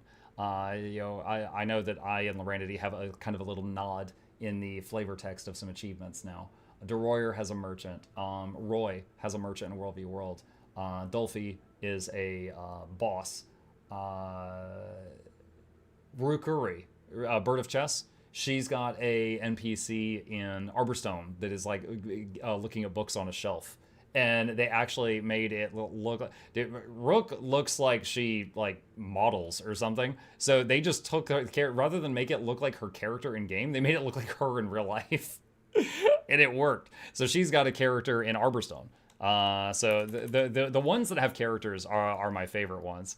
And I think Dolphy's my favorite among those, just because she's like busting heads. But yeah, the Dolphy the Gatekeeper. Oh yeah. I mean, what would be the dream though? What would be the dream? Like, imagine if anytime someone types something in a newbie zone with a question mark, a really annoying Asura with a wizard hat comes charging up to them and is like, "I've got a guide for this." And people are like, "Who is this guy?" It would be like the guy that the fan in Oblivion that has like the freaking hair and he's like following you around and you're like, "Leave me alone." That would be my dream character. And if you click him, he sells potatoes and zucchinis. The adoring fan, yeah, that'd be me. The adoring Mukluk, giving everybody guides like little pamphlets. Okay, let's see. Mucky's even got a website. He does. All right, where were we? So yeah, it had no relation to legendary armor. No, there was a convergence one and a sit on the edge of a cliff one. How is the schedule looking for next month with all the new games releases currently? There's one project that's very hush-hush. So I can't say anything on that. There is, let's see, March 22nd, Dragon's Dogma 2. There is, what was the other stuff? I want to play Pacific Drive as soon as possible. Still getting to that. Can you give a hint? No, I actually can't. I would lose if I even gave you a hint. I could lose it. So no. And it may nothing happen, but if I said anything that would lead you to understand what it was, it would sabotage it. Something in Soda seems to work for my character. All wizards have pointy hats. Yeah. How is Heelmez Mr. Luck? It was fantastic. I actually really liked it. Like it did a lot very well. The only thing it didn't do well was like reviving. Okay, let's see. The overarching schedule, I know Muck isn't known for planning because he doesn't go outside or even know what day of the week it is. What class are you willing to try and get in Dragon's Dogma 2? I've already got my eye on the class. It was like a Mesmer, but he had like a brazier and it made smoke and he would like make illusions out of the smoke. And he was like I think it was the Trickster was what it was called. That looked the most fun to me. That one looked the most fun to me. When your daylight savings time will end, stream gets so late at night, I miss most of AC Odyssey stream because of 1 hour shift. Metsuni says next Sunday. Have you considered giving The Last of Us another attempt on PC? The one, let's see, wait, hold on, what? Oh, Essence of Luck is here. I'm not usually making NPCs, but if it happened, I'll make sure it's not that one human he has. Oh my god. Dude, imagine, okay, Essence, there is someone, I don't know who it is, who has a character named Buff Luck Airson. And they have a male Norn with that huge freaking mustache. And other than that, he's dressed in my guy's outfit. Like the wizard hat, the rascal trench coat, like the whole thing. But his name is Buff Luck Airson. So that's an example of what not to do. Don't do me dirty like that. Do not do that.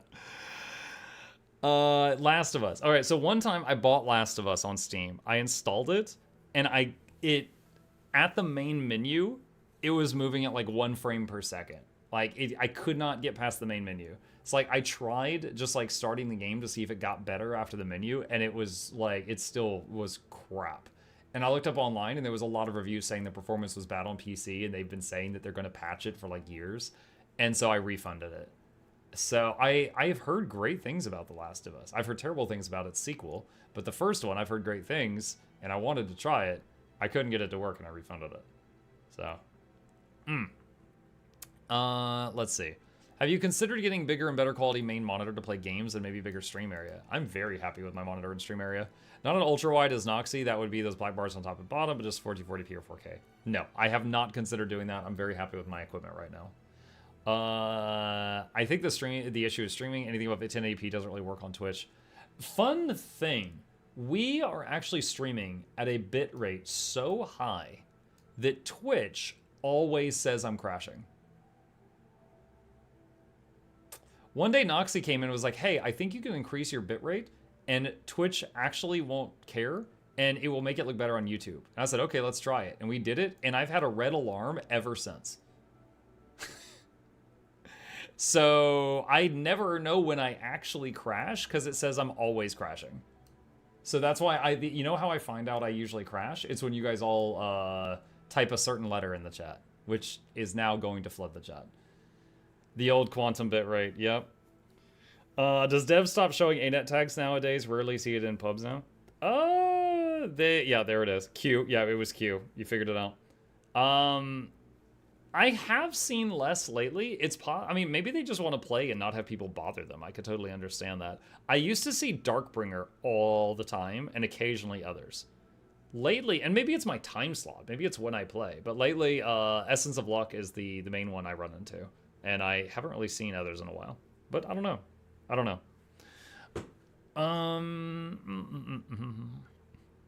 Also, don't think there's any GPU that has enough power to play games at 4K these to save time.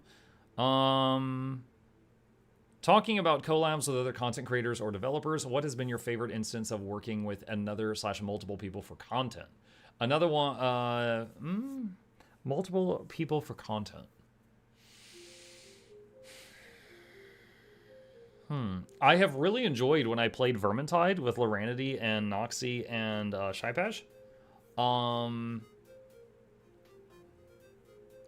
I haven't done a lot. I really do not like when I am beholden to someone else's pace. Like if I'm playing a game and they want me to speed up, or if they get too slow and I want them to hurry up. I hate that, you know? That's why when Baldur's Gate 3, people asked me if I was going to play it multiplayer, and I was like, no, because that'll add 100 hours to it. One of us will always be waiting on the other one. And that's not even talking about scheduling. Well, he hates his mods. No, I love it. Flute, I love raiding with you. We would not have the legends of things like you eating panda bears if it wasn't for our raids together. Those are some clutch moments, and we were going at a pretty good pace. But some of the other stuff is like I do, you know, for example, Enshrouded. You could play Enshrouded multiplayer, but I said I want to play it on my own because I want to go at my pace. You know, stuff like that. Yeah, tree buckets. Hey, Flute was a good sniper with that tree bucket. Let's see. Another one. With all the Shugo games you played of late, is all the Shugo games. I played some. Is there a game that you have been recommended from someone other than Shugo that made you look the other way? Oh, I mean, well, just earlier I got gifted a game from Eternal called Secrets of Grindia. I don't know if I should play this or not. It looks very old. So yeah, I might try that, but I'm not sure. I'm not sure. Games other than Shugo made you look the other way. Yeah, tons of them. Like, dude, there's a game on Steam where you seduce Hitler. I've had people try to gift me that, and I'm like, what the no. I don't even want to accept this to have it in my library. And I'm like, return, return, return, return. No, I don't need this in my life. Are you kidding? Yeah, absolutely. There's been games where I've said no and run away. Wait, what? Yeah, careful. It's a rated R game, and you fill in the blanks yourself. Chip has left the bakery. Oh, thanks. Let's see. Another one. With all the oh, no, I just read that. I'll get timed out for this one for sure. Thoughts on Jackal's recent chaotic approach to modding?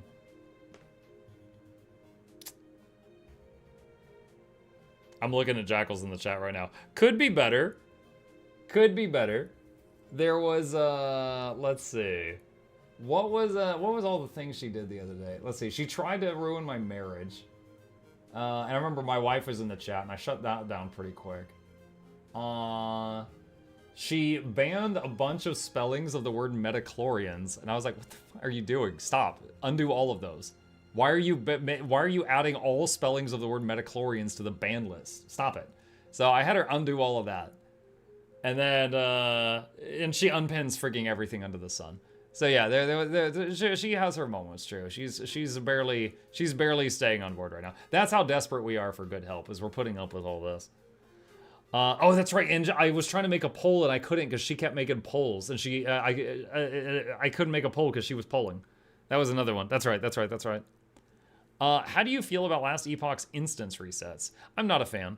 For anyone who doesn't know, in Last Epoch, if you're like fighting monsters, you clear the monsters, you make a town portal, go to town and sell your loot, come back to the town portal, they've all respawned and they're surrounding the portal. And you're like, ah! So yeah, I wish that didn't happen. Not a fan of that. What would you like the Riftbreaker to add to Twitch integration to enhance your experience? Oh, easy answer. If when you guys gifted a sub, you could include a word like earthquake and it just did it. And I didn't have to like pause the game and do it myself. It's great that we have the option, even though I'm doing it all on manual right now, right? If we could automate that process somehow, that would be huge. That would be really huge. If you guys could just gift a sub and, just type the word like tornado or something, that would be so good. I would love that so much. Or you could do a vote. Like, Nogdog has gifted a sub. Would you like to A, vote on tornado, B, break his knees, C, whatever. Like, if it just somehow did a prompt on its own, I think that'd be awesome. Is it possible to make a tool the mods could use? Not that would integrate with Twitch and the Riftbreaker. Like, Riftbreaker could integrate with Twitch. I don't think you could make a third party that could talk to both. Do you think Guild Wars 2 covers most fantasy classes and roles? What would you say is missing, if any? A ranged spellcaster? Someone who shoots fireballs from 5 feet away, 10 feet away? Because all the elementalists have to get in there and like punch with fire hands. Whip. Oh yeah, there's tons of like a spear user, a bard each. Yeah, a whip. There's all kinds of various weapons that aren't a two-handed axe. There's tons of various weapons. As far as fantasy roles, most fantasy roles are covered. Bard, yeah, Bard's not in there. Yeah, a barehanded monk. Yeah, like a martial artist. That's not in there. A dominatrix. We have human females. That's covered. Might I request the ad, please? Today at 10:28 p.m. This was an hour shipping on this one.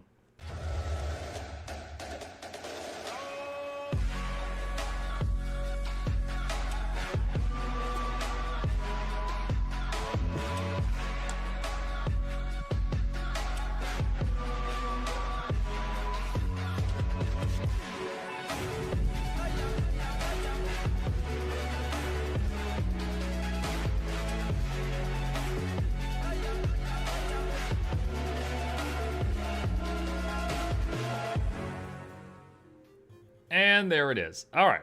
Pancakes or waffles? I will happily eat both of those. Put both of those in my face. What multiplayer games do you have your eye on playing? Presumably with Noxxi, Laura Shy, or Trusted Co-streamers. When the... Oh, God. What is the recent game that... My brain's not working. What is the recent game that came out with, like, democracy? Someone will immediately say it, so I'm just waiting a minute for the delay.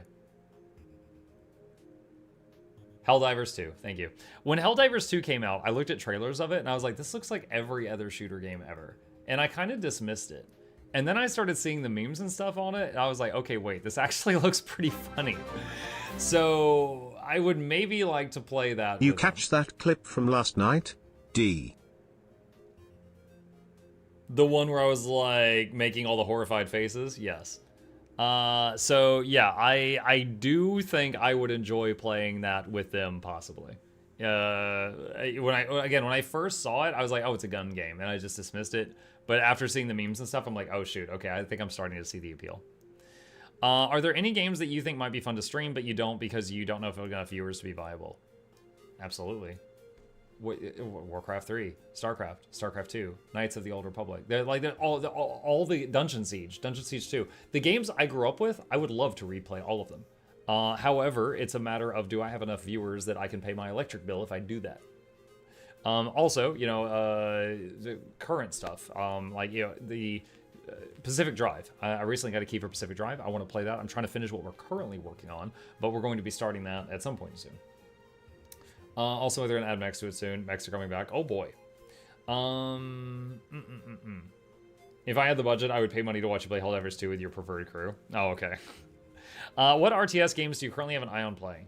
RTS games? Okay. If we're like, I've already mentioned a lot of older RTS games I'd like to play. Heck, I got Dawn of War when it was on a Steam sale. I just haven't done it yet.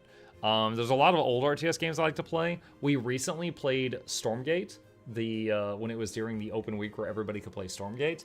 I don't know if it's going to replace StarCraft 2 or not, but it is looking really hype. As far as new games, I'm also interested in playing Beyond All Reason, which is the spiritual successor to Total Annihilation and Supreme Commander. That's another one that I'm interested in. Industrial Annihilation also looked really good. I don't know if this counts as RTS, but I am also interested in playing Frostpunk 2. That is another one. Is there any upcoming MMORPG that you think has a possibility of unseating Guild Wars 2 as your main game? I have over 100 guides made in this game. I don't think I could ever invest in another game more than I've invested in this one. However, just because of the fact that it has 64 classes, I am probably going to try Ashes of Creation. What is this? Just because of that, I'm probably going to try Ashes of Creation. We'll see what happens. Is there any upcoming MMO? Oh, I already read that. Which Wise game are you going to play? What does this mean? Google. YS game. It's like an anime game? It's a series. Okay, I don't know anything about this, so I don't have an answer for this question. I think we've talked about a Wise game in the past, but yeah, I don't know the game, so I don't have one that I'm saying I'm going to play. Helldivers 2 is a lot of fun, but you have to be with friends. Yeah, not surprised. Muck, I have a guide for that. New players. May I request the other ad, please? This one?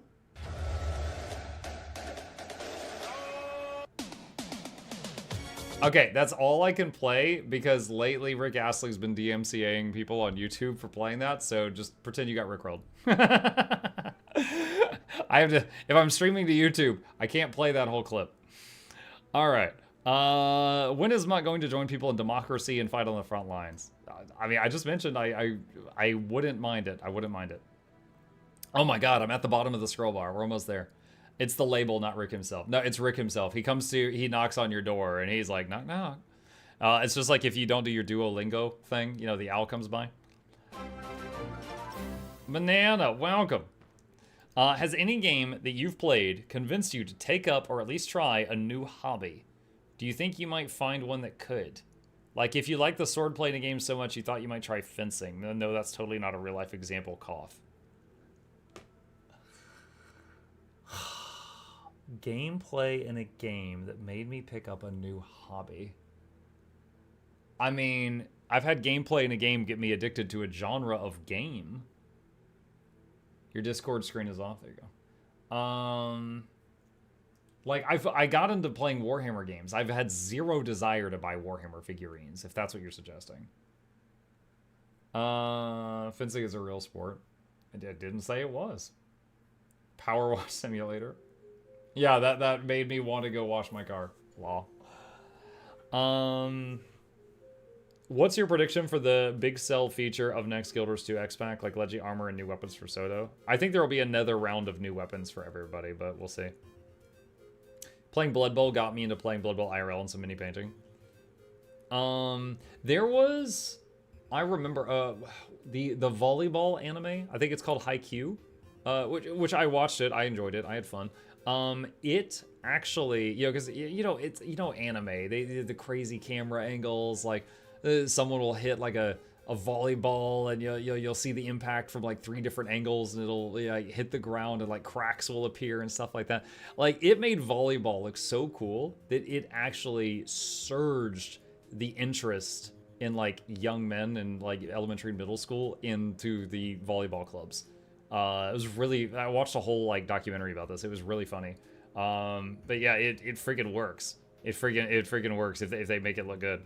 But yeah, no, I've never had a game like be about an activity that I can think of that made me then go do that activity. Like, I played Magic the Gathering computer games, but I was already hooked on the Magic the Gathering card game. Like, it wasn't like the video game got me into the card game. Windshark says, now that Cassiano has been unbanned, how do you think it will impact the in-fame economy considering he got to keep the dupe items? Wait, what? Hey, Essence of Luck, I don't know if you're still here, but there was a known hacker named Cassiano that was banned years and years ago because he had like 500 billion gold in his inventory. And apparently the ban just came off and he still has the billions of gold. If you're still here, you might want to write that down. Check on that on Monday. I'm not really sure what happened there. No, that is a very real story. For those that don't know, Cassiano was on stream. He was streaming, and he accidentally showed his bank, and he had like stacks and stacks and stacks and stacks of Con-Er infusion. And there was only supposed to be like 100 of them on the entire server, and he had stacks of them. He revealed by accident he was duping, and he had millions of gold in fake infusions. And they banned him. And now the rumor is that his account has become unbanned, and he still has all those duplicated items. So I'm just letting you know, you might want to pass that along to whoever needs to know. If it's just a rumor, great. Okay, good. But it's going around like crazy right now. There you go. I have let my official source at ArenaNet know about the problem, chat. Consider it handled. Actually, no, just consider it no longer my my responsibility. You know, I also did a bug report today in the best way I know how, which is to just tweet about it. I don't know if you guys have seen, but Bladesworn Gunsaber 4 Cyclone Trigger now fires blue dudes. Yeah. This skill hits 5 nearby enemies with bullets, and you can see the bullet right here. But for some reason, in front of the bullets are blue dudes. So when you fire this at someone, they see, you know, a blue guy like this come flying at them. Yeah, you shoot the blue man group anytime that you use Cyclone Trigger. Muck, do you prefer a game with polyvalent classes? I don't know what that means. Or specific gameplay classes? Define polyvalent. Having a valence of 3 or more. Alright, let's try the second definition. Having a property of counteracting several related poisons or affording immunity against different strains of the microorganism. Boy, what the hell did you ask me? Polyvalent classes or specific gameplay classes. Okay, do it again. I'll read your next attempt. I've ejected so many blue dudes tonight. No. Okay, hold on. Did we finish this? Also, boyfriend dungeon for next year's Valentine's Day. Maybe. Okay. All right. I have finished the Discord questions from the High Society.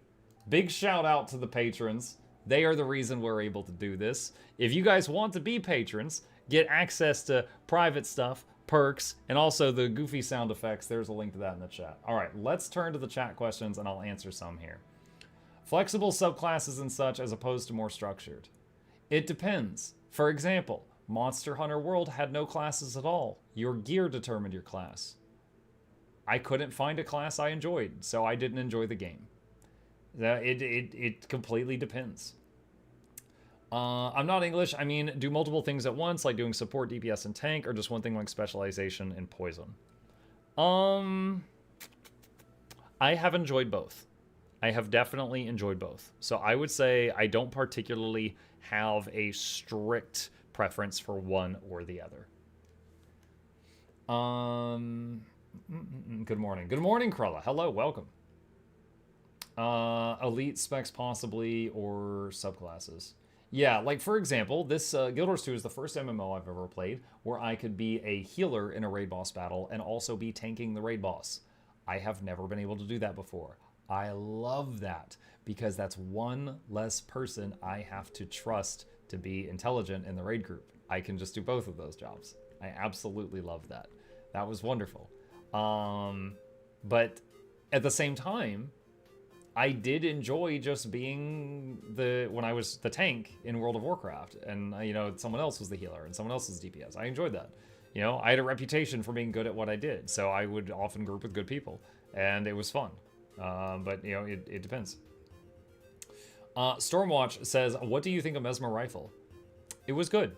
I would say, as a standalone kit, it is a good weapon, but Chrono is really good.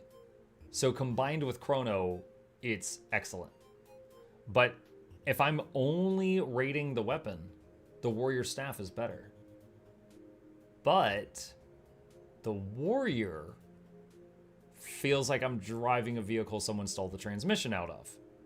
It is clunky. I played it for like 2 hours and I'm like, how does this have so many issues? What the heck? So I loved the Warrior's staff weapon, but the main problem with it was it came with the Warrior. The Chrono gun is good, and it's delivered to you by like the finest of butlers, which for some reason that's the Chrono in this metaphor. I don't know, just go with it. How do I get that world boss countdown? You mean this? This is in Blish HUD, and there is a link to Blish in the chat right now.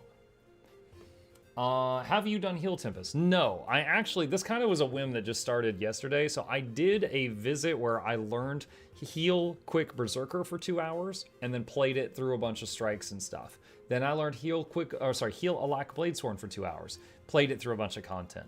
Then today I learned Heal Quick and Alak Chrono with rifle, and played it through a bunch of 22 months of entertainment. Thank you, Muck. You're very welcome, Sleepwalker. Thank you for the support. Tomorrow, or the next time I stream Guild Wars 2, if it's not tomorrow, I will be learning Herald Scepter support. And I will then share my thoughts on that. So I think what this is going to be is I'm just going to visit every support I don't main for a day and see what I think. Because I would say I'm an experienced support player, but I'm visiting the classes I don't usually play.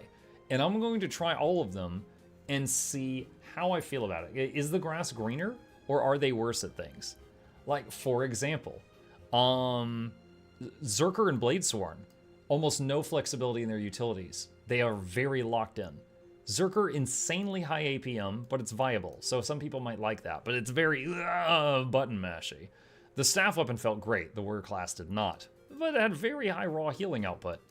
Bladesworn, after you Dragon Slash, it forces you into the Gunblade weapon, and you are basically in a weapon that doesn't help support at all for like 5 seconds.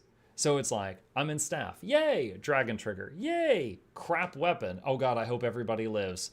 Staff, yay, Dragon Trigger, yay, crap weapon, oh god, I hope they live. So a third of the time it's like you're trapped in Gunblade jail, and you're just like, man, this doesn't help, you know? So that felt stupid. Like, it's like, after the Dragon Trigger, put me back in the staff weapon. I don't want this thing. So, all right, hated, let's see. There's a very tiny buff called Soldier's Focus that's on your bar, and you have to watch for it. Like, it's down here. You have to watch for this buff to appear down here, and then react to it. And then in a strike, I might have two complete things full of buffs. It's cumbersome. And honestly, I'm having the same thing. Druid Mace, or Ranger Mace, the new Ranger Mace has a buff called Nature's Strength. Funny enough, Nature's Strength, you see how it's got a blue and white icon? You can see it on this tooltip. It's near the top right now. When it has a white number written on it, it's almost impossible to read. But during the beta, it had that placeholder graphic of like the purple man. It was easier to read during the beta. because it was a purple icon with white text on it. Now it's a blue and white icon with white text. So yeah, the same thing, and then Untamed has it too. Untamed has a little tiny icon down there they have to stare at constantly. So I hated staring at that. That part of Bladesworn felt awful. If Bladesworn uses the staff, it doesn't have access to Warhorn. If it doesn't have access to Warhorn, it doesn't provide Vigor Swiftness, so it gives 2 less boons than Zerker. You know, stuff like that. So I'm basically taking notes, and then at the very end, I'll basically be like, okay, I tried all the classes, here's how I feel about them. Stuff like that. Sometimes buffs go even behind the map. Yeah, I've seen that. It's not common, but yeah, it does. Will you look at Dauntless? Maybe? I mean, yeah, I can look at it at some point. Goes to test Bladesworn. It does. Gun Saber 4 fires the blue guy, cackles. I told you. If you Gun Saber 4 a group of people, it fires blue dudes right now. Boom says, hey Muck, I'm from Australia, and thus I typically have 300 to 450 ping. I love my Mesmer, and I would like to try support. It would be my first support role in Guild Wars 2, and I'm worried latency would bar me from performing role properly. Is that a worry valid you feel? Boom, I think it's fair to ask. I will say PvE support is much easier than PvP support, because in PvE, if you learn the fight, you know what's going to happen. Like, this boss will do X in 5 seconds. This boss will do Y when it gets to 90% health. So you can, like, start casting the heal or the condition cleanse or whatever before the boss even starts firing the bullet at you. So I think you absolutely could, but it would take practice. And keep in mind, you can go into the testing room in the Aerodrome in Lion's Arch, and there is a room there where you can turn on an agony field and just stand in it, and it hurts, and you try to survive to test your healing. And you can spawn a golem in it if you're a class that needs something to beat on while you're testing it. So you could try that in there. I like how Untamed does a visual cue for which is Unleashed and the icon itself, though. Yeah, the thing with Untamed, though, is you're constantly... this is 100% true. When I am playing Untamed, and I am doing this, and I am doing this ability, my group stands in circles much more than usual. Especially if here, hold on a second. I'm gonna do ... Both of those.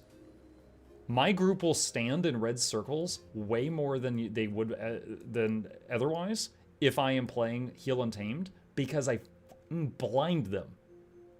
I got green snot layers in the sky and green snot layers on the ground. And if I double staff ambush, I have double green snot layers on the ground and the third green snot layer in the air above it. Like, there are times it makes it impossible for them to see things. So I hate this. Like, gameplay, it's fun. I wish I could turn all this off. Just give me a circle and that's it. Like, it's too dang much. Respect to the artist that made it, but it needs an opacity slider or something. We got to be able to turn that crap down. But it absolutely blinds my teammates, and I see them play worse as a part of it. So that is a huge thing. When did you start playing Guild Wars 2? Agrius, I started playing Guild Wars 2 soon after it came out. I had played Guild Wars 1, and I was like, oh, there's a Guild Wars 2 on the shelf. I bought, like, I have the disc and stuff. So I played it for a few months. I got to max level, and I got bored. And then I moved on to some other game. And then 5 years later, a friend was like, hey, Heart of Thorns and Path of Fires come out. I think you would like this. And I tried it again, and then I got hooked. That time I got hooked. So I've played it very regularly. Just wrongs between us. The thing is it would have to be a default. If they made an option to turn down other people's snot fields, but it's not default, most people won't have it on, and they will still play poorly. They honestly, they just need to adjust the graphic of that ability. It is really cool, but it is too much. Hi guys, hey Barry, how you doing? I started watching you on your 98th consecutive day streaming, and you kept the streak, and if so, what number are we on? Irath, I am on 2,106. So we are nearing 6 years live without missing a day. Yes. Josui, thank you so much for the Prime sub. I really appreciate that. Welcome. Welcome, welcome, welcome. Michael Douglas, me, Reginald Esquire the fourth. This is Johnson. It's the third. Because you, Josui, to the lap. I'll be joining our scene to demons on the way. Crank at the speakers. Don't touch the speakers. Giveaways every week. Please take a seat. We shall only need the edge. Yeah, and also hide ally effect isn't enough because I want to not see the snot myself. I want to not see it myself. Okay. Any other questions? Any other questions? Dance break? Sure. Okay. Break time. Thirsty.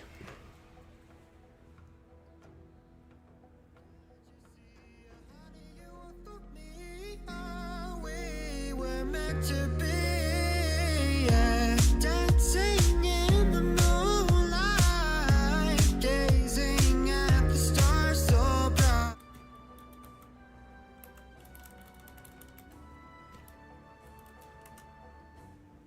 Get up on the floor, dancing all night long. Get up on the floor, dancing in the break of dawn. Get up on the floor, dancing in the break of dawn. Get up on dancing is what to do. Dance is when I think of you. Dance is what plays my soul. Dance is what makes me whole. Dancing is what to do. Dance is when I think of you. Dance is what plays my soul. Dance is what makes me whole. Okay, usually I don't mind the spam, but I'm afraid Flute has made all the questions that were in the chat before the, yeah, she did. Every single question that was in the chat before the dance break, she just made them all scroll off. Damn it. If you asked a question, please click in the chat and hit the up button, and then you can hit enter and re-enter the question. Flute deleted all. Oh, okay. I did see one that is still in my memory from Agris that said, if I played every day, how long would it take to get where you are? Odd question. So here's the thing. I have full Leggy gear. Leggy gear is the same stats as Ascended gear. It's just more flexible. Ascended gear, full Ascended gear, I feel like a week, maybe a month if you were casual. You could get full Ascended, you know? But if you were trying to get full legendary gear on light armor, medium armor, heavy armor, all relics, all accessories, rings, amulet, backpack, weapons, over a year of gameplay. That's a lot of big projects. It's enough to keep you invested in the game, like keep you busy in the game for quite some time, which I think is a good thing. That means there's a lot of gameplay ahead of you to enjoy. I have the mod screen open that has older chat when we repost it. No, it's fine. At least if mods are viewing in mod mode, they could replay, repost questions. What was your aha moment when you stuck with Guild Wars 2? I don't know. I think, okay, so one, the thing that got me back into playing this game was a freaking video from Wooden Potatoes called the Million Minion Reaper build. And it showed a Reaper that had hundreds of pets. And I was like, oh my god, they brought the Diablo 2 Necro to Guild Wars 2. I'm going back. Turns out it was a bug. It lasted like a day, and they got rid of it before I even started playing. But that video, you guys would not have get to the point raid guides if not for that video lying to me and getting me to come back and play this game again. So I came back and played it again, and then I don't know, for some reason, I fell in love with the game for different reasons. I will say one of the things I thought was amazing is I could tank and heal at the same time. I honestly, the number one thing I love about this is the combat system. Like, it's so dang fluid. It feels so good to play this. Like, going back, and when I briefly tried Final Fantasy XIV, and I was like, target, hold still to cast spells. Frostbolt. Frostbolt. Check my mana, Frostbolt. But, dude, I was like, oh my god, this feels archaic. I'm sure it gets better at higher level, but holy crap, having to hold still to cast spells, having to watch my mana bar, like, just after playing Guild Wars 2, like, I can't go back to that much. It's like, bleh. Minion Negro was the video that got me into Guild Wars 2 as well. Yeah. So, the combat system, like, they can release stuff that's less popular, Dragon Response missions, and I still love it because I'm playing a class I love.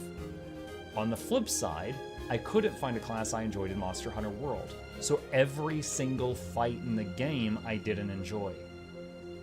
In this game, I have found gameplay I enjoy no matter what story or boss they throw at me, so I'm in.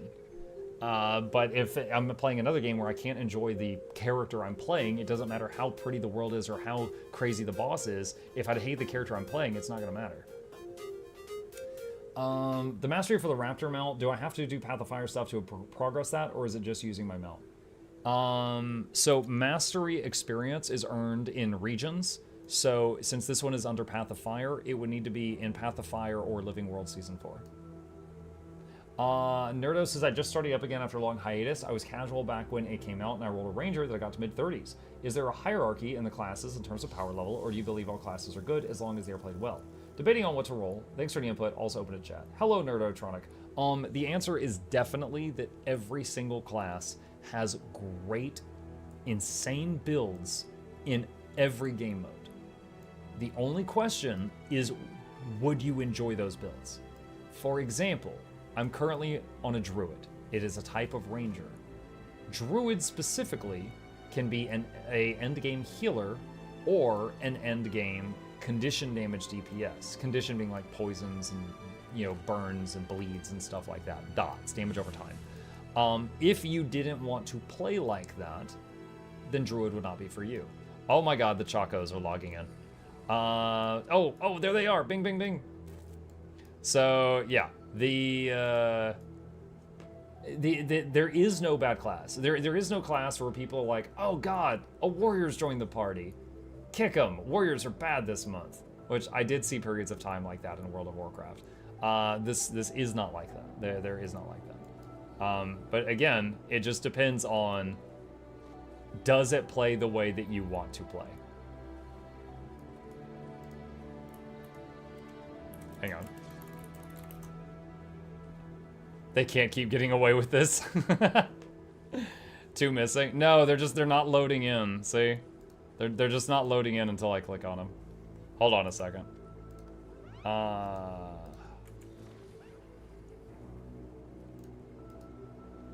now they look out of sync because I loaded them in at a weird time. Blessed by the Chacos, yeah. Okay, let's see. I got a full Cinder Gear in a couple days due to the Wizard's Vault. Oh, that's right, the Wizard's Vault is an additional way to get Cinder Gear. I come back to Guild Wars 2. I can't seem to pick a class or playstyle, and when I do find a class I like, I can't get into the game and stay on for more than like an hour at a time. How do you continue? KS, I would say, in terms of MMOs, I think Guild Wars 2 is the kindest to your time. Because if I go, for example, I had a max level character that I played for years with max level gear in World of Warcraft. If I go back to it, I will have to level up a bunch. I will have to grind new gear, like starting fresh. I'll have to relearn so much about it. In this game, and some people hate this, if you go AFK for 6 months and come back, your character is just as powerful as it was before. But if... Chaco. But if you need that carrot dangling on a stick in front of you, you may not like that. You know, it depends on the person. So this is a game where you can step away and come back if you lead a busy life and still keep progressing. Have you seen the gameplay on PSO2? It might be something that interests you, Phantasy Star Online 2. I don't think I have, no. Maybe somebody who tries to think you only mullied this game, let me shoot blue dudes at people, and in years there will be a famous streamer sharing the story of how they started playing. For shooting the blue dudes at people. Mark, I think you like tanking and healing is just you were Stockholmed into being this responsible one by being the main tank back in WoW. Cothern, possibly, but I will say, okay, I will say for real, I like doing a role that I'm the one in charge of that role. Like, I am the healer. I am the tank. I am the debuffer. I am the one who slows the boss down. I am the one who speeds the group up. Whatever. Just a unique role. I do not want to be DPS number 17. That is Stormtrooper energy. I'm not okay with that. I want to do something that I'm the only one there in charge of that thing. It makes me feel useful, and that's what does it for me. It doesn't matter what the role is. For example, EverQuest had a class called Enchanter. There is nothing like it in this game except maybe boon support. Enchanter had some of the best buffs and debuffs. They could speed up your allies, think quickness, and slow down enemies. Think the slow debuff, but permanent. And so much other cool stuff. They did not bring much DPS to a group, but every group loved having one. I loved that role. I loved tanking, I loved healing, I liked being the enchanter, stuff like that. That was great. But yeah, it's just a unique role. I like being in charge of a unique task and being like, we won, and I was absolutely a part of it because of this thing. I've been falling in love with other classes now, and it's good to know what each class can do in PvP. It's been fun learning. Yes, absolutely. Great to know. I'll go with what fits my style. At the end of the day, it's all about having fun. Absolutely. I got hooked on this game's combat style. I click all my skills I know, and not having a ton of skills on 3,000 bars helps so much, as well as action tab targeting hybrid combat style. These low intensity builds also help me a lot. Thanks for that. Oh, you're very welcome. And I'm not the only one that's made low intensity build guides. If you you enjoy those and you have not seen one that really fits you, I'm just one guy. I can only make so many videos. There are some that were made by other people as well. Muck, can we see you PvP Scrapper again? I don't know that I'm going to do that anytime soon. However, the Mukluk Plays channel has a playlist of all of my best PvP games, and there's a lot of Scrapper ones in there if you are interested in that. These are the blue dudes I remember. No. Still can't find the Blish module for world bosses. Okay, just a second. I will try to find it for you. Just a moment. Chat shorts, clears tracker, distance rings. No, event table. I'm pretty sure... Oh wait, it's either event table or it's event and metas observer. Displays upcoming metas and events and gives you the option to subscribe to. I think it might be events and meta observer. I think it's this one right here.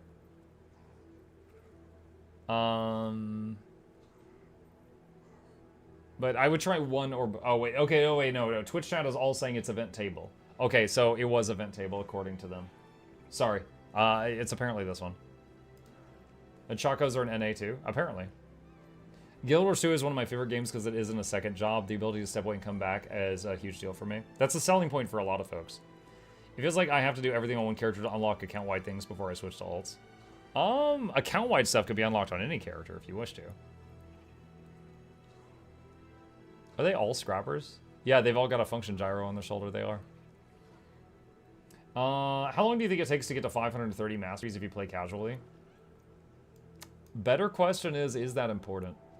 Like, for example, in Icebrood Saga, they had a set of masteries for these things called Raven Locks, and they never used them again.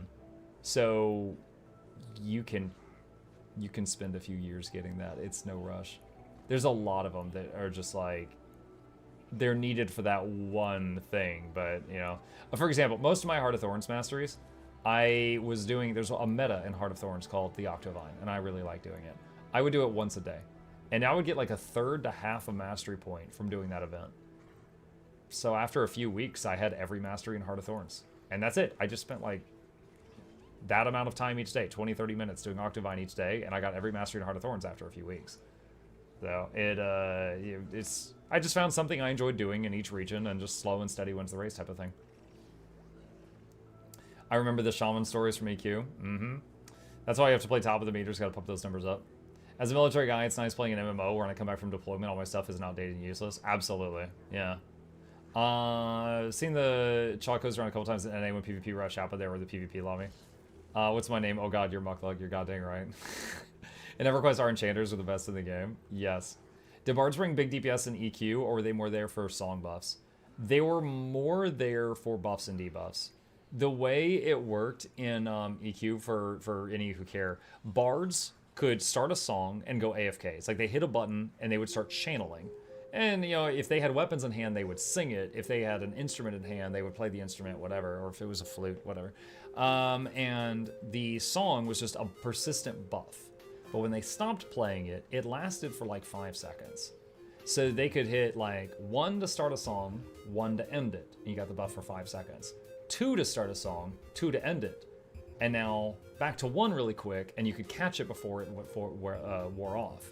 And if you wanted to get really carpal tunnel, you could go 1 1 2 2 3 3 4 4 1 1 2 2 3 3 4 4 1 1 2 2 3 3 4 4, and you could keep up 4 buffs at a time, for example. But you were just constantly doing this. So usually bards at the end of the night were like, oh my god, And they made it easier later on, but that was the period of time that I played in. And that was called twisting, was twisting songs together. So they basically had this massive selection of songs that did buffs or debuffs, like all kinds of things, from stunning enemies to snaring enemies to charming an enemy to fight for you for a time to buffing allies to the strongest run speed buff in the game, yada yada yada.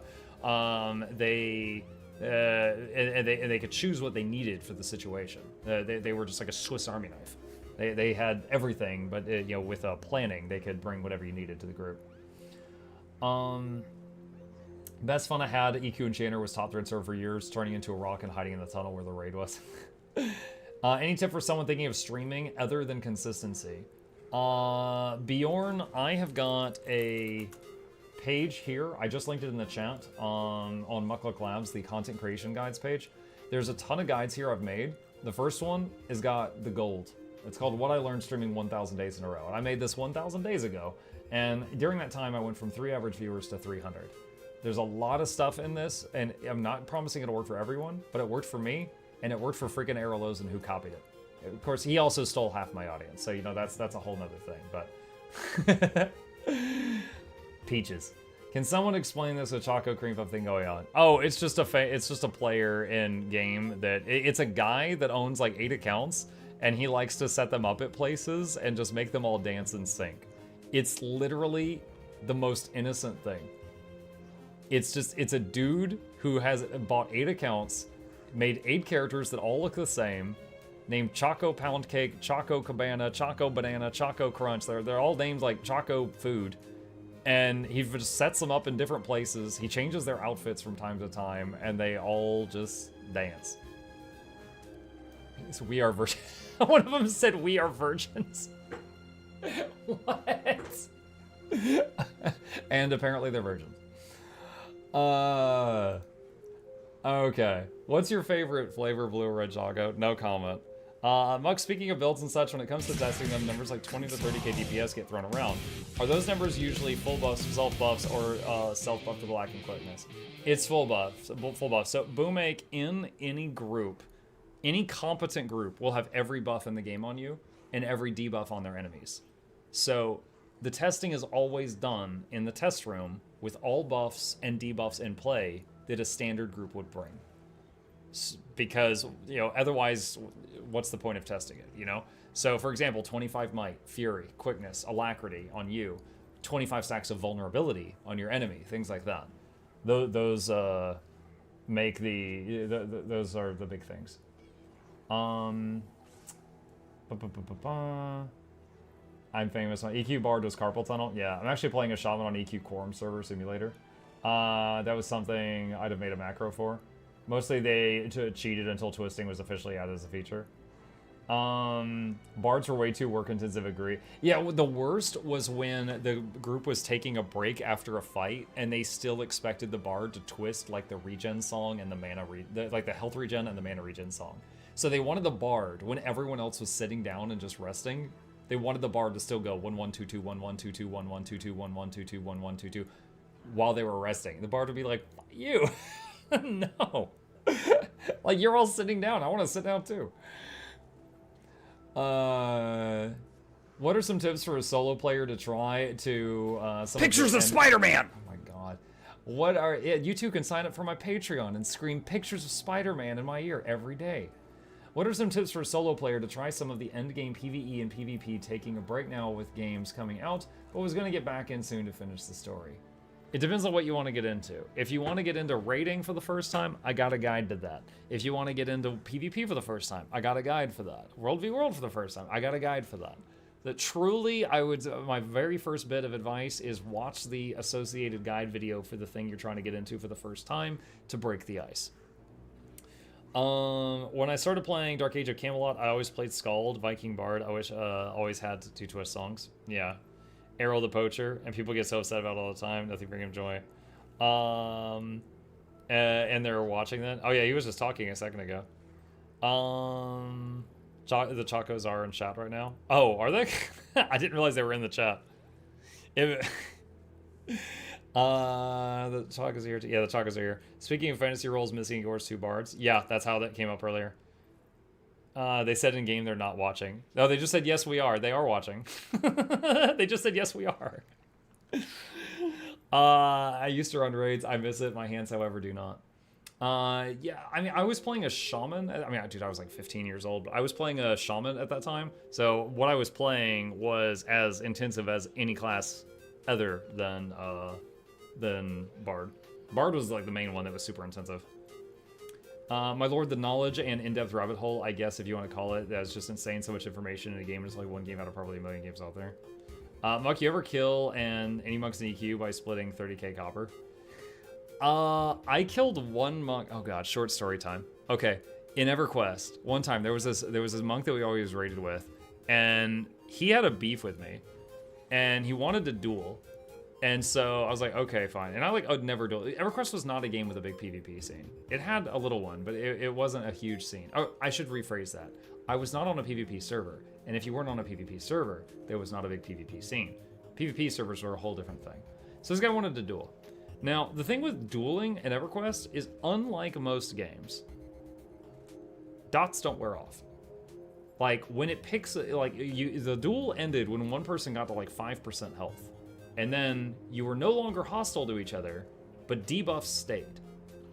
So I'm a shaman, he was a monk. So we start the duel, he starts doing like some kung fu crap, and I hit him with a level 5 spell called Flash of Light that no one ever used. And Flash of Light literally turned your monitor black, other than your chat box. I straight up turned his monitor off. So he starts like jump kicking and flipping around, and he's clearly lost control of his character. And I back away, and I'm like, disease, poison, tainted blood, pox, tuberculosis, butt rash, invisibility. He comes out of the Flash of Light. He has 6 dots on him. He has no way to cure him, and he can't see where I'm at. And he's like running around, and he's like, is he behind the rock? Where is he? And then I come out of Invis, and he sees me, and I hit him with Flash of Light again. I take 2 steps to the right, he starts swinging it where I was, and I refresh the dots. I proceed to do this until his health hits 0. He was so angry. You guys, this guy, dude, I think I was like 15 years old and he was like 30, and he was teaching me a lot of new words. He lost his shit. He was going so mad. But the fight ends at like 5% health. It says Mukluk has won the duel, and those dots are still on him, and he's ticking down. In chat, in EverQuest, if you die, you lost 10% of your current level as XP. Okay? So it's ticking down, and he's like, heal me! You also, in EverQuest, could not see other people's mana bars. So I proceeded, spur of the moment. It was inspiration, chat. I can't! I'm out of mana! Someone heal him! I just start screaming with him to the surrounding area. And people are like, what? There's no time. No one could process that fast enough. After like 10 seconds, dead. He de-leveled. He went from 60 to 59 and lost 10% of that. And because he de-leveled, all the buttons on his hotbar were no longer accessible to him, and he had to dig through his book to put old under-leveled stuff on his bar. Dude, he went absolutely ape. He went absolutely ape. And we were fighting on like some island, and he had to find a cleric and pay them to come to that island to res him, to give him a portion of the experience he lost back. Toxic Muck. No, this whole thing started because he had beef with me. Like, that was one of the only duels I ever did in the game, but it was so damn memorable. It was so memorable. Like, he basically had to do cleanup for days because of that. There you go. That was one of my only duels in EverQuest. In Guild Wars 2, I was doing my personal story, and they were like, what'd you find there? Pictures of Spider-Man. Such a Guild Wars 2 player, I've got a guide for that, is the same as a player, say, go to the wiki. I love how Muck initially did the pictures of Spider-Man bit to spook Errol, but since then he's had it turned on himself. I wonder if there's any regret there. Considering the patrons pay for my electric bill, I think we should all appreciate, you know, just let them spook me, because it keeps the streams going. Have you considered getting motion capture suit and making guides using 3D software? Dude, I can barely afford Noxxi. Motion capture? Dude, I eat ramen. No, we use motion. We use a motion capture device called a camera and your eyeballs. That's how we capture my motion. Okay, that's all the capturing that we've got. Dude, I put on a good day. There's an egg in the ramen. Hi, Chacos, you're a pleasure. Chacos, Andres says you are a pleasure. Hello. I miss high-end rating and EQ and even WoW a bit. Still is, lol. Ian Vaden has a guide for that. Ian has a lot of guides. Oh my god, what's happening?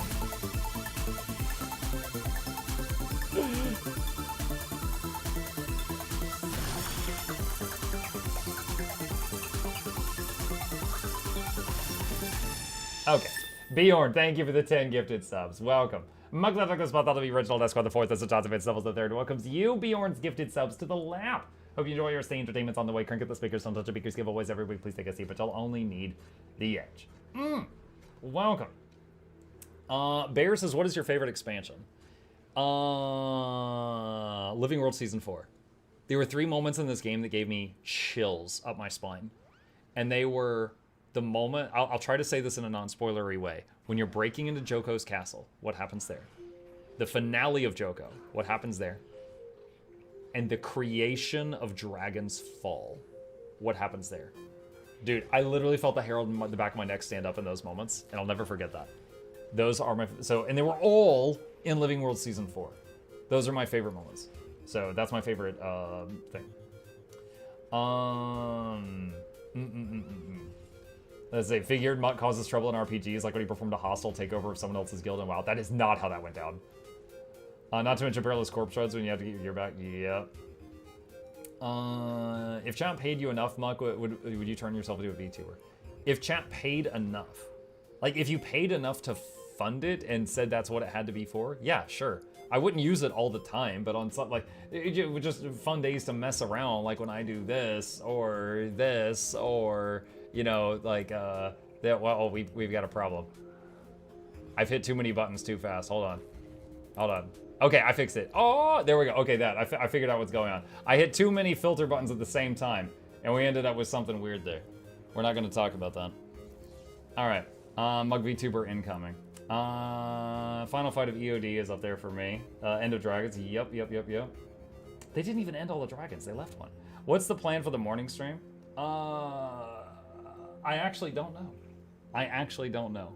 Business-wise, if I'm not you know, burnt on Guild Wars 2, I'll play that in the morning. If I am, you might see me on Warcraft 3.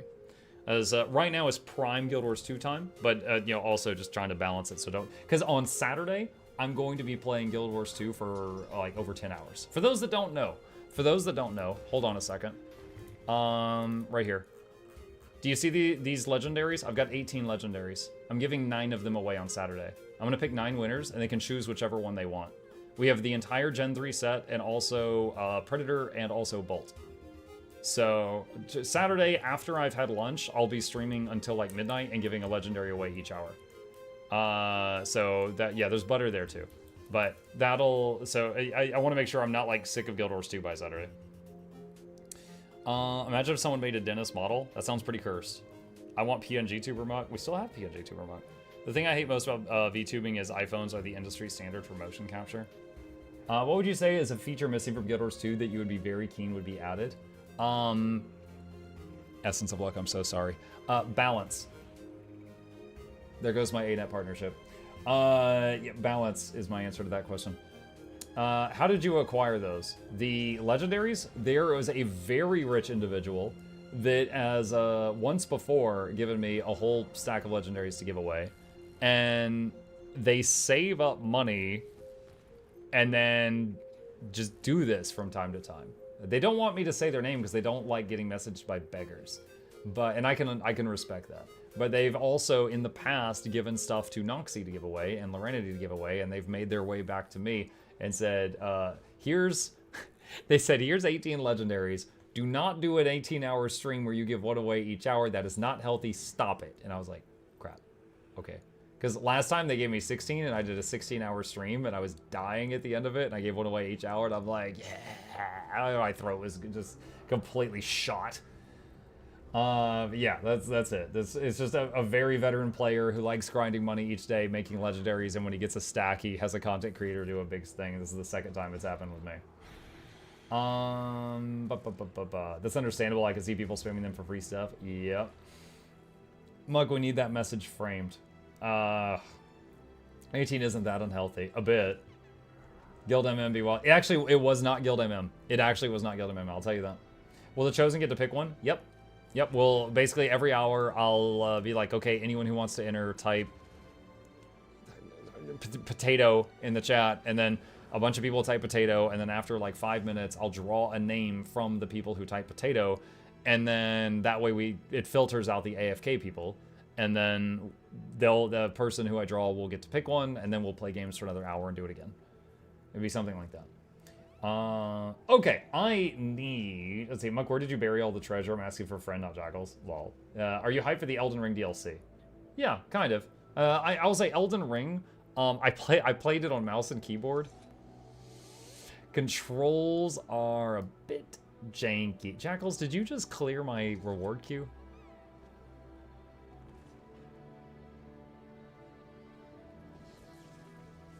Jackals? Are you messing with my stuff again?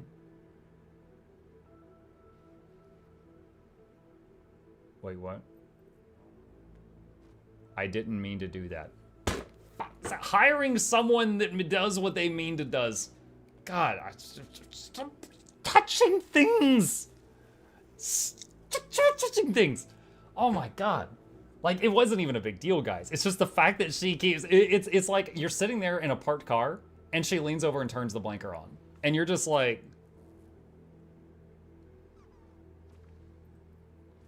Are you trying to make me burst a blood vessel? And you turn the blinker back off. And then you straighten forward. And then she leans over and turns on the air conditioner and points the vent right at your face. And it's like, she keeps doing these innocent things that don't hurt anything.